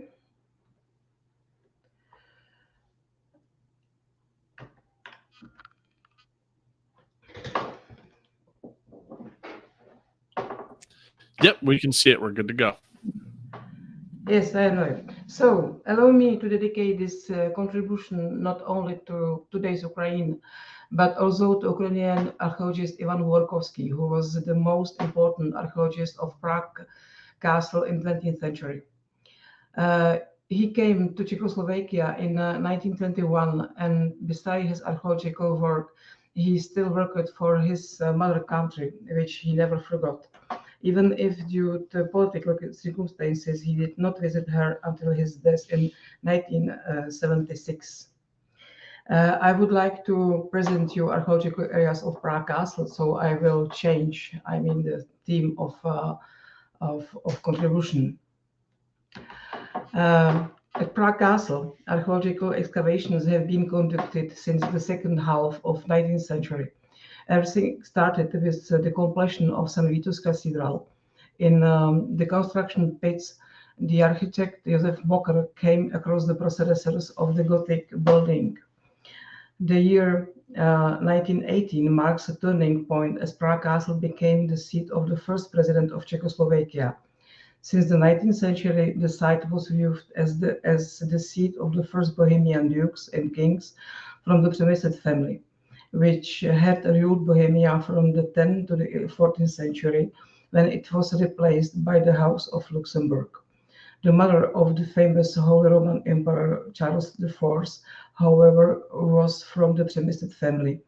At the same time, Prague Castle was the seat of the first church institutions and first, perhaps, of an archpresbyter, only then of the bishoprics, the chapter, the first Benedictine monastery, and of the archbishoprics.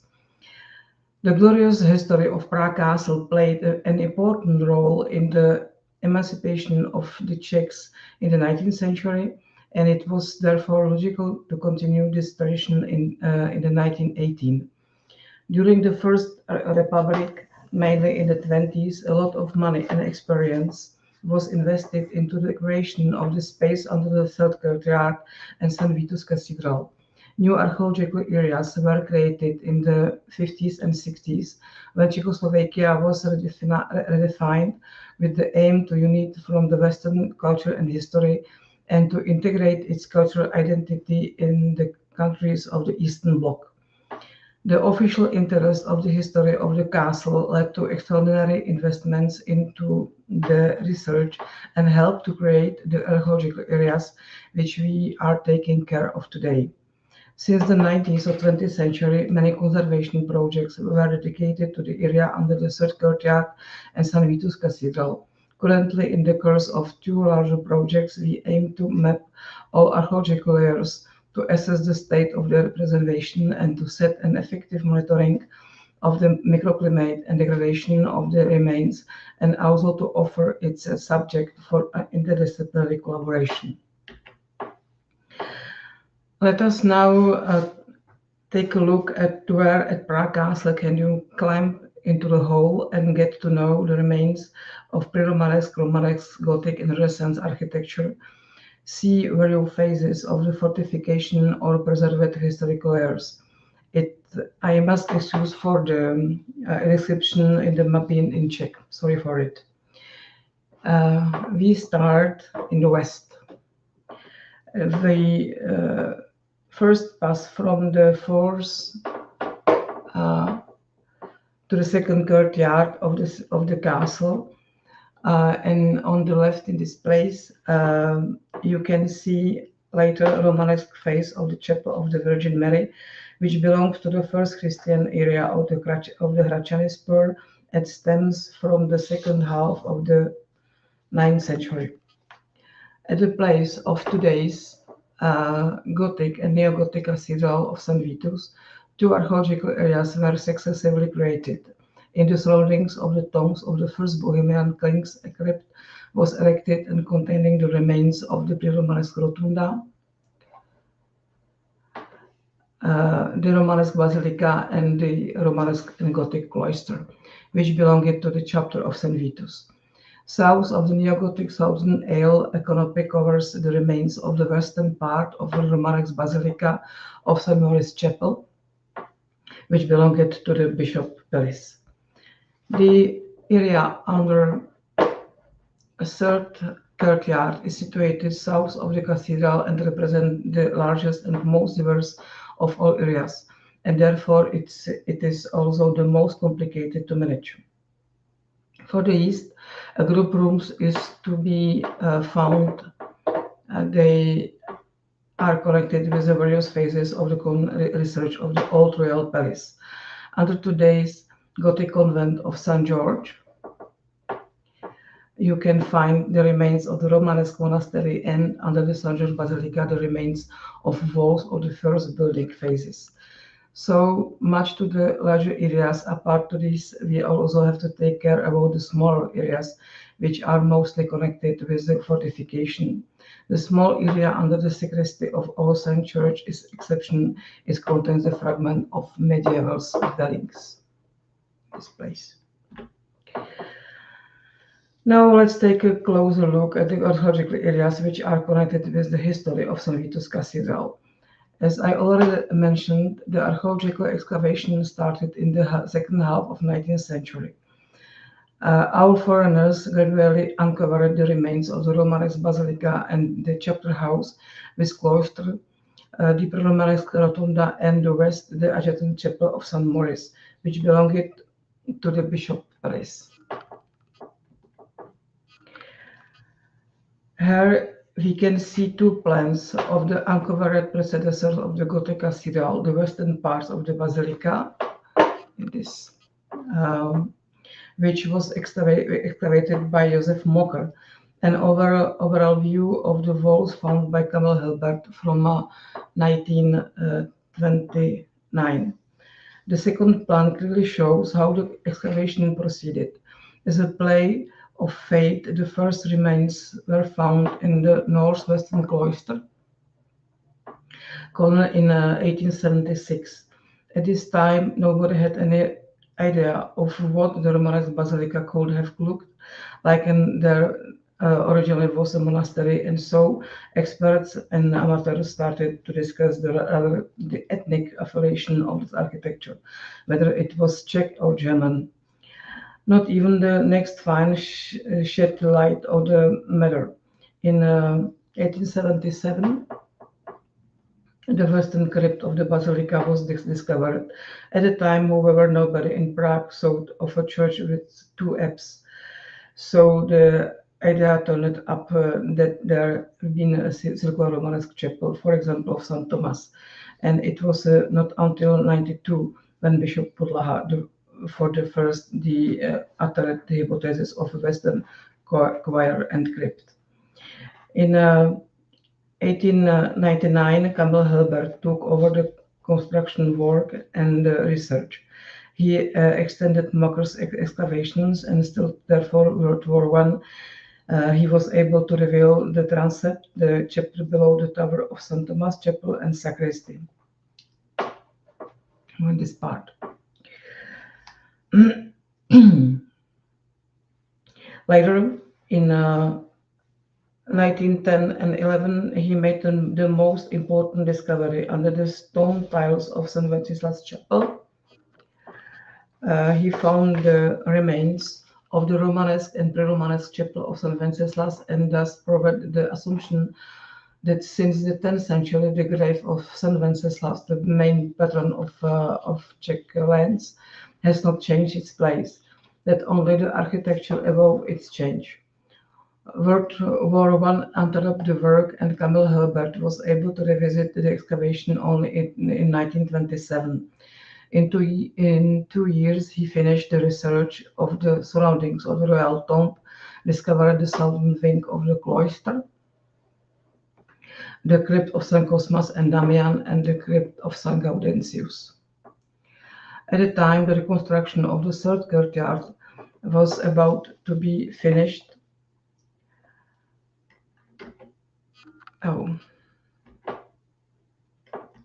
Please, sorry. At the time the reconstruction of the third courtyard was about to be finished, we are not sure what was exactly idea it was, whether Kamil Hilbert was inspired by the Society for the Completion of the Cathedral or the other way around, but it was decided to protect and preserve this important site, which is connected with the Czech cultural identity and with the first patron saints of the country, and construct a concrete slab above the excavation in the third courtyard, which would be accessible. The whole northern part of the crypt, the transept, and the northern part of the nave with a single aisle chapel, of which we today know that is what dedicated to St. Thomas, had to make place for the foundation of the neo-Gothic southern aisle in this part. The southern part is preserved under the canopy designed by the Josef Plečnik.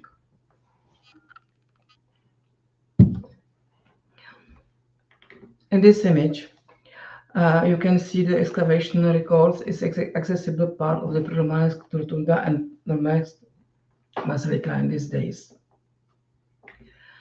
And also for your imagination, this is a reconstruction of the cathedral area as might have looked in around 1400.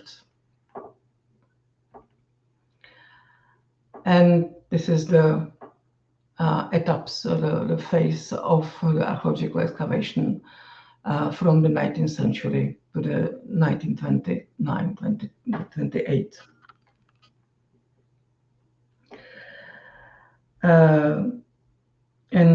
This is what the excavation records of St. Vitus Cathedral looked before the World War I, specifically from the excavation of St. Martin's crypt. In the Western Apse, the excavation in the interior of St. Wenceslas Chapel, and St. Thomas Chapel. In the 20s, the excavation in the interior and the surroundings of the royal tomb continued.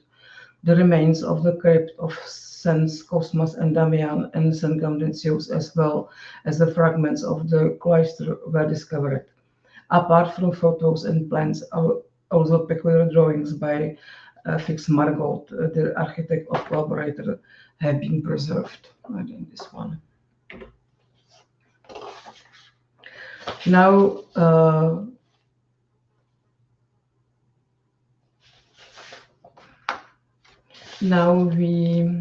so this is placed. Okay.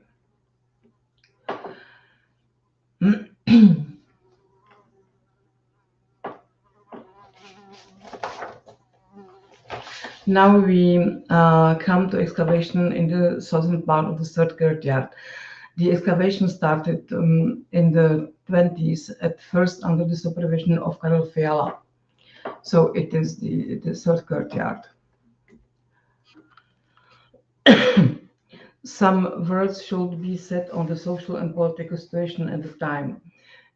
We have to be aware that at the least from the mid-19th century, the time of the so-called national revival, Prague Castle, deserted by the last Habsburg, started to regain its glory.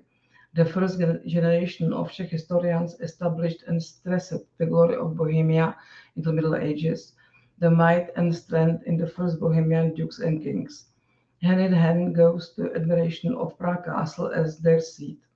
It was this moment which stood in the beginning of the aim to rebuild and complete St. Vitus Cathedral. Excavations were carried out in the interior of the cathedral, in the course of which not only the previous buildings were found, but it's important also the original grave of St. Wenceslas.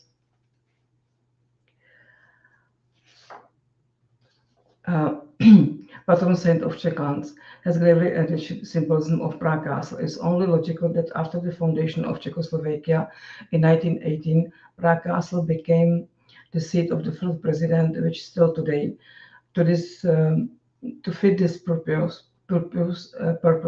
it had to be renovated and rebuilt. Construction started immediately after the proclamation of the new republic. Of the first necessary steps was to install a new sewer system by which architect Karel Fiala stumbled upon the remains of Romanek's walls. He conducted the research by himself until 1925, when it came to an agreement between the Lubor Niederle, the director of the State Institute of Archaeology, and the presidential office. At the Prague Castle Archaeological Committee commenced operation. Under the supervision of the State Institute of the Archaeology, many young archaeologists were entrusted with the excavation, who later became the leading Czech archaeology. Most important among them was Ivan Borkovský. He became the head of the excavation in spring 1928. Similarly to the excavation in the cathedral, a lot of material from the documentation of the third courtyard is preserved. Apart from this, Ivan Borkovský is famous for having taken large samples, like this one. Whole graves were taken out from the earth, square meters of pavements, whole log cabins, or he had plasters cast made of the earthwork.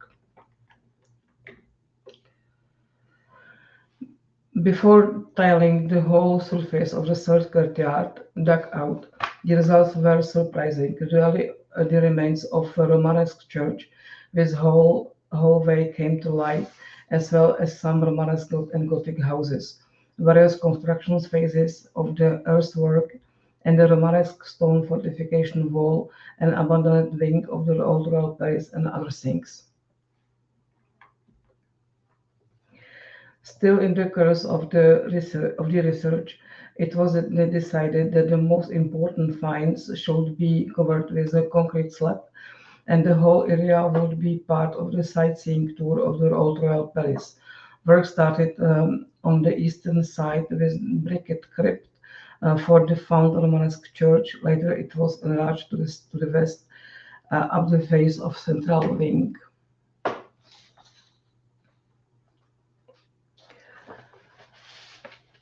The concrete pillars were erected in the square grid. The main bearing pillars stand on the rock or subsoils. Many others were erected on historical walls. This area requires the most care, since apart from the historical stone walls, there are also early medieval wooden constructions with specific microclimatic requirements and problems. An assemblage of archaeological areas is connected with the building history of the old royal palace. These include the Romanesque floor of the building and the rooms under the northern and southern court. It developed gradually in the course of the reconstruction for the building. After World War II, the North Palace court was finished. A slab is of reinforced concrete above the remains, actually very similar to the one in the south courtyard, was erected after the end of the war between 1948 and 1950. In the 60s, minor research was carried out in the course of installing stable exhibition. After the World War II, which had partially halted the field work, a new phase of construction activities and connected excavation started. After 1948, the castle was to become the seat of the residence of workers, and later a space for the workers and their children. This was connected with renovations, which again necessitated archaeological excavation. The renewed republic, this time under the communist rule, again made use of the history of Prague Castle in creating its own identity and justification. However, contrary to the 20s, there was an important shift. While the experts of the First Republic still followed Strykovsky Orient or the Rome scheme, comparing it to the Frankish and Italian models, after 1948, we can also here see a departure to the east. In the 1949 and 50, Ivan Borkovsky achieved a major success. He found the long south Church of the Virgin Mary. It was a major discovery not only for medieval archaeology but also for the newly established historical narrative of the post-war Czechoslovakia. According to the then accepted interpretation, the first church at Prague Castle was founded by the Duke Bořivoj after his return from Moravia, where he had been baptized. It was therefore decided that this monument is to be preserved under the floor of the established picture gallery of the Prague Castle.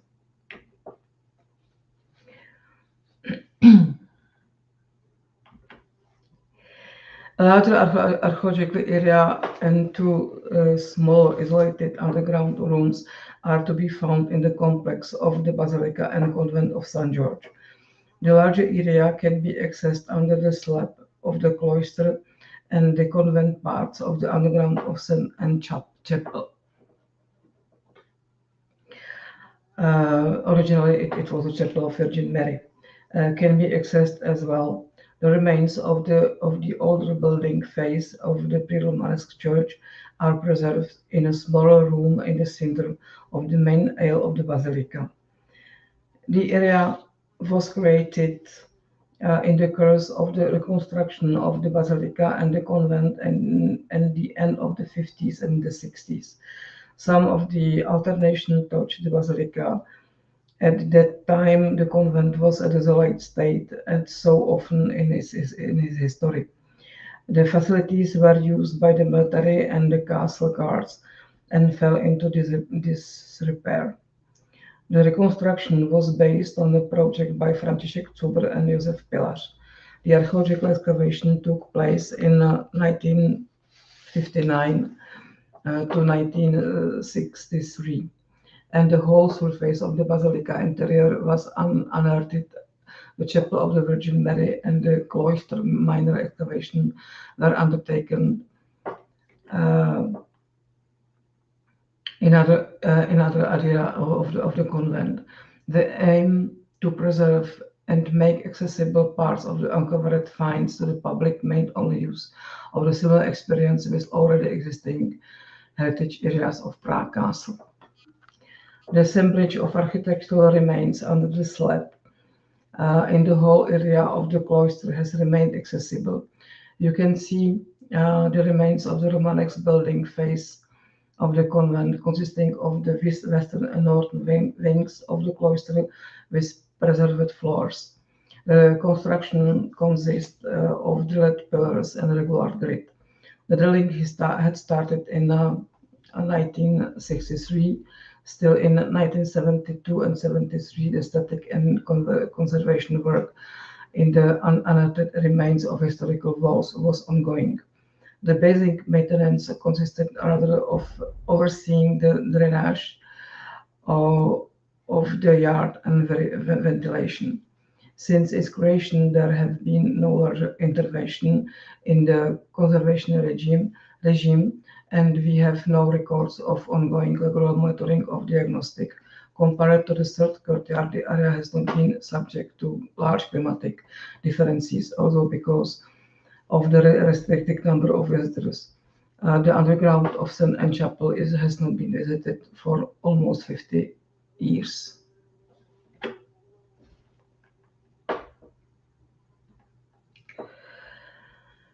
In the last years, we have initiated a systematic maintenance of the areas. Apart from studying the degradation of the preserved remains, diagnosing their state, setting up and monitoring and improving the heritage care, we also started to study the circumstances of the foundation of these areas.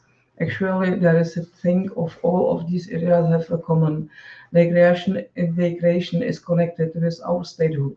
After the World War I, it was Czechoslovakia. After the World War II, a republic that reoriented towards the new left-wing ideas. In both periods, we can feel the need to root the new state in the steppes deep past.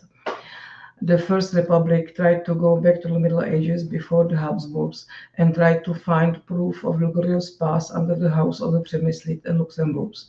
After World War II, the concept of Great Moravia, the mission of Cyril Methodius in Moravia, and the stress of Slav culture was greatest importance. Another thing the areas have in common is the often perfect and interesting technical solution proposed by important architects such as Josef Plečník, Pavel Janák, František Zuber, and others. For the whole time, they were cooperating with Bedřich Hacar, a specialist on reinforced concrete, and with archaeologist Ivan Borkovský, who was able to explain the importance of the found monuments and collaborated in such a way as to finish the project. There is, however, one thing that distinguished two groups of areas. The ones from the First Republic were designed for the public and connected with the sightseeing tours, which means the excavation belonging to the Cathedral St. Vitus or the third courtyard. On the contrary, the area of the Church of Virgin Mary and St. George Monastery were intended for only some experts who were allowed to interpret the results. It was the presidential office who admitted the entrance and voluntarily decided or not admitting. Later in the 70s and 80s, the area was almost forgotten. It was only thanks to the archival studies when we began to discover how great work is not only in the field of archaeological research and monument care, but also in the field of architectural construction, technological performance, and how enormous symbolism is hidden in them. So, thank you very much. It was my contribution.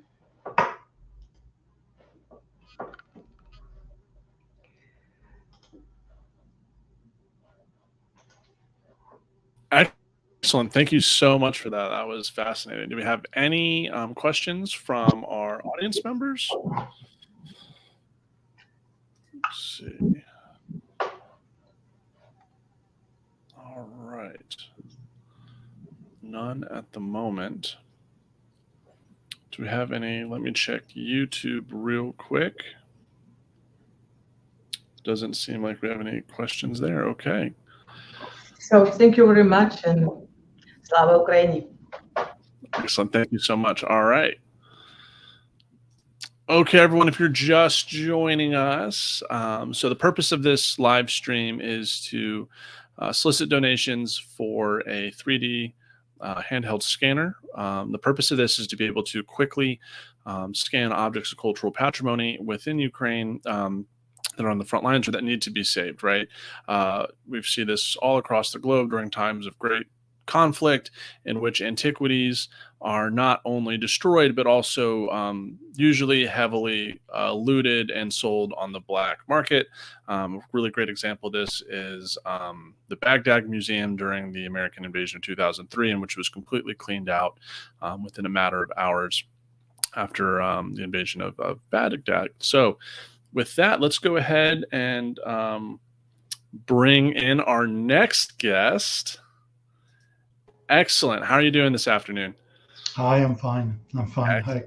Hi, well, Carlton. thank you so much for joining us. I appreciate it. So you can go ahead at the bottom of your screen. There's a little share button. If you can click that and then click on your slides, we can go ahead and get you started. Okay, maybe before I do that, I'll just introduce myself briefly. Absolutely. And I will then try to see if my share button works. My name is Marko Stech. I'm very happy to greet you from Toronto, Canada. I am director of the Scholarly Publications Program of the Canadian Institute of Ukrainian Studies. And although I specialize in 20th century, I'm a literary scholar, I do have a very extensive interest and expertise in Ukrainian culture of all ages. And I would like to talk to you today about some of the most ancient artifacts, especially cultural artifacts that were found in Ukraine. Some of them have really tremendous universal significance for world culture. And this I will do on the basis of one archaeological site. It is a Mysian archaeological site located in northeastern Ukraine. By the way, I will assume that those of you who listen to today, and maybe those of you who will listen at some future point to this recording, are not specialists in Ukrainian archaeology, in Ukrainian history, and maybe archaeology in general, although some of you may be. So I will be trying to present things a little bit more basically in a sense that provide some basic information that may not be known to just a lay person. So this very particular one of several important Paleolithic periods archaeological sites in Ukraine is very particular in the sense that it really had an impact on some of the thinking about the Paleolithic culture and Paleolithic society in general, not only in Ukraine, but in the world in general.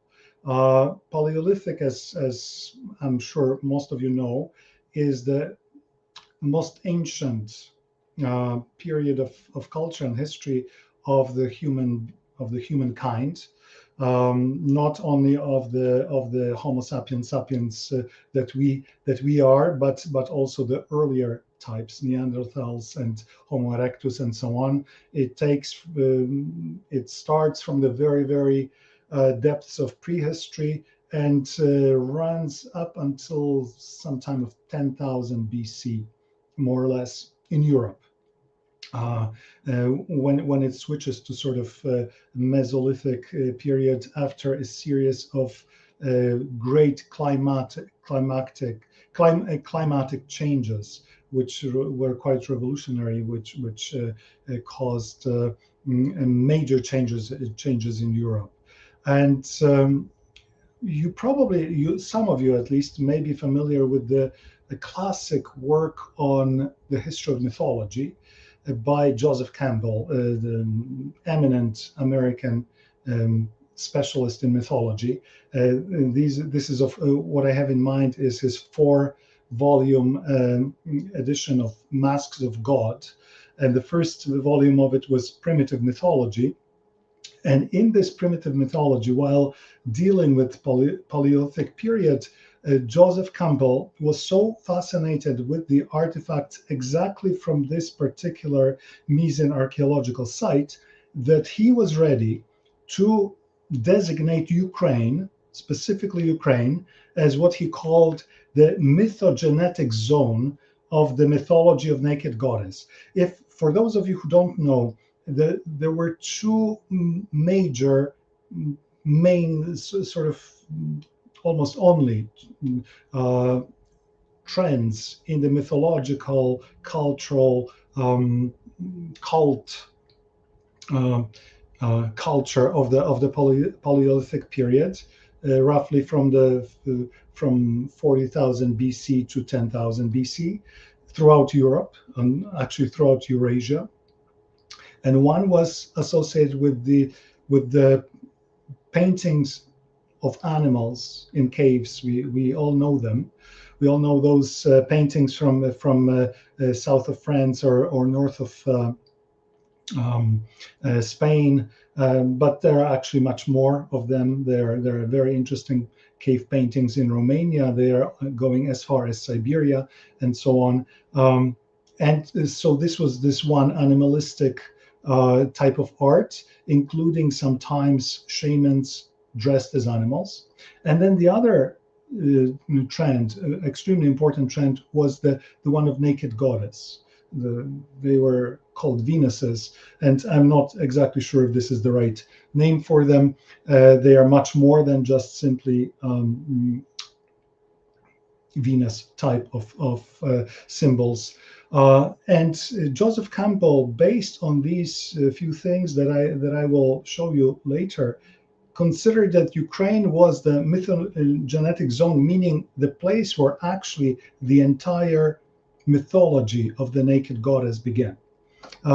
Today, he did this in 1950s, 1960s. Today, after many new discoveries, especially from Germany, southern Germany, he would probably not risk such a statement. He would probably think about Central Europe, including maybe a little bit of Ukraine, as this mythogenetic zone. But in any case, he was so impressed by the artifacts from that particular site. I will now try to share my screen. I will see if I can. Okay. Now, okay. Can you see it? Could I get some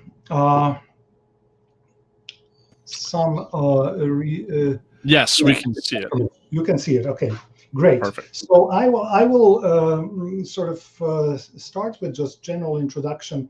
So Mysian archaeological site is in Chernihiv region in northeastern Ukraine. The dating is still quite debatable.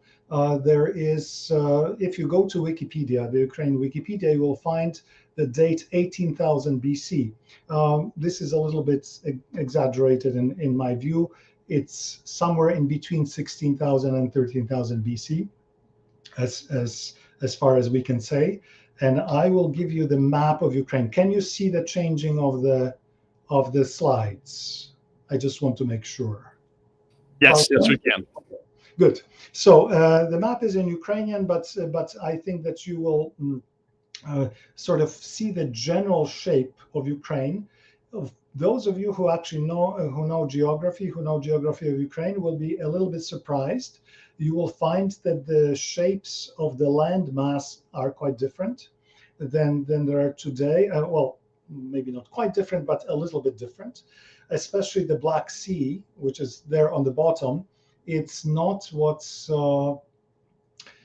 it is today. You will see that Crimea doesn't look the way Crimea looks, that there is no Sea of Azov at all. It is all because everything is shifted here considerably south of today's shore of the Black Sea. And this is because we are still in the glacial period, and much of the world's north is covered by glacier. And because of that, much of the water that will later become released from these and will actually fill out much of that space is still locked in the glacier. Mizen is right there. If you can see my pointer there, it's and when you see the north, the sort of the border of today's Ukraine, which is in sort of pink interrupted line, you will see that it is quite close to the border with Russia. In fact, this area was briefly occupied in March 2022 and in February 2022.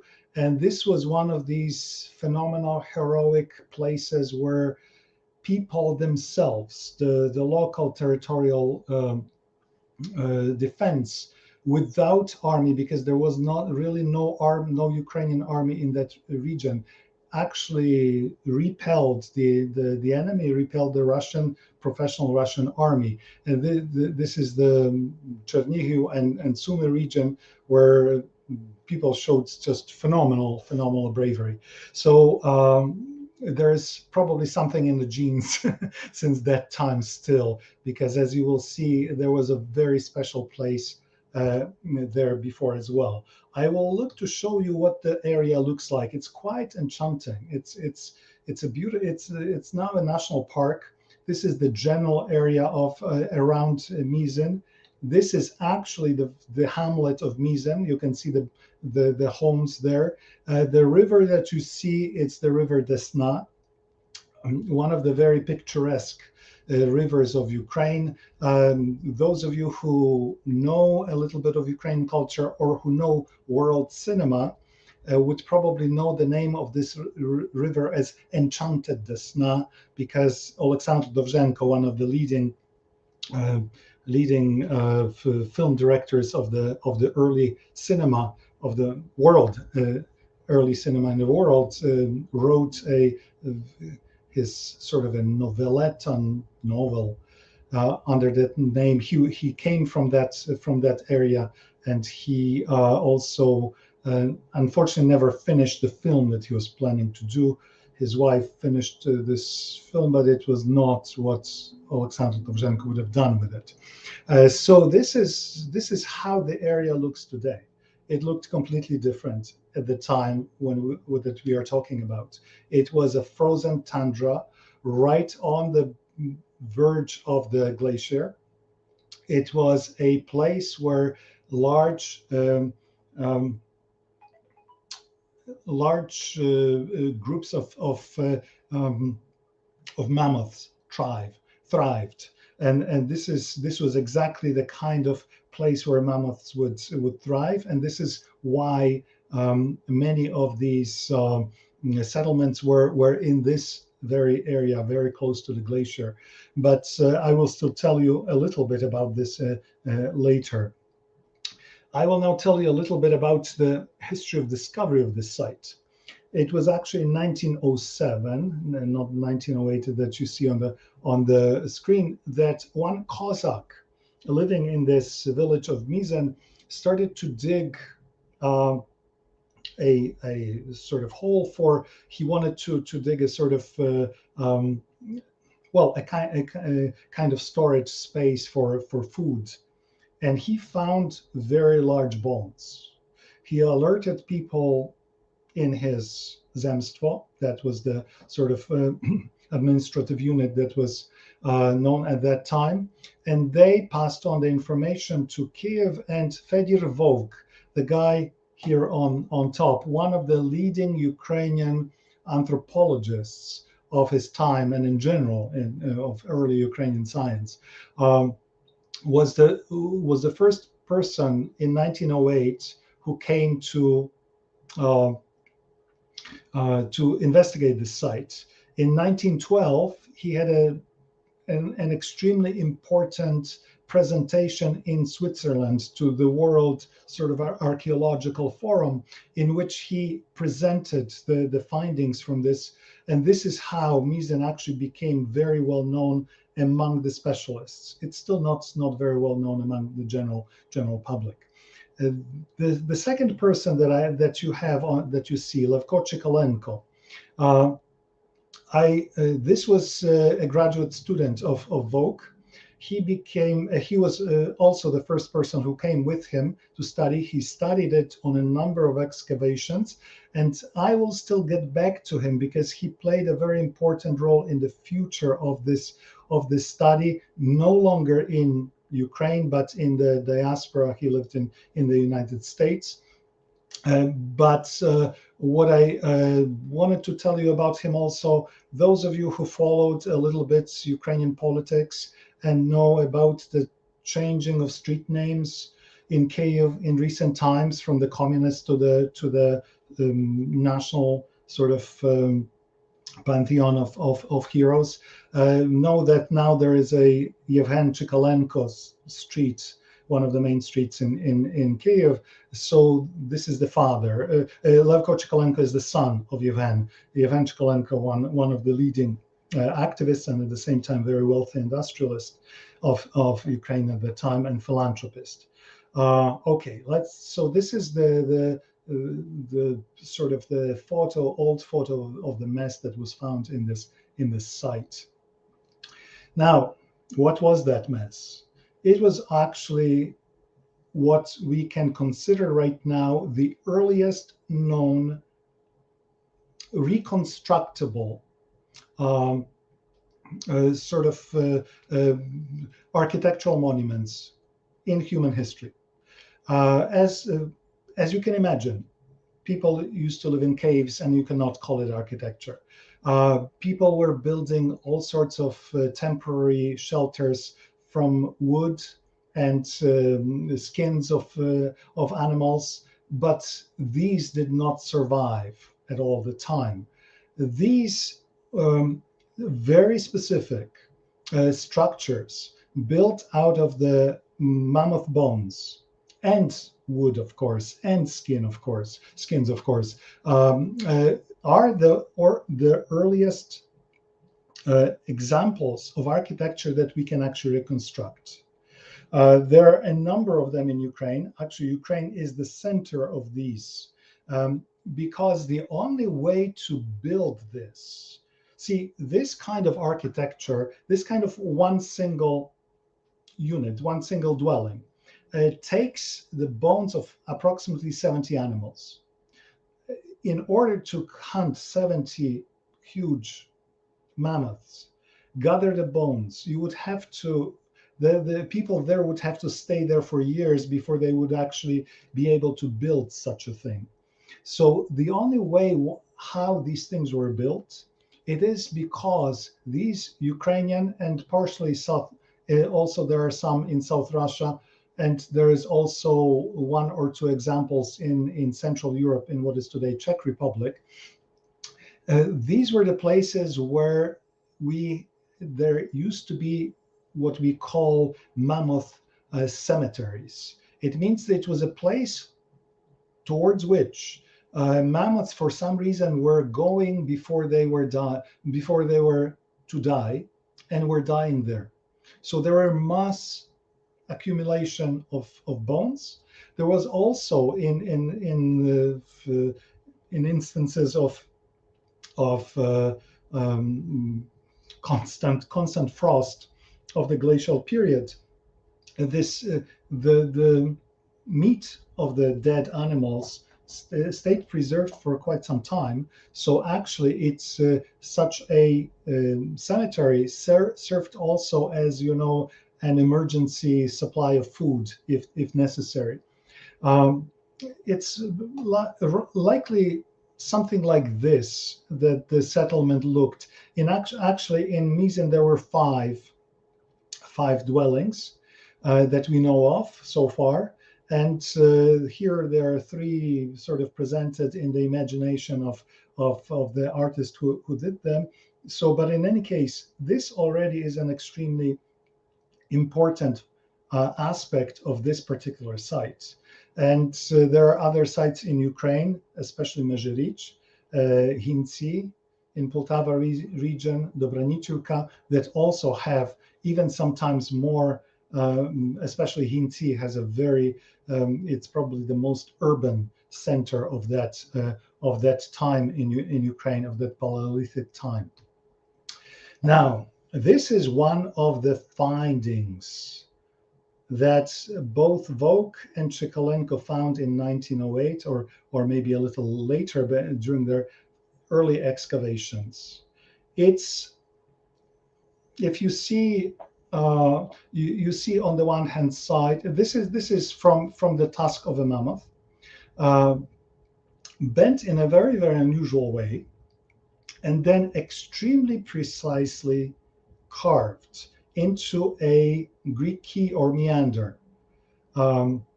This is the very first meander pattern found anywhere in the world, absolutely anywhere in the world.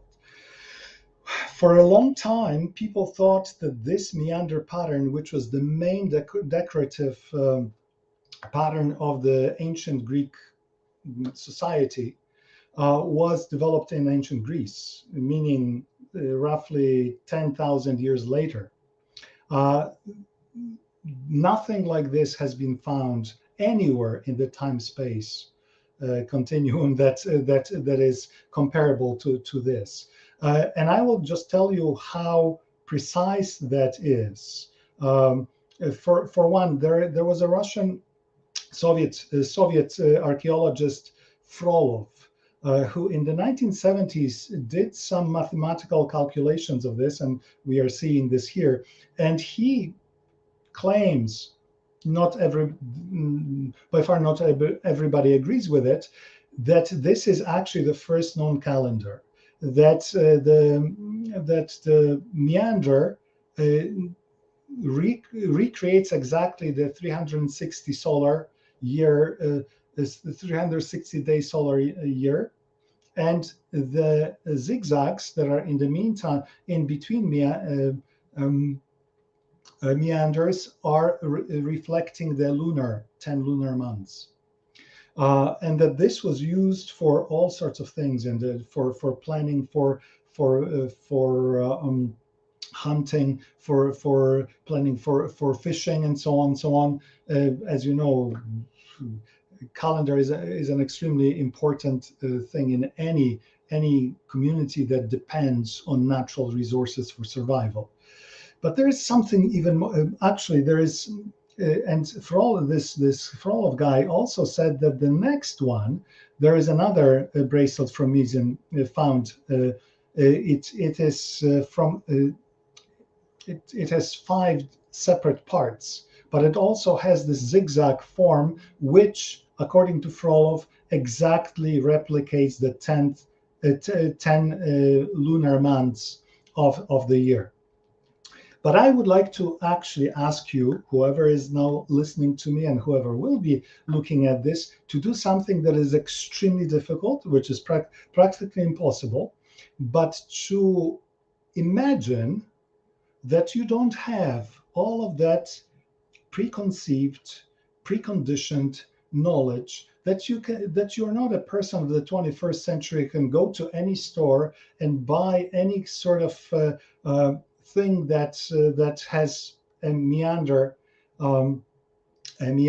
sort of ornament on it, or any other ornament, that this is the first time that something like this has been created. First time, out of nothing, out of no experience of that time. And I will come back now to Levko Chekalenko. Levko Chekalenko was obsessed with this particular bracelet because he was trying to figure out how a person came up with that kind of complex and very precise ornament out of nothing without having anything in nature. This is not an imitation of any natural thing. This comes out of person's mind, out of person's soul. He worked on it for years. According to him, he reconstructed the exact line by line how this thing was done, which line was first, where he started, what he was doing, or she. We don't know if this was a man or a woman. That definitely it was a right-handed person, and so on and so on. And he then found, especially he saw that in a number of places, initially this person made mistakes, made something that was not symmetrical, but then was forced to correct himself or herself. And Levko Chekalenko has a very interesting essay about it. He says that this is the first time that a person understands the concept of symmetry, and that he is forced by this concept to do this pattern that way and not any other way. Okay, I could talk a lot about this, but I will move on because I want to show you some other things. See, this is the type of sculpture, figurative sculpture that was found there. You will find that this is at the same time a woman, at the same time a bird, at the same time some other things. I will show you that in other cases it is also phallic symbol, but phallic symbol with chevrons, which are clearly the feminine symbols, the symbols of the goddess. Now, this is the Venus of Willendorf in Austria. This is the Paleolithic goddess that was sort of created in Western Europe. This Eastern European style, or Ukrainian style, one could say, is totally different. Joseph Campbell said that this is like abstract creation, abstract sort of version of art. And it's not, to me, it's always fascinating that abstract art actually did develop in Ukraine afterwards with Kandinsky and with Malevich and with Alexandra Exter and so on. What I wanted to show you here is also that this is also the first swastika ever found anywhere. And it's very, very minutely designed. Both meander and swastika have very particular meanings, and the meander, for example, relates to labyrinth. And for most of the psychologists of sort of psychoanalysts of symbolism, they say that this is the first symbol of human mind starting to work on itself, meaning that in one case they say this is the first human being, this is the first artist who is not a god but a human being, and this is his brain in which he can actually lose himself and so on. So this is, in my view, these sculptures, beautiful sculptures, they show how the human mind was developing at that time from this sort of more mythical, magical kind of thinking into something that approaches rationality, because it is with the labyrinth in the ancient Greek culture that logic and rationality comes into play. But this obviously started much, much earlier. This is some other of these. I want to just show that, and they are all seemingly abstract, but they are all very clearly female. They are the sculptures of female of the goddess. I would have to talk to more about it, but I don't have much time. Now, they also found such a thing. These are the only examples from that time anywhere in the world in which you have basically movable paintings. And you say, well, these are not paintings, these are just ornaments. Well, if you look at Malevich and his suprematism, they are very similar to that. And they found in one of the dwellings, which they considered to be the dwelling of a shaman, they found a number of such things and such bones that were, and I will show you more of them, yes, like this. And they didn't understand what these are. They were all grouped together. There is also one skull with these kind of, and after a while, they found that these are damaged in a particular way. They are damaged from hitting.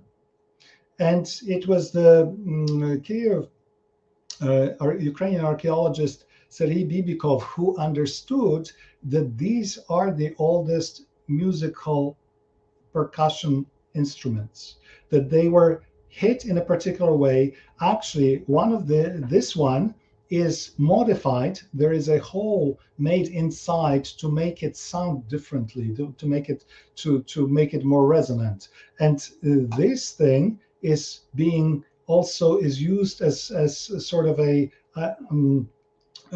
by rubbing this, you get a particular kind of sound. And in 1982, Bibikov convinced the musicians from the Kyiv Conservatory to try to record music. And they actually first researched the music of those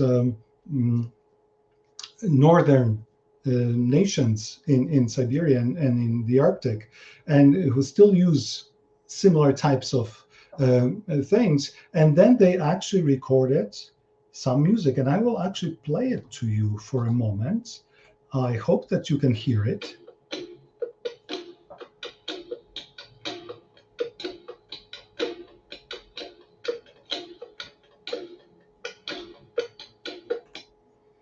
So this is how the music of that time could have sounded roughly. There would be dancing. There would be chanting. In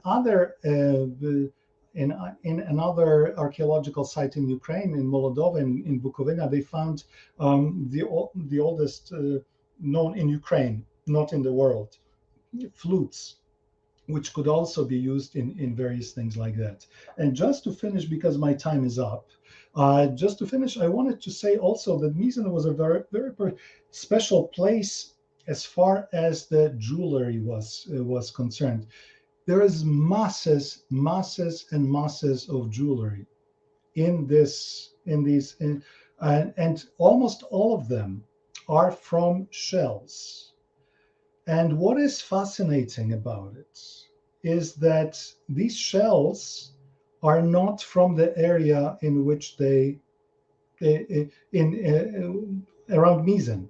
In fact, some of these shells are from the Black Sea of that time, meaning that they had to be transported from the shore of the Black Sea to Mizin, to the north of Ukraine today. These are thousands of kilometers.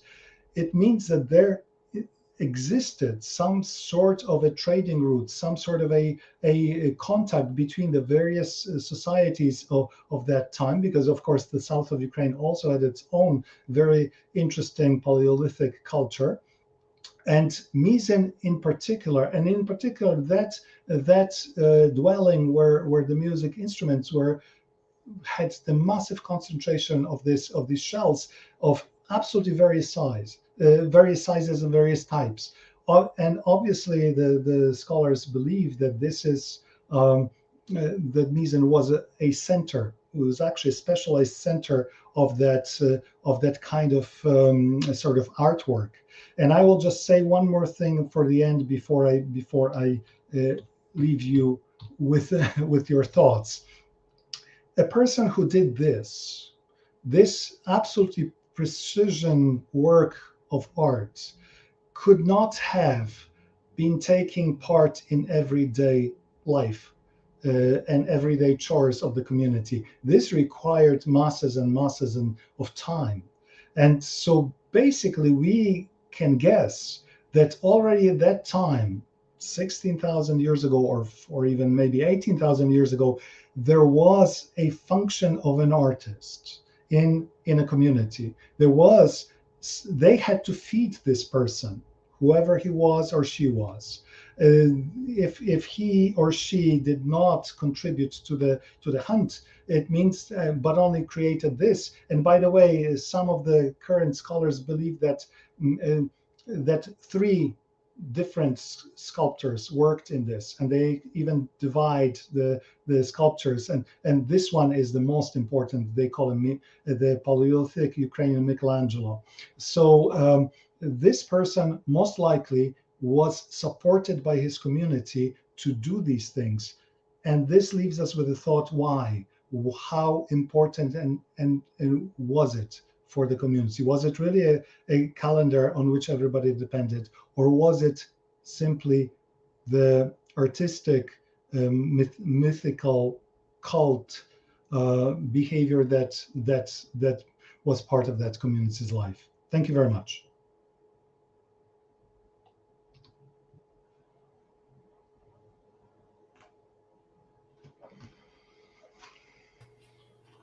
Excellent. Thank you so much for that. And unfortunately, we got to move on to the next speaker, but thank you so much for your time. And we're going to go ahead and get that rolling. Okay, and if you have any questions for that last speaker, please go ahead and leave them in the comments down below, wherever you are listening to this, and we can go ahead and send those off and get you guys responses. In the meantime, we have one more presentation, and this one will also be a video presentation. So, one second. Excellent. Hello to everybody who listening or watching this streaming. I am Oksana Lifantii, a PhD and archaeologist, a leading researcher at the Treasury of the National Museum of History of Ukraine. And first of all, I want to thank the organizers of this charity streaming and those who care for the Ukrainian heritage and will invest in the purchase of the 3D scanner for the digitizing of the artifacts on the modern level from the territory of Ukraine. My speech today will be about the not well-known phenomenon of Scythian so-called golden people in Ukraine. The term golden people is mostly used when describing rulers or wealthy representatives of the Saka people and then their neighbors, people of the Aldebel culture. The most famous among them is a person.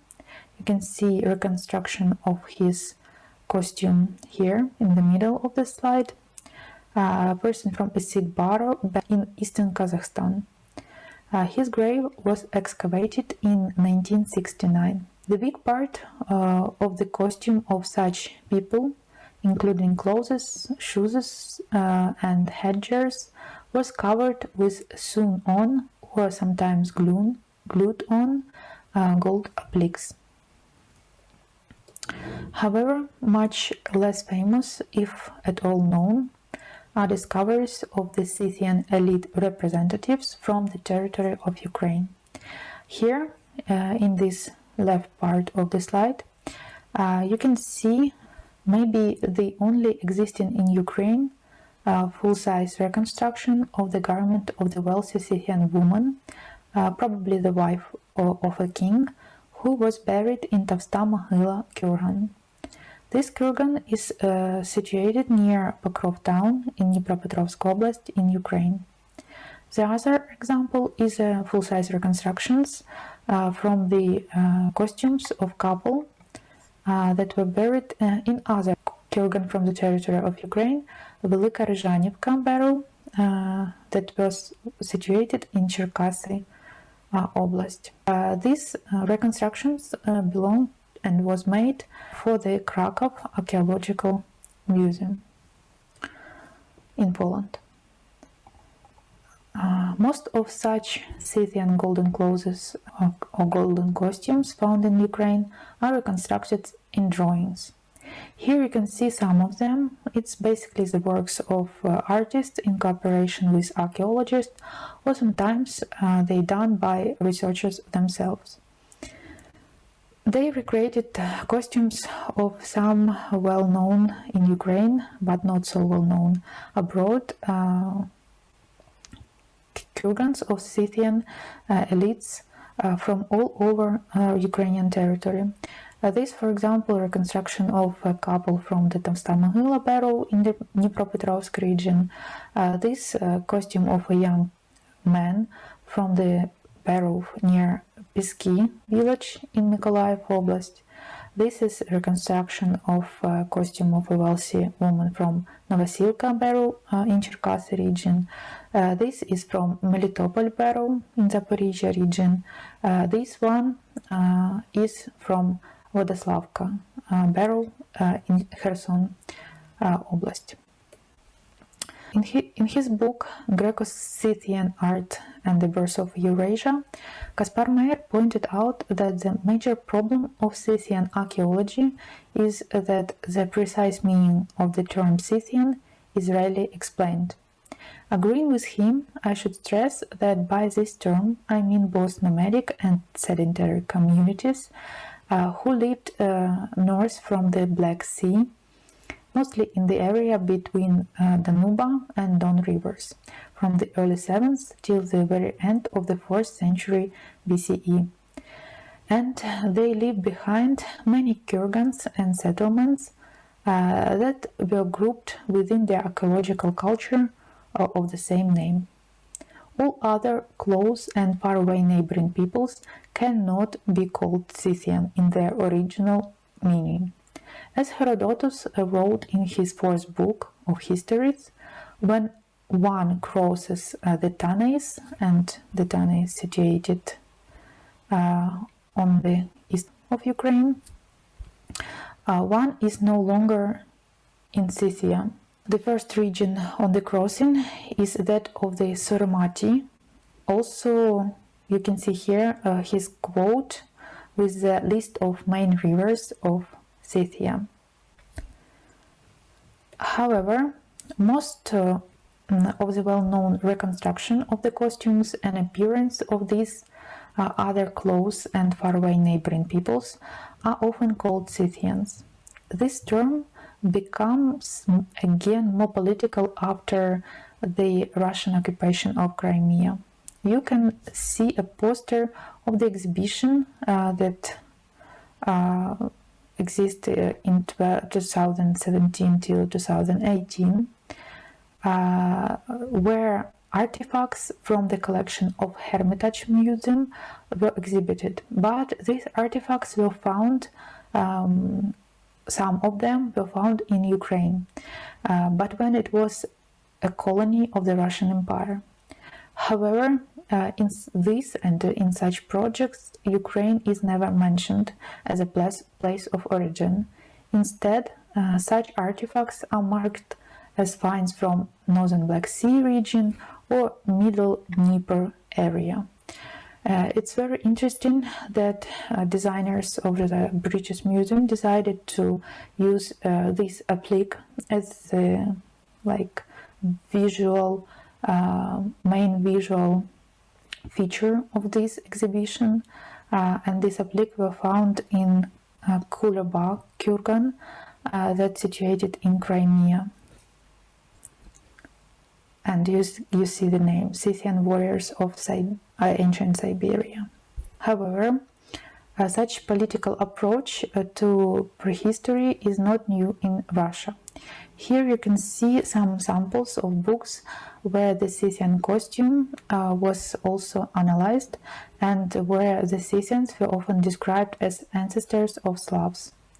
Thus, Ivan Zabelin wrote in 1876 that is why we think that non-strict criticism of Schochler denies and doubting can take away from Russian history its true treasure, its first chronicler, which is the father of the history himself, Herodotus. And of course, he think of this because Herodotus described Scythian life. Here, in 1881, in his materials on the history of Russian clothes and the traditional and the condition of national lives, Mr. Prokhorov used the term Scythian Slavs as if it was one people. In the next work, Mr. Stepanov, in 1915, in the history of Russian clothes, illustrated some probably Russian clothes with finds from Kulaba and Chertomlik barrows that were excavated in Crimean Peninsula and Dnipropetrovsk Oblast in Ukraine. Well-known researcher of Scythian culture, Mikhail Rostovtsev, who fled from Bolsheviks in the West, also prolonged this idea of Tsarist Russia that by irony later will be used by Bolsheviks too. You can see the name of the book and the list of contents. And now we should mention that unfortunately there are very few works that study this imperial view on Scythian history. One such researcher is Kaspar Meyer, whose book I can recommend to read if you are interested in this theme. And now we are going to talk about the main theme of my speech about phenomenon of Scythian golden people in Ukraine. So what do written sources tell us about Scythian garments adorned with gold? They are only mentioned the love of Scythians for their ancestral gold and their gold in general. All known till today images do not give information about the gold garment appliques too. Ornaments that could be seen on some very bright artifacts, as some of which you can see here, don't resemble real appliques and probably are images of embroidery or textile appliques that in most cases did not survive till our days. Thus, it is important to note that is in most cases the only reliable source of our knowledge of Scythian garment jewelry appliques is archaeological research and cases of finds of these decorations in untouched graves. Simultaneously, the question of what to consider as costume appliques and what not particularly wasn't raised and wasn't discussed between specialists. This led to the situation when open-work plaques, simple thin stripes and so-called headdresses circlets with pendants were not considered as costume decorations. In my opinion, they are linked with jewelry appliques in the manner of attaching them to the garment and the way of their production by embossing on the sheet metal. There is also a connection in the purpose of these items as well as a range of images hammered on them. Now I should mention some details about my typology of gold and silver appliques of Scythian garments. That is my main subject of research now. So there are two main categories, small appliques and long appliques. So-called small are items with simple depictions and whose length height is twice their width. The long appliques contain complex image schemes and the length of them is much greater than the width, 3 and more times greater. Here you can see it is a simplified theme of this typology. The proposed coding system could seem complicated, but you can see names given to the groups and types, so it would be easier to manage. All small appliques have 5 groups, anthropo, poly, zoo, and phytomorphic or vegetative and geometric depictions. In the polymorphic group, the mythical or syncretic creatures were included. Over 99% of items belong to the small appliques that were used as the decorum of all parts of the costume, from headdress to shoes. The biggest group of these is geometric, and especially numerous are small appliques that are often called buttons. And they look like that. It is a hemisphere with a small loop on the backside. In this speech, I also want to address another important theme that concerns Scythian costume jewelry appliques and their obvious connection to the social roles of their owners. Thus, the chieftains and their family had the most gold-decorated garments. Their close servants or representatives of middle society strata could wear such luxurious clothes too. Height of only 122 kurgans from all that were under analysis is known. And as you can see here, the largest group of barrows with jewelry garment appliques are the middle height barrows, from 2 to 4.5 meters. At the same time, the massive part of appliques comes from the smallest group of the biggest barrow, such as Velikoznamenka barrow number 13, or Goose and Chertomlik barrows. Now we are going to look at the diversity of the ceremonial costume part that were decorated with metal appliques. The vast majority of long appliques decorated women headdresses. It can be in form of calatus, cylindric shape, or it could be only decorated stripe on the forehead. It should be noted that in all cases they were combined with small appliques. For example, shawl or head covers that almost every time was worn with firm headgear are always decorated with small appliques. Here is some statistic about cases of costume decorum, most of which are recorded in situ, so it was undisturbed, found in the grave. Thus, during my dissertation study, I managed to allocate credible remains of 80 elite headdresses. Among them, 9 are related to male bashlik or hood and forehead bands. The remains of only 2 headdresses were found in children's grave, in the form of a conic cap with side beads, owned by a girl of about 7 years old, and a forehead band worn by a girl about 10 years old. 69 cases were female calatus, conic heads, blankets, heads, foreheads, bands, and tiaras, type of Scythian head. All of them belong to the woman costume. Furthermore, 8 cases of decoration with gold appliques of men's and probably women's clothing, coats or kaftans, soon 17 women dresses and 1 child shoulder clothes were traced. Only in 1 case, from Saloha barrow excavation in 1913, the possible but doubtable evidence of trousers decoration with appliques.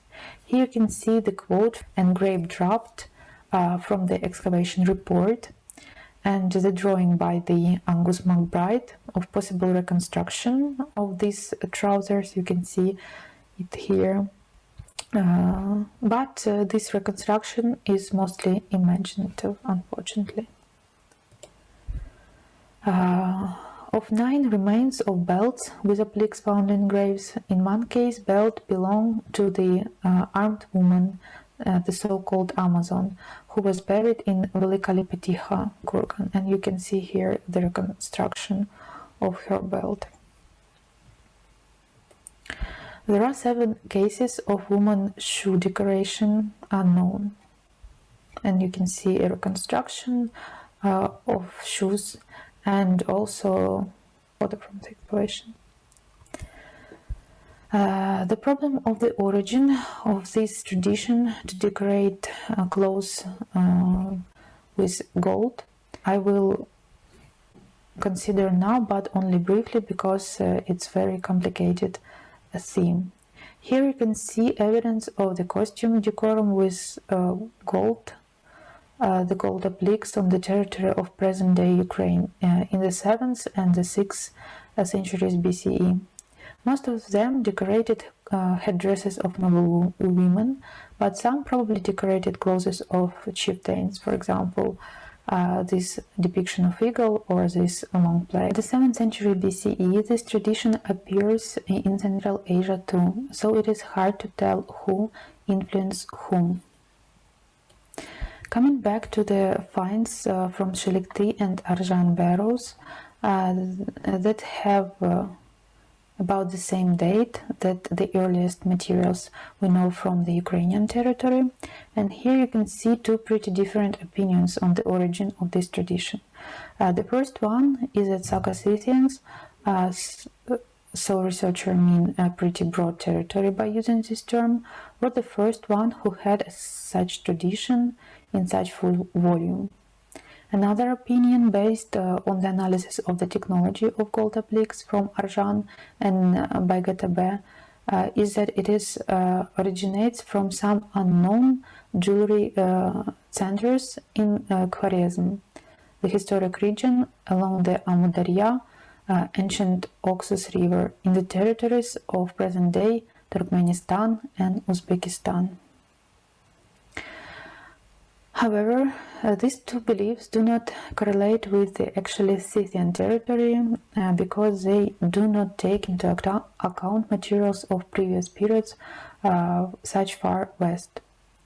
On this slide, I only mentioned some similar iconography that existed on the west, on the southeast of the North Black Sea area. The brightest example is the tombs of the princesses buried in Nimrud, in the capital city of Assyria. Here you can see some appliques from the garments of these princesses. And the earliest mention of the Scythians came also from Assyrian sources of the first half of the 7th century BCE. The Scythians were involved in the Median-Assyrian conflicts as Assyrian allies, so it's very possible that the idea of such rich gold decorum came to the Scythian chieftains from this territory. However, they probably adjust it to their customs. The character of the images presented on the Scythian garment appliques does not seem random. The symbolism brightly appears on long plaques or headdresses, where some integral rows and orders of code could be seen, which is harder with the small appliques. There is also a big problem of modern science-based and at the same time attractive reconstruction of these costumes that probably will be solved in near future. In the final part of my speech, I want to address other problem, the digitization of archaeological collections. Here you can see a screenshot of the main page of the online database of the National Museum of History of Ukraine, where I work. This database is relatively new and contains today about 2,000 exhibits, while the full museum collection contains more than 800,000 items. Here are the comparison of the pages of the National Museum of History of Ukraine and the British Museum. As you can see, they have similar data about exhibits. However, what Ukrainian museums still cannot afford is the 3D models of the exhibits.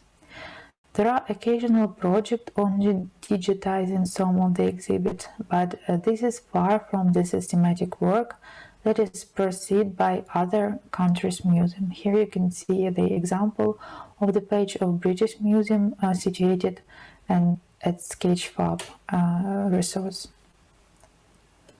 For example, in the National Museum of History of Ukraine, such models were done by one researcher at his private initiative, so all his works were placed on his private page in Sketchfab. And now he joined the army and protects us from the Russian invasion. So now in our museum this process is on hold. It is worth mentioning that in Ukraine most such models are done with photo cameras without using progressive scanners.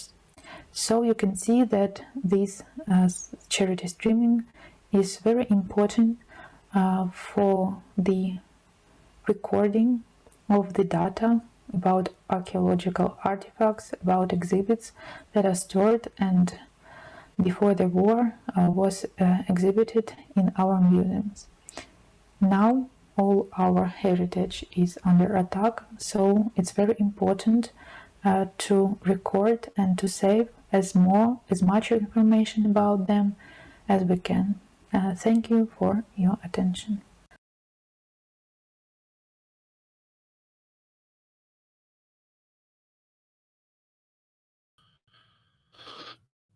Excellent. Well, that is all we have for everyone today. Thank you so much for streaming. I'm going to bring Simon back up. Simon, do you have any final thoughts for us? Yep. First of all, I've seen the comment in the chat, about the question for the last report, was the deer a spiritual animal in the Scythian tradition? Well, yes and no, because the Scythian tradition to depict animals is very diverse and different. So that's not like a phoenix or unicorn in Western Europe, like it's stated in the question. But yes, animals and especially deer had some specific meaning for Scythians. So it is very common motive for the jewelry, Scythian golden jewelry. That's it. And maybe we can give some concluding remarks. Yeah, Carlton, do we? First of all, thank you all for listening, for being here with us, and especially those who survived to the very end of it. The long-lasting event with many fascinating reports I liked so much. Many of it was quite a unique data, don't you think so? Yeah, absolutely. I learned a lot today. Thanks everyone who came and watched. We really appreciate your participation, but what we really, really need is donations to support the purchase of this 3D handheld scanner. Once again, you've heard a couple of our participants discuss this, that this is badly needed. Ukrainian cultural heritage is at risk with the ongoing conflict, the ongoing war with Russia. And having this 3D scanner will allow archaeologists in Ukraine to quickly scan objects of cultural patrimony if they can't be removed. So at least they can be saved in a digital space to preserve as much data as possible. So please consider donating. Share this with your friends, family, and colleagues, and let's drum up some support for our archaeological colleagues in Ukraine. We will be back tomorrow for another fantastic and definitely content-filled 6-hour session. Same time. For us in the States, it's 9 a.m. to 3 p.m. Eastern Standard Time. And Simon, what time does it start in Ukraine tomorrow? In Ukraine, it's 4 p.m. Yeah, 4 p.m. Eastern European. Yep, 4 p.m. to 10. So, same time, same schedule, 6 hours, and we're there. Excellent. Well, we really appreciate all the fantastic comments and everyone joining, and we're really excited for tomorrow's presentation. Once again, thank you so much to all our participants. I learned a lot, and please, let's help support archaeology in Ukraine. All right. Well, thank you all very much, and we'll see you all tomorrow. Thank you.